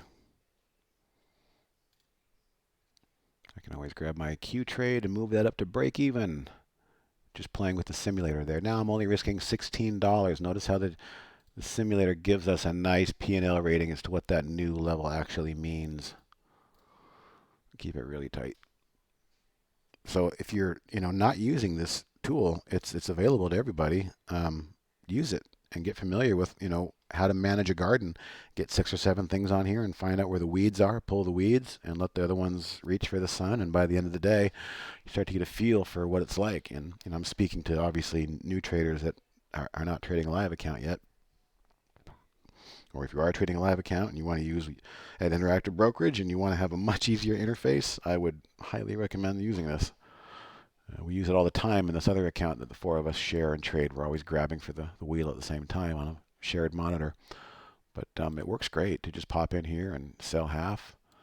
You know, the half button is great. It knows if I'm long or short, so it knows what half means when I click half. Now I've only got 50 shares. I've lightened up a little bit. I can bring this up as well. Stop it. All right, looks like we've got brokerage plus. So this will round out our hour here. I'm sure I'm using buy and sell buttons on the chart. Why is the result variable based on where I click the chart? It's because where you click the chart is basically the price level that you want to send the order. The second click is essentially the price that you're entering. Now the first click is to enable the buy button, and then as I showed earlier, hopefully you were there, in strategies, this is where we determine, which one is our default long and our default short. And from here, we determine how many shares if we want to buy a certain share size, or what our risk management is going to be.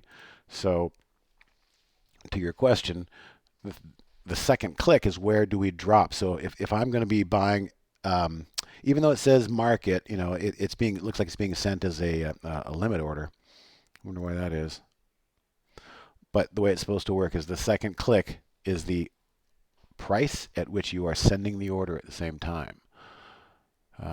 Default strategy, order details, based on stop, loss, risk value, risk management.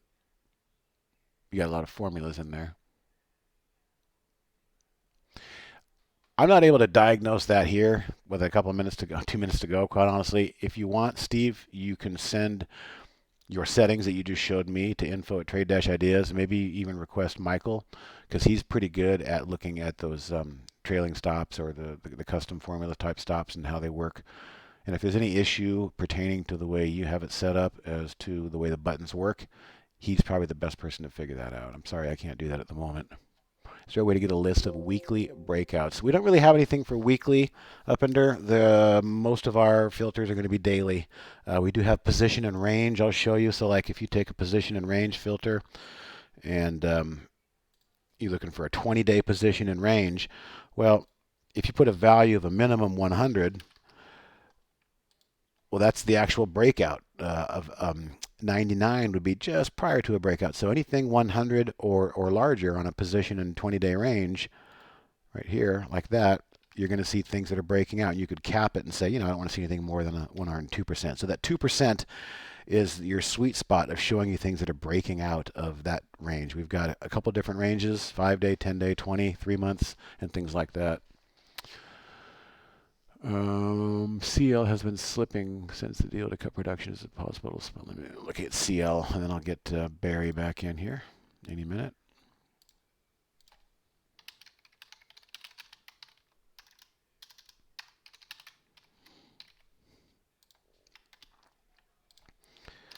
CL, Colgate Palmolive. If you're asking me about Colgate Palmolive, I think it looks great today. If you're talking the bigger term slipping, everything's been slipping, but I think it looks pretty good today, actually. And I'm saying that because it got hung up 5 days in a row, roughly at the 50-day. But today, just like the NASDAQ, it's decisively moving through that big level. So I don't think it looks bad. All right, guys, Barry's ready. I'm going to give you all a countdown. I'm going to give Barry a countdown so we can do a nice seamless transfer and keep the people in the room that are watching the same. So appreciate you hanging out with me, and I'll talk to you next Tuesday is generally the time I do it. So take it easy. So you people who are on the YouTube feed, can you hear me? Make sure you guys can hear me. Seamless transition, I hope.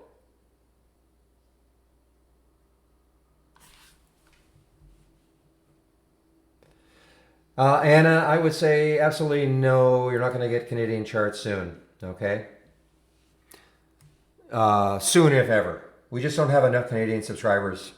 To be honest, we had a lot of Canadians. I'm a Canadian, okay, but we don't have enough Canadian subscribers to warrant it.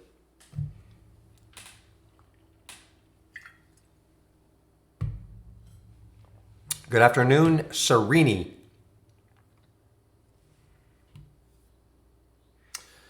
All right, guys. Well, still, I'm really thinking about swinging this summit. I did sell some. Got in just as I was taking my break. Right here, I was talking about this one, and thank you, Fred, for actually bringing it to my attention and others yesterday.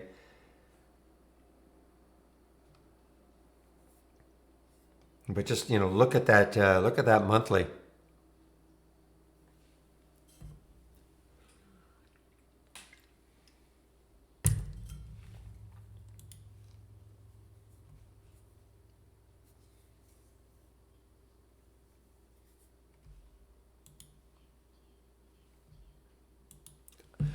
Guys, I cannot believe this ARTL. I cannot believe it.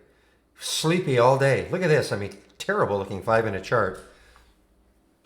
Sleepy, sleepy, sleepy. And I took a look at it, and man, what a percentage. What a percentage increase.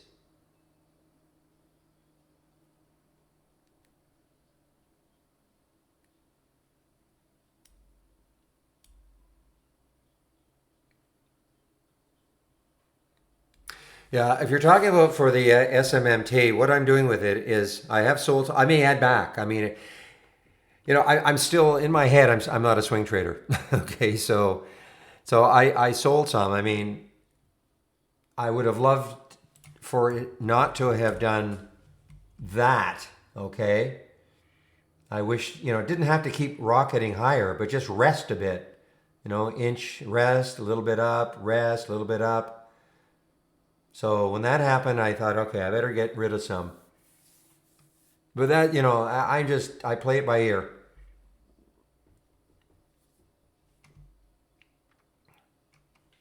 But I mean, if you look at this daily chart, I mean, I'm saying it's going to get there, but I can have a fairly wide stop on this because, if it ever, even if it got up to 10, I mean, that's 2.5 times from where it is now.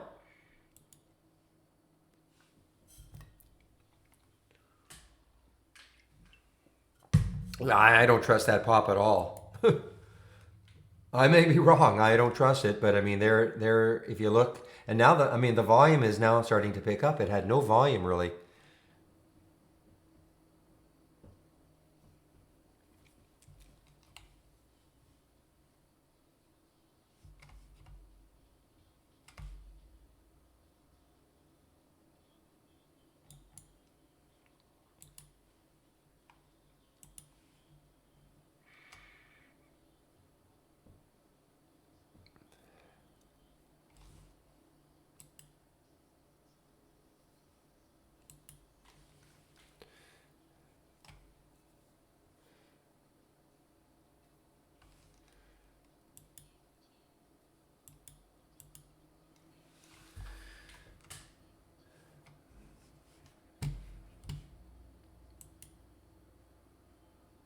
Well,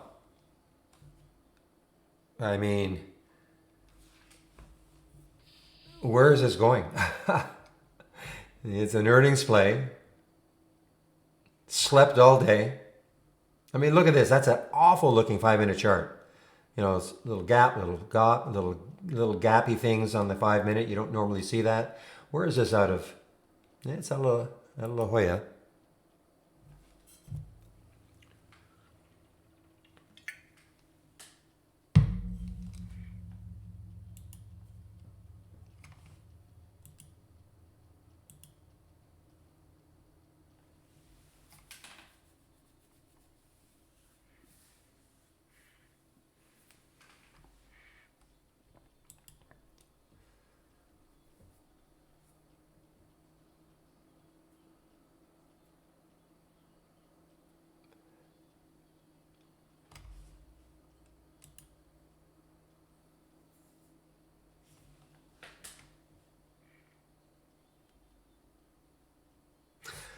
All right, wow, it's 1:06. Okay, time for me to do my video. And then at 2 o'clock, I have the marketing meeting. Have some questions I have to ask them. So the marketing meeting is at 2 o'clock. So I'm going to do my video right now.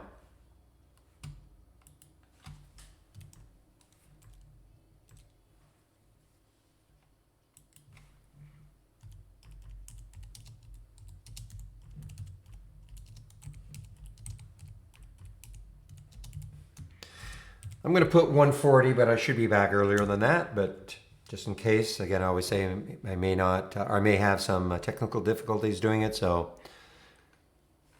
just to be on the safe side, that's what I'll say.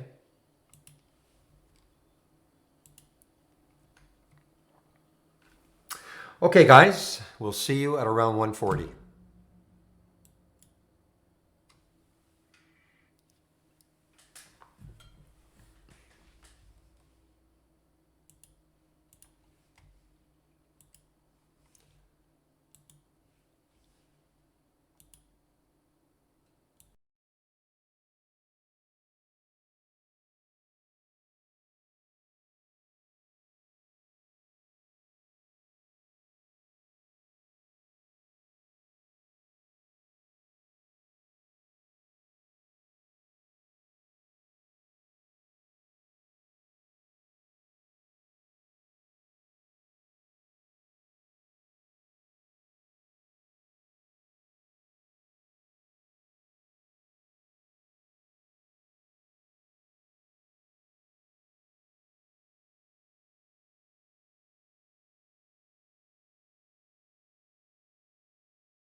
All right, guys, I'm back.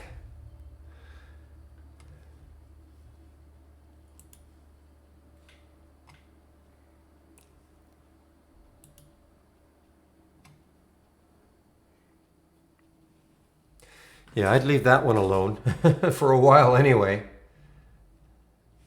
Bitter, bitter taste for the AIKI. Any company that does that. So what did the, man, oh man, ARTL, so it got up to $2.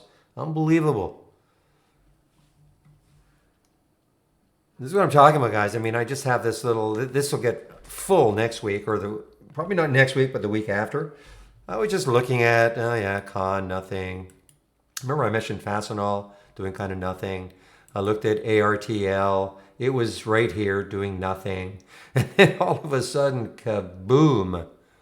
Unbelievable.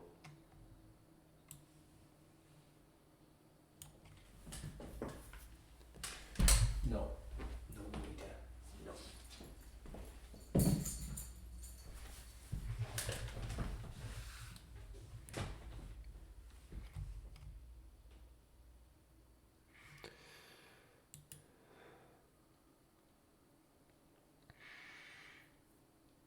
There's another one. Look at eyes. I mean, I haven't seen eyes for a while. Look at the volume coming in to eyes. The red bar ignored also. Well, okay, so when you ask a question like that, could cost trend higher? Yes.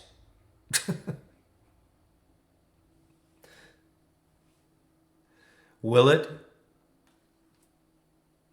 I mean, I mean, this has been, obviously, this has been recession proof, or, well, I don't want to call it recession, but virus proof. I mean, it had the hit like most stocks, but it's almost come back to pre-virus days.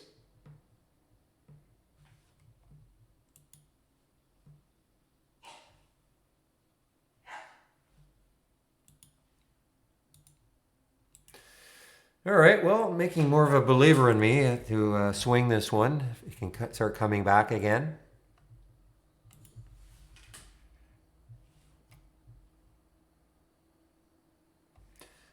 Eyes, the eyes have it. Look at this. Boy, we've had a lot of interesting, interesting trades. Or trades, or, well, alerts. I call them alerts today. At least small ones. Now, you don't marry them.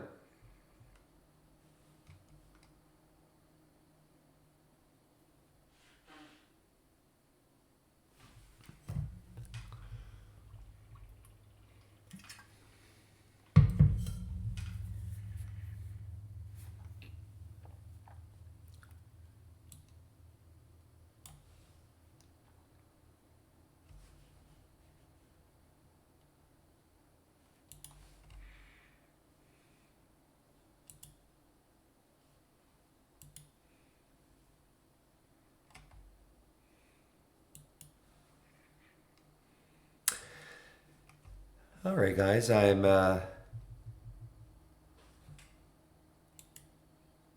just kind of relaxing into the close here. I know we still have a couple of hours to go, but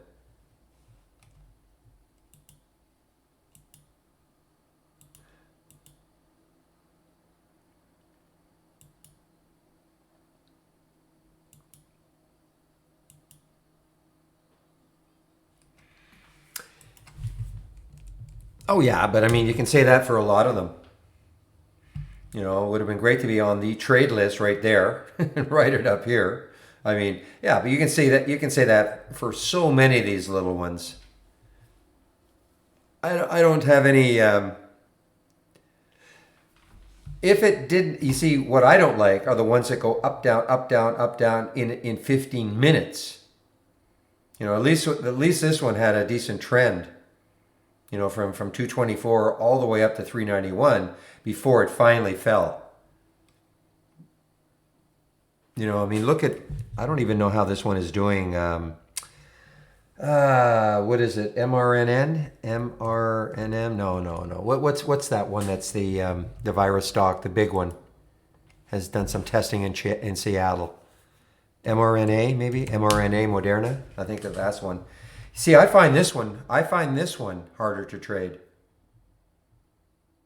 I find this one just chop, chop, chop. I mean, the only okay, actually, today it had 5 days, 5 candles down, 5 candles up. Okay, so at least you could maybe establish something. But look how difficult. Look, I mean, look at the topping tails and bottoming tails on the weekly chart for this sort of a stock. Look at it on the daily chart,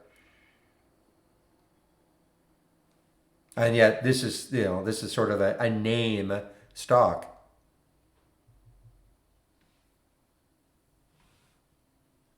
And I'm not trying to defend NVCN. I mean, it's just that give me that for a while, and then I say, okay, yeah, great. Again, we're not marrying them, but for 1, 2, 3, 4, 5, 6, 7, 8, 9, 10, 2.5 hours, not a bad trade.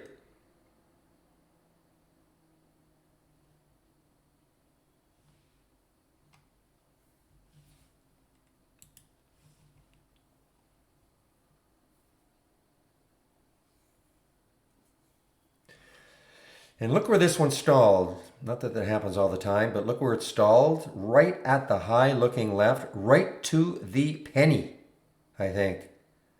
254, 253. So basically, it got a penny above the high, and then it stopped. And also, there was that candle there too. So a couple of daily candles right at the level, and then it just stopped. So if you're wondering about, reading charts and all that, I mean, not that that looked necessarily as huge resistance, but it's amazing how many times that happens.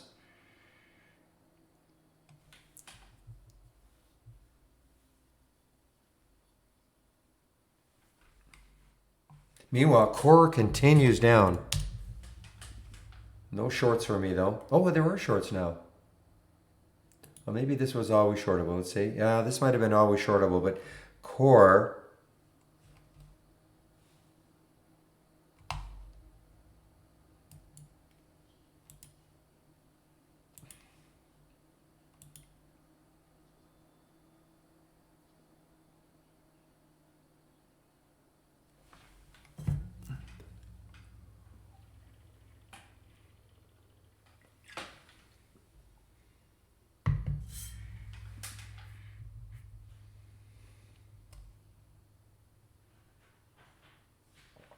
Let's,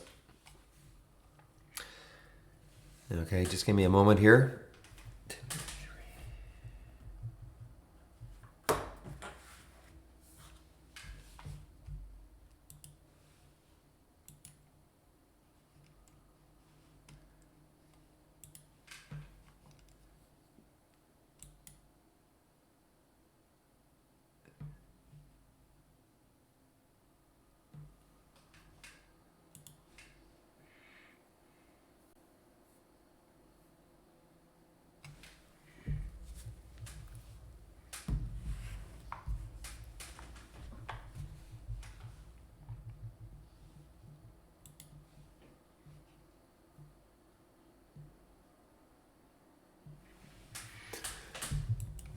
I still find that amazing that Shop is up at $500.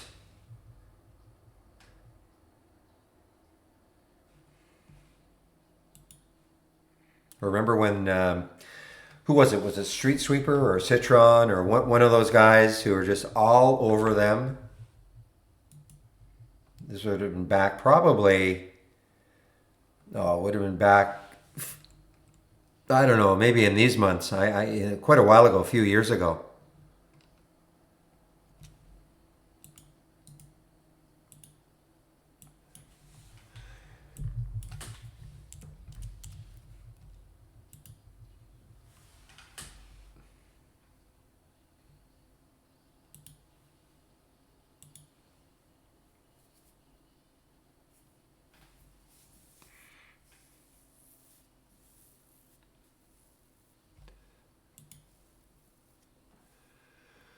It is on the move. I'm definitely aware of it. And that's the SMMT.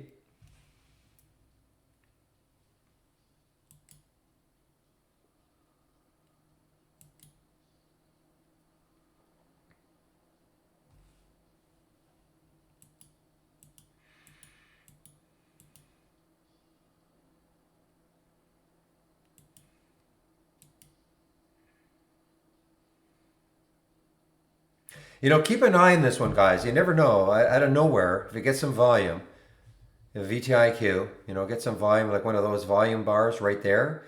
If it happens later on, it just pops it right through that 1250 VTIQ. Probably still make the watch list because it's not that far from the high, so 30 cents. Just in case tomorrow when it opens, it gaps up over this area. So it'll probably still make the watch list. Um, no, I'm not showing GME. So you better do a refresh, William. 414. It was virtually right when I was taking my break at noon. Right on that candle there.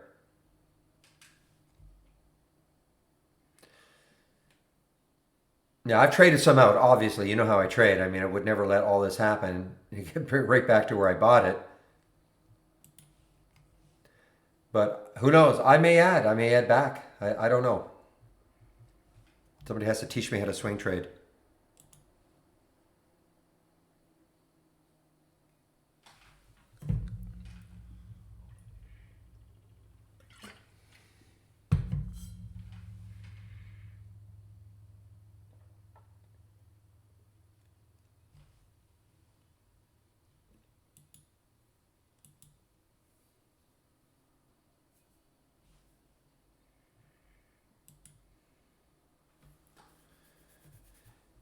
Maybe keep an eye on this one. It's still negative. This is on the watch list. You can see the amount of room this one has, the MLND.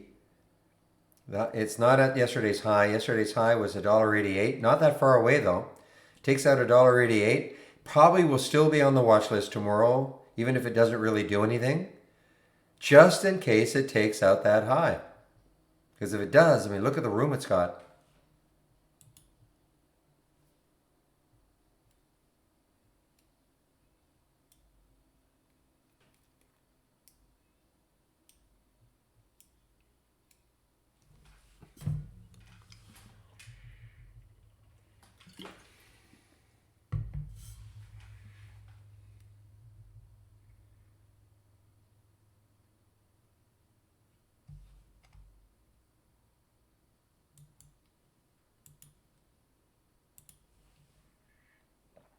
By the way, guys, is my I haven't asked. I think I have more of a giant pointer now.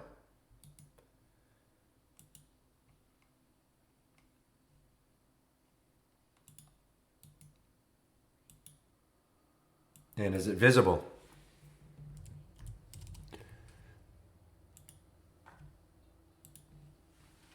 Of course, I guess the yellow it's not great, but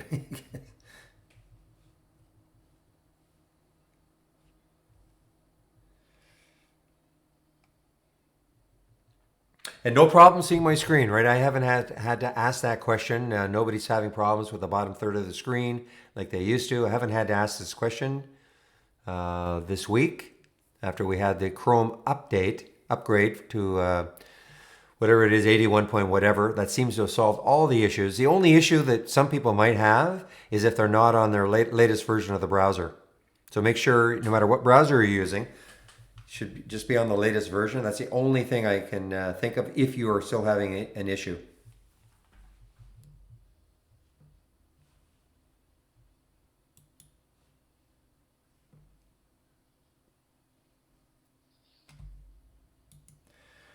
All right, come on back, baby. Let's go. Where is Vicky these days?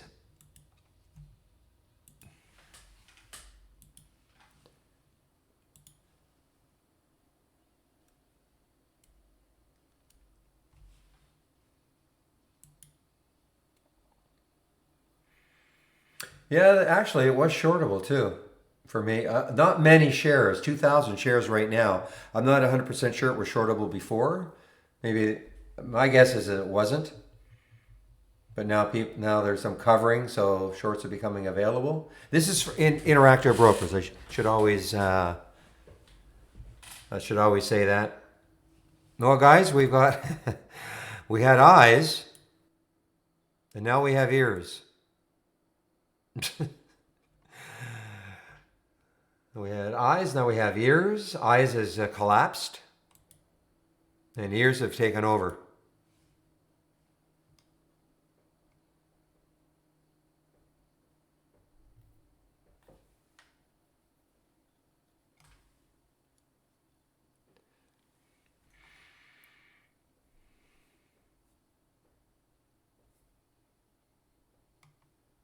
I think this summit will be awfully, awfully bullish if it takes out that high. 470. Well, why don't I just put an alert right there?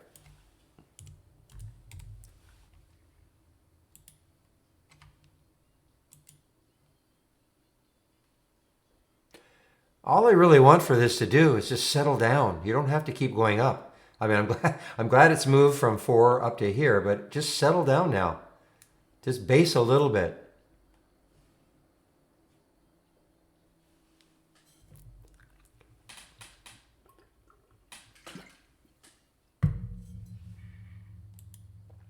Ears, yeah, look at this, 1.5 million shares in the float. And it still has some room to 150.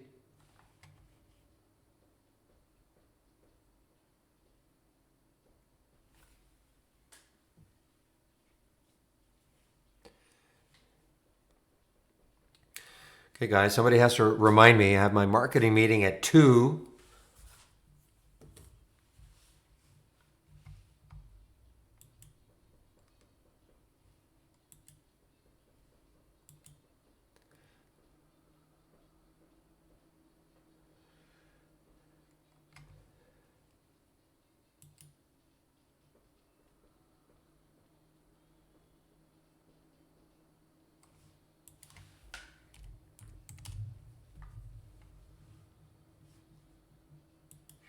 Well, we do have nose. I think nose is something.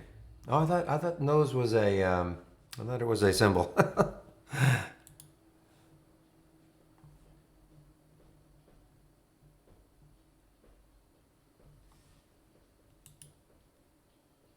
There it goes. Well,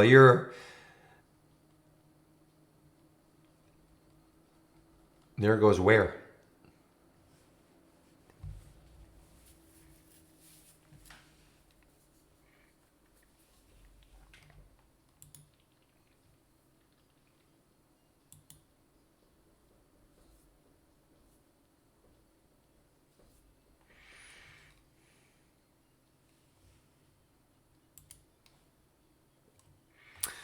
Chug.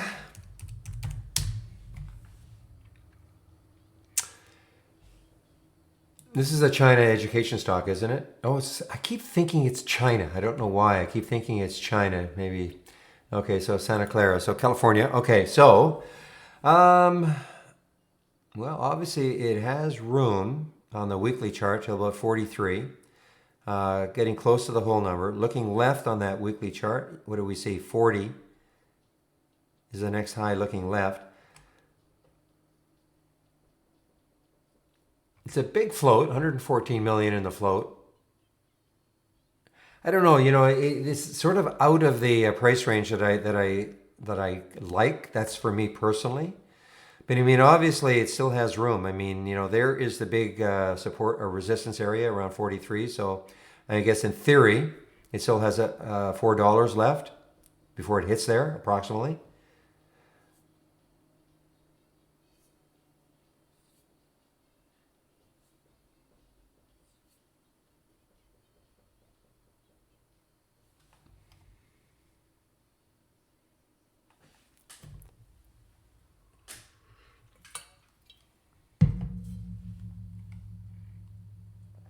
And of course, yesterday, what's the 200-day? 37.80. So it's above a couple of dollars above the 200-day moving average, which it broke yesterday, and just sort of a continuation, I guess. It's just, I mean, I'm not in love with I'm not in love with the price range. That's all. So I'm not in love with this 5 minute. I mean, look, there's maybe a red bar ignored.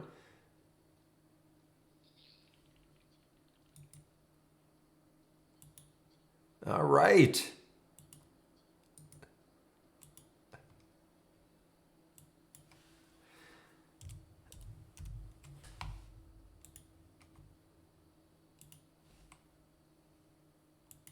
All right, guys. Well, can this take out 5?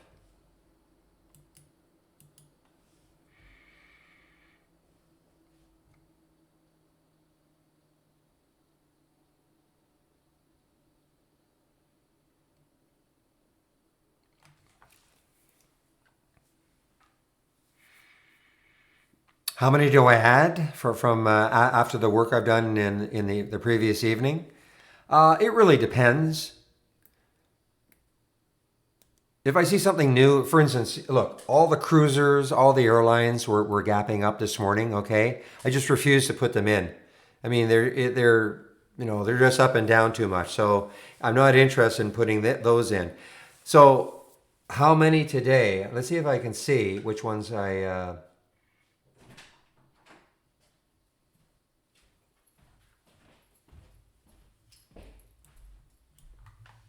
One moment, please.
All right, guys. Sorry about that. I'm now back.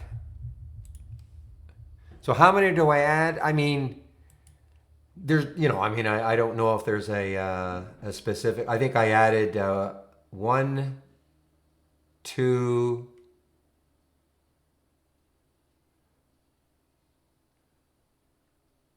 I only think I added 2 today from the pre-market work.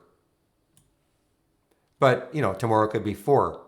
Tomorrow and the day after it could be 0. I try not to jam up the watch list. I'd rather have a watch list like this. I'd rather have a watch list that's only producing, say, 5 here and 1 there, than 10 and 10 for sure. So did they all work? No, but a couple of them worked incredibly well. Difficult trade on the SONN, granted. But the summit has been a pretty good trade, and these other 3, I would say 40 stocks, maybe a total of 40.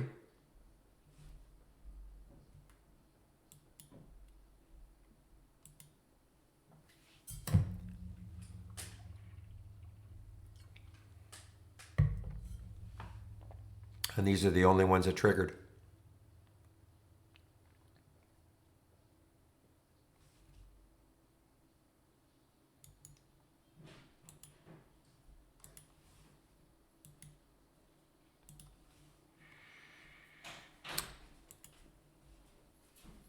Probably not today.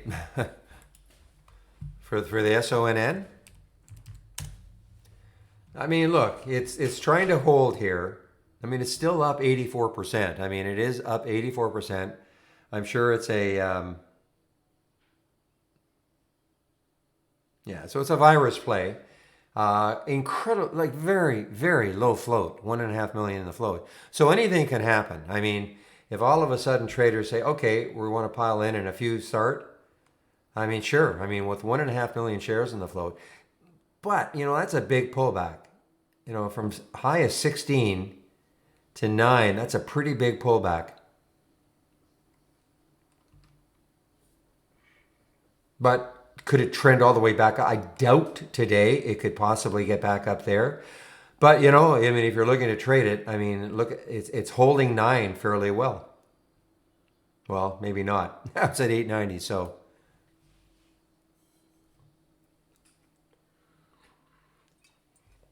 Yeah, I mean the VWAP is at 1207, so it's way below the VWAP.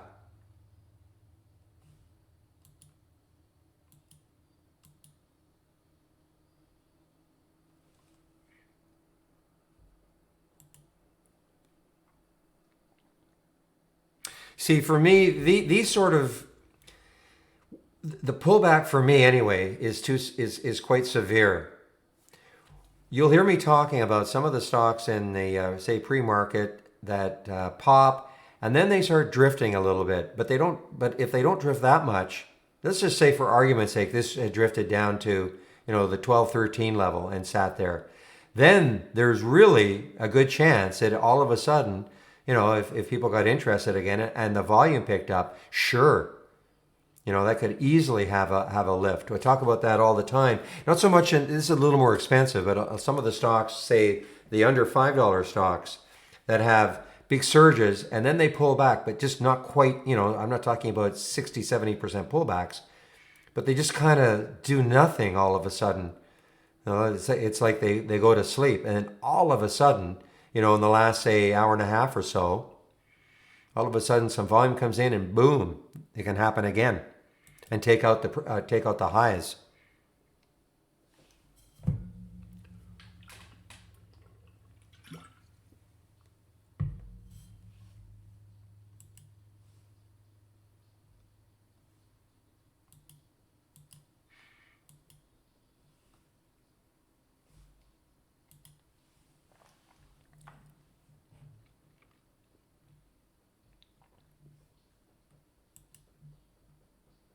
Yeah, I mean that's why I always say, you don't get into ears, chase it, and say, okay, I'm going to get in at 115, and then go walk your dog. You can't do it.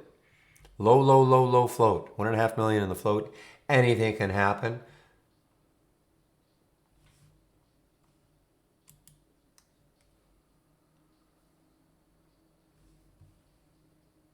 Oh, look at this one. This is an earnings play actually. Not very much volume though. Hooker Furniture, HOFT. Okay, not very much volume at all. Typically, you'd think that on a day it has earnings. I mean, this does not trade very much. It's only 11 million in the float. That 1.5, that 100,000 is actually over 2.5 times what it would normally trade. So I mean, you can just see this does not trade very much. But look at the high.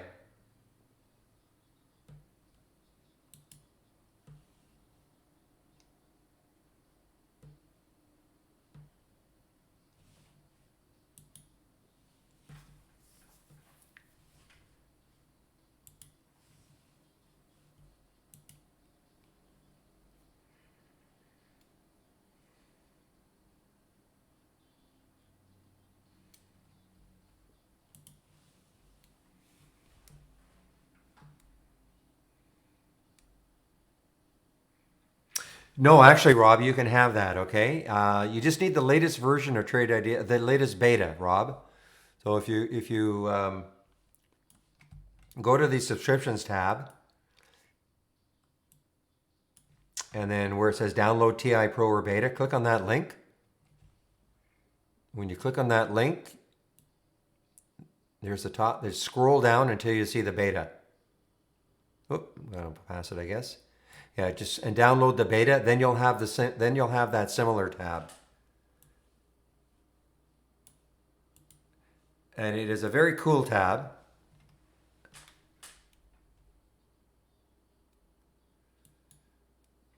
When you click on it, and what I've done is I've duplicated the window a couple of times. Right click, I've duplicated a couple of times. I've clicked on competitors. So basically what this does is it looks at the sector. This is a really drilled down sector, upholstered household furniture manufacturing. So when you click on an alert, so when I click on an alert, so that's going to pharmaceutical preparation. So it's showing you all the other stocks in that sector and how is it doing, compared to other stocks. So I've sorted it two ways. So at a glance, I want to see the ones that are up the most. At a glance, I want to see the ones down the most.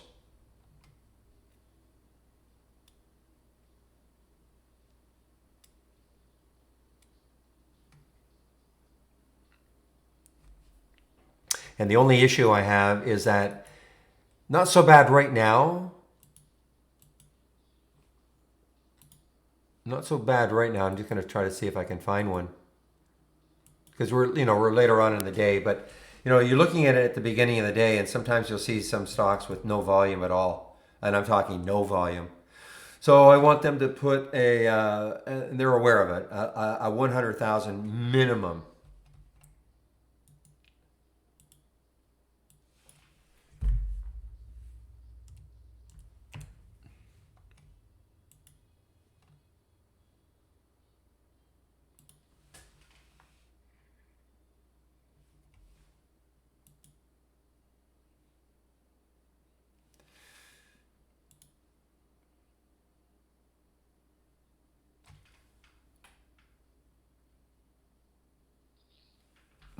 All right. Can we take out 5? I don't think I have an alert at 5. So, okay, 156. So my marketing meeting will start pretty soon. And 2 o'clock.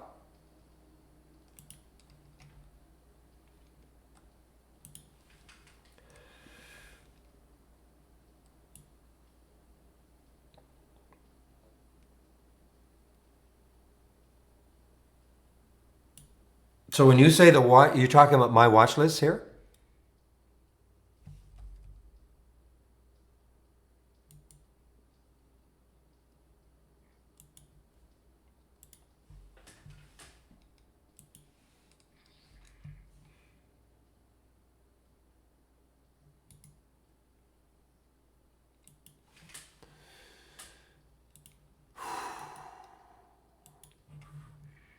What the heck?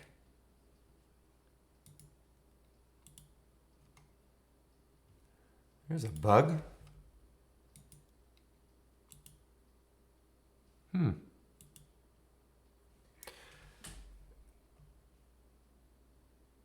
Why is that happening?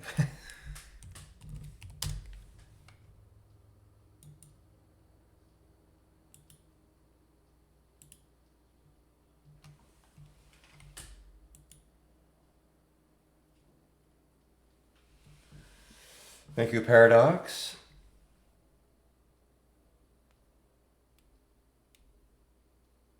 All right. So our friend Fred in the Fred, why don't you come into the trading room? No, you can say in both. Well, you can't say in both because it'll be too probably a bit of a audio delay on one.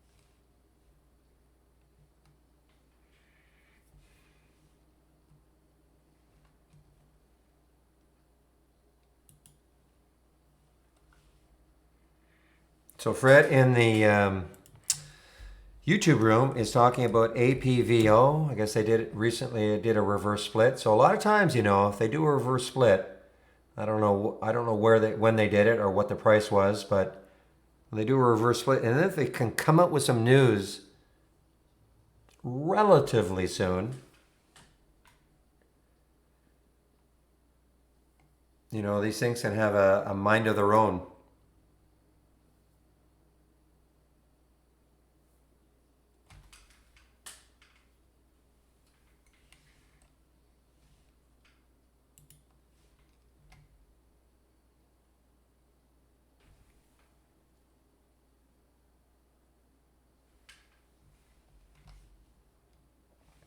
All right, guys. So this marketing meeting might start pretty soon. It's 2 o'clock now, so I should put this here.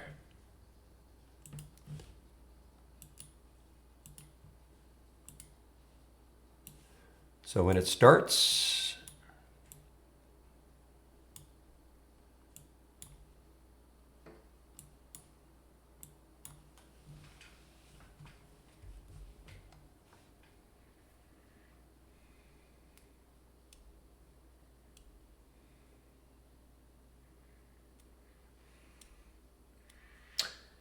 Which one of my Windows early alerts? Okay, I'm not sure I understand the question. None of these, nothing that you see here starts before 9:30. Okay, nothing. They all start at 9:30. The reason being is I have a relative volume filter in each one of them.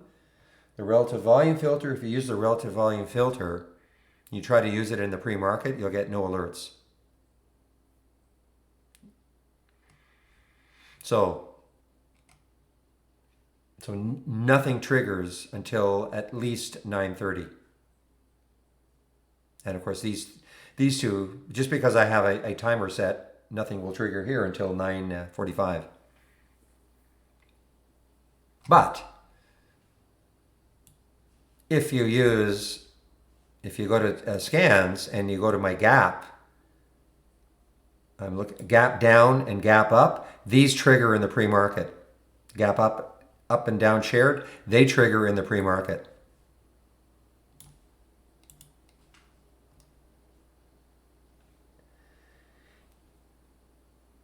Yes, if you go to the toolbar, new channel bar, and then my windows, okay. But remember, it's a layout. So before you do anything in a channel bar, make sure you save your layout to the cloud, okay?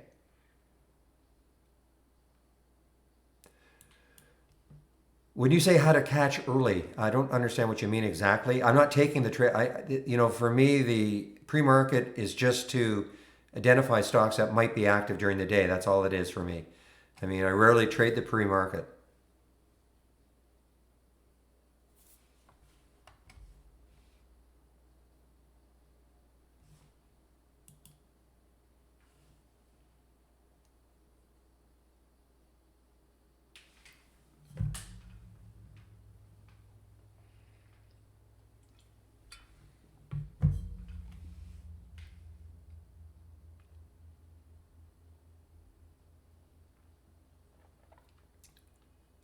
So we start getting our data at 7 o'clock. So Eastern time. So if you had that gap up and gap down loaded at 7 o'clock, you'll start to see the early morning gappers.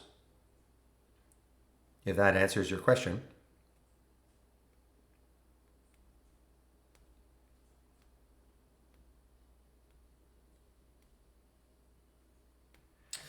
I'm just waiting for this marketing meeting to start.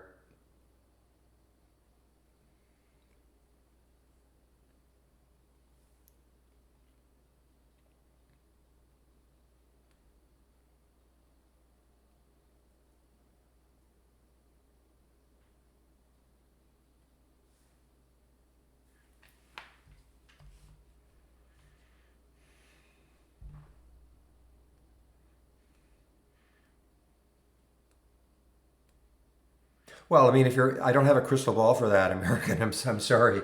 Before they pop up, I mean, yeah, I mean,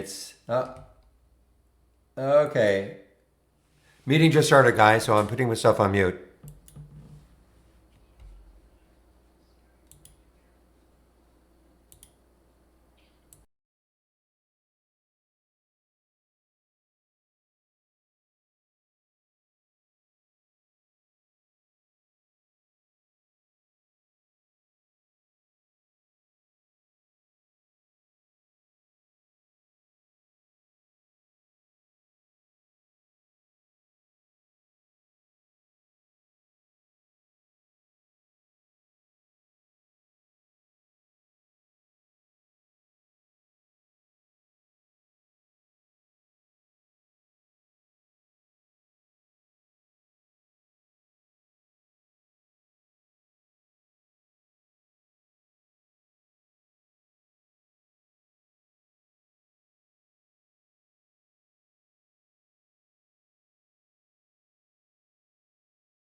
Ooh, I had myself on mute. I had myself on mute. All right, I have to do my whole spiel again. So, a while back, I had mentioned that I hadn't taken any trades yet, and somebody piped in, well, you only need one good one. Well, this was it, guys. SMMT. I got a big shout out to Fred in the YouTube room. He did. Yeah, no, they didn't hear me. So, yeah, big shout out to Fred in the YouTube room. He brought it to our attention yesterday and definitely put it on the watch list for today. And so glad I did. I mean, just look at the area, the void, the gap, the room, etc., etc. And I've traded some out, and now I guess I have what you swing traders call a core position that I'm hopefully going to hold. Now, if it collapses down to 4, I'll get out. Okay, how's that? And I can always add back tomorrow. But just a nice trade.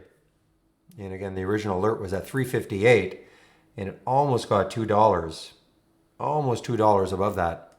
So on a $5 stock, just tremendous percentage move.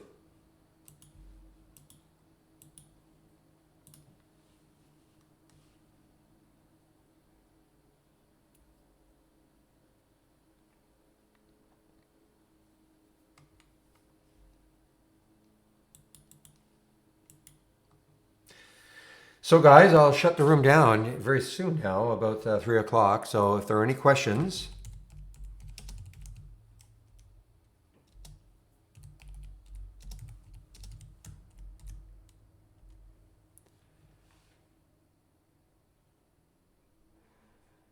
yeah, I'm probably going to get rid of these. I just use the VWAP one, okay? Again, I asked about the stop in the marketing meeting. Soon. Yeah, unfortunately, cannot pin it to a date. This is the VWAP stop that I'm using, but use the VWAP one.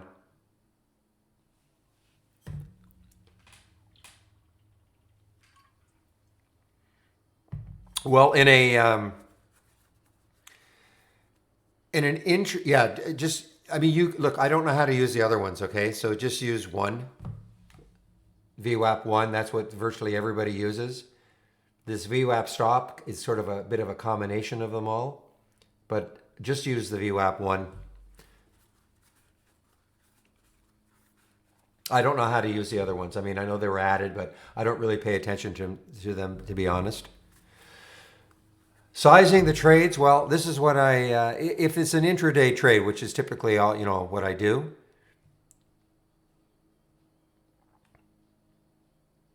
is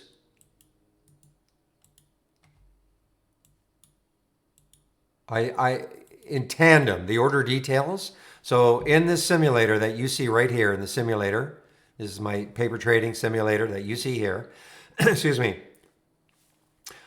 It's not about sizing. Well, how I size the trade is based on how much I'm willing to risk on the trade. What am I willing to lose on the trade?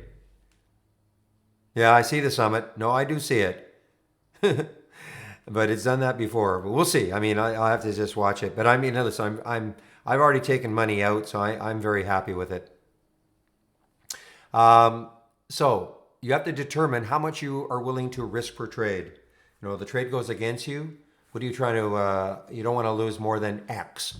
So in the simulator, I've got $100, okay? So if the trade goes against me, I'm saying, okay, I don't want to lose more than $100.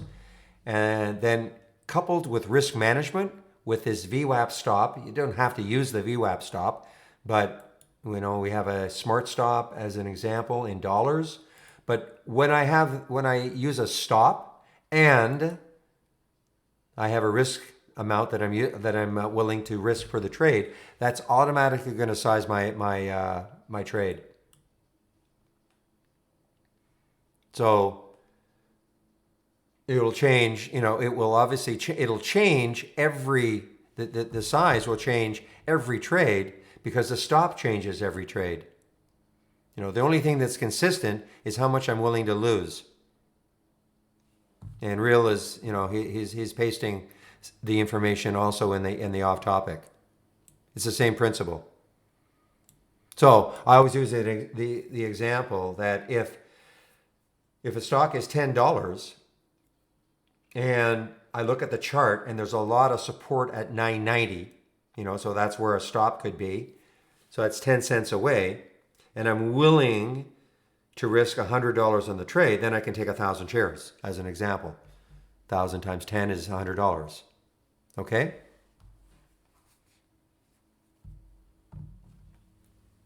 So that's how my share size is always calculated.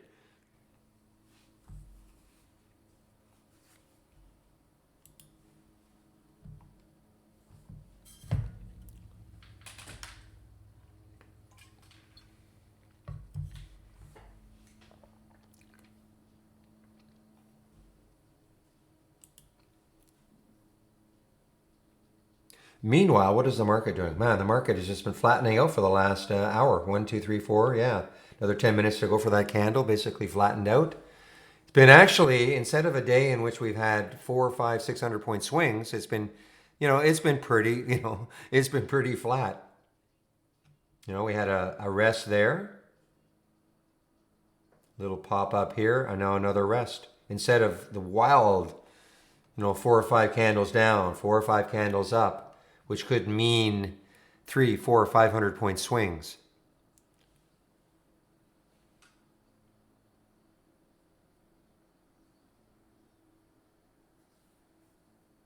Not really a specific. So I'm answering in the YouTube room. Sheetal, there's not really a specific video for creating scanners. Looking for a high of the day Momo scanner. Okay, so I'm going to pop this in for you. You can take a look at it, all right? So if you can see my screen, can you see my monitor?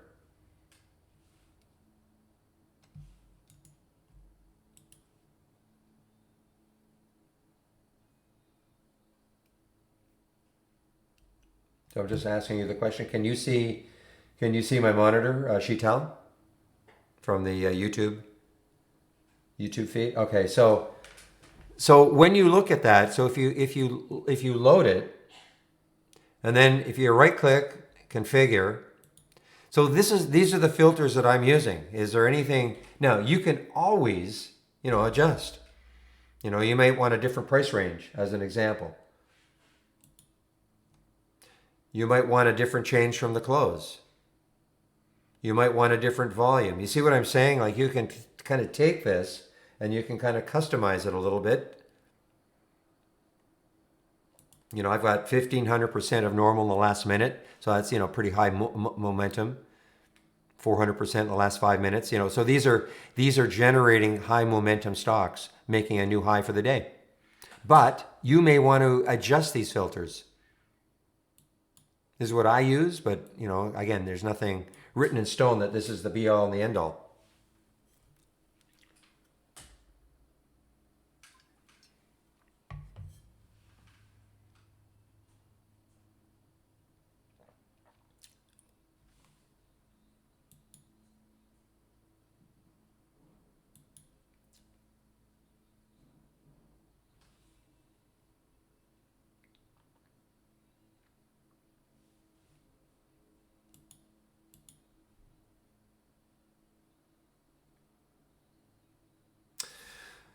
So I see it took this short again. 344 shares of the COR are short, and just kind of watching to see at the end of the day if it's going to keep moving down.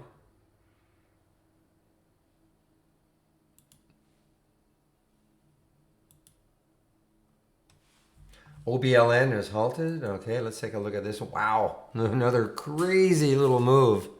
69 cents to $1, big percentage move.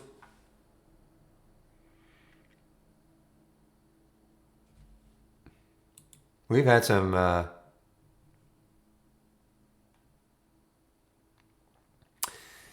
the risk. Oh yes, it's in Brokerage Plus. You basically create a strategy, or you have to load a strategy, an alert window or a strategy. You have to load it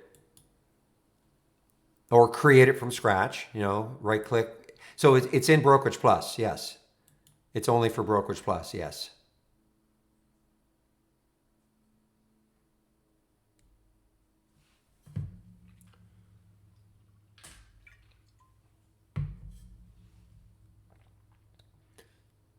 But simple enough to do. I mean, you just have to have the strategies tab open, click on that, and then you can go new trading strategy, and then you can create it. Here are the two. You can create it right there.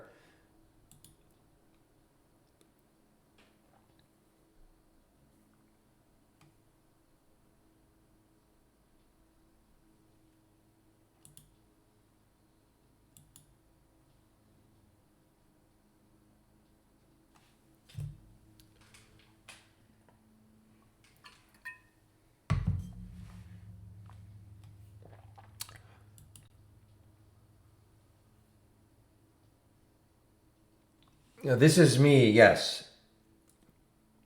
No, okay, so Sheetal, one of the people ask me all the time, and when they click on my channel, why don't they see all these other windows? The channel bar is meant to be fairly compact, okay? Not have a lot of different a lot of different alert windows. The purpose of my windows is to get people to focus on a watch list. That's it. If you want to add different, but I'm sharing, and unfortunately in the YouTube channel, it's difficult for me to share. But if you come into the trading room, here are all the scans that I'm sharing. Okay, you can pick and choose what ones you want, including Momo up and Momo down. But the purpose of the channel bar is just to get people focused on my watch list. Make it very, very easy. Because again, if you click on all the different channels, you'll notice that there are not very many windows. They're just trying to, focus on something very specific. So my channel is just getting people to focus on my watch list.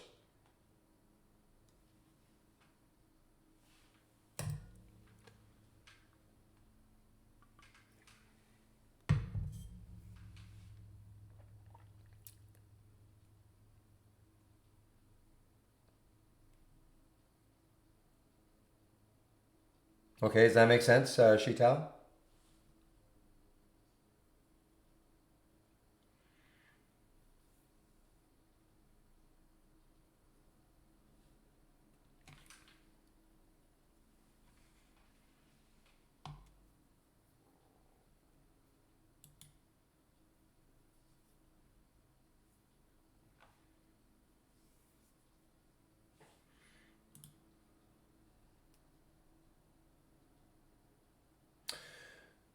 Well, you don't have to be. What you're in the YouTube feed right now, okay, which is fine. I mean, you can see my screen, you can hear me. It's just that there's another trading room, which is a little more robust. I can more easily share things. There are more traders in there. There's just more activity. So if you wanted to come in tomorrow, because I'm shutting down in a couple of minutes, but I'll give you a link for the trading room, okay? I mean, this is, you're in a YouTube trading room, but it's just not as, again, robust. So this is a link to get into the, oops.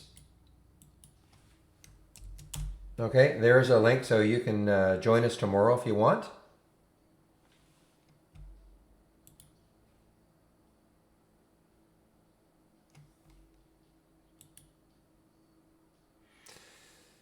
Well, look at this one, RNET. It's going to be interesting scanning for me this afternoon once the market closes.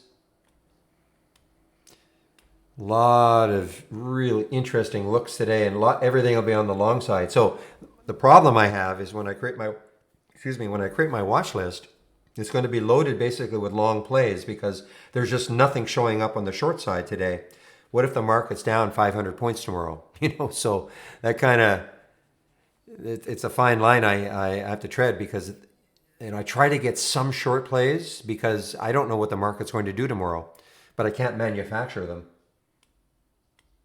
It's based on my scanning, so we'll see. But I've been, really, it's been like this for a month, and I'm actually amazed how well the watch list has performed, even though some days it's loaded with shorts, some days it's loaded with longs, and then the next day it could be the reverse action. So, but we always seem to be able to get something, so which is great.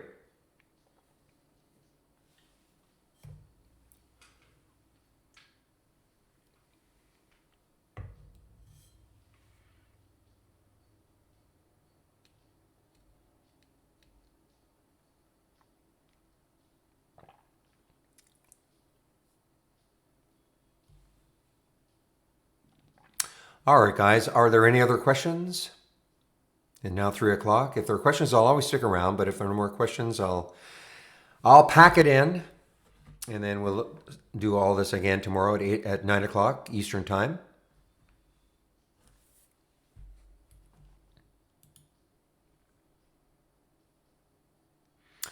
All right, going once, going to. Okay, Sheetal. Okay, great. So now you see what I'm saying in this room. You can see all the scans that I have. So you know what? If you just because you just showed up, if you want to take a look at all the scans, if you can find that right at the top here, it's called a room drive. Looks like a half open folder. If you click on that and it says scans that I share, if you click on download, all those scans that I'm sharing will go to a Word document. So you can take a look at it after. Okay, once I close the room, you can still look at it. Yeah, it looks like well, it depends how it closes. Okay, I mean, if as I said, if it goes back down to 4, no. But depends how it closes. I'd love to see it get back over 5. So were you able to download that, Sheetal? I'll stick around. Click on that. Did you download it to a Word document? If you have, then I'll just exit. Yeah, SMMT, yes. You don't have to download. Okay, great. All right, everybody. Thanks a lot for the participation. Another very interesting day. So I'll open the room tomorrow at 9 o'clock Eastern. So have a great evening, everybody, and we'll see you then.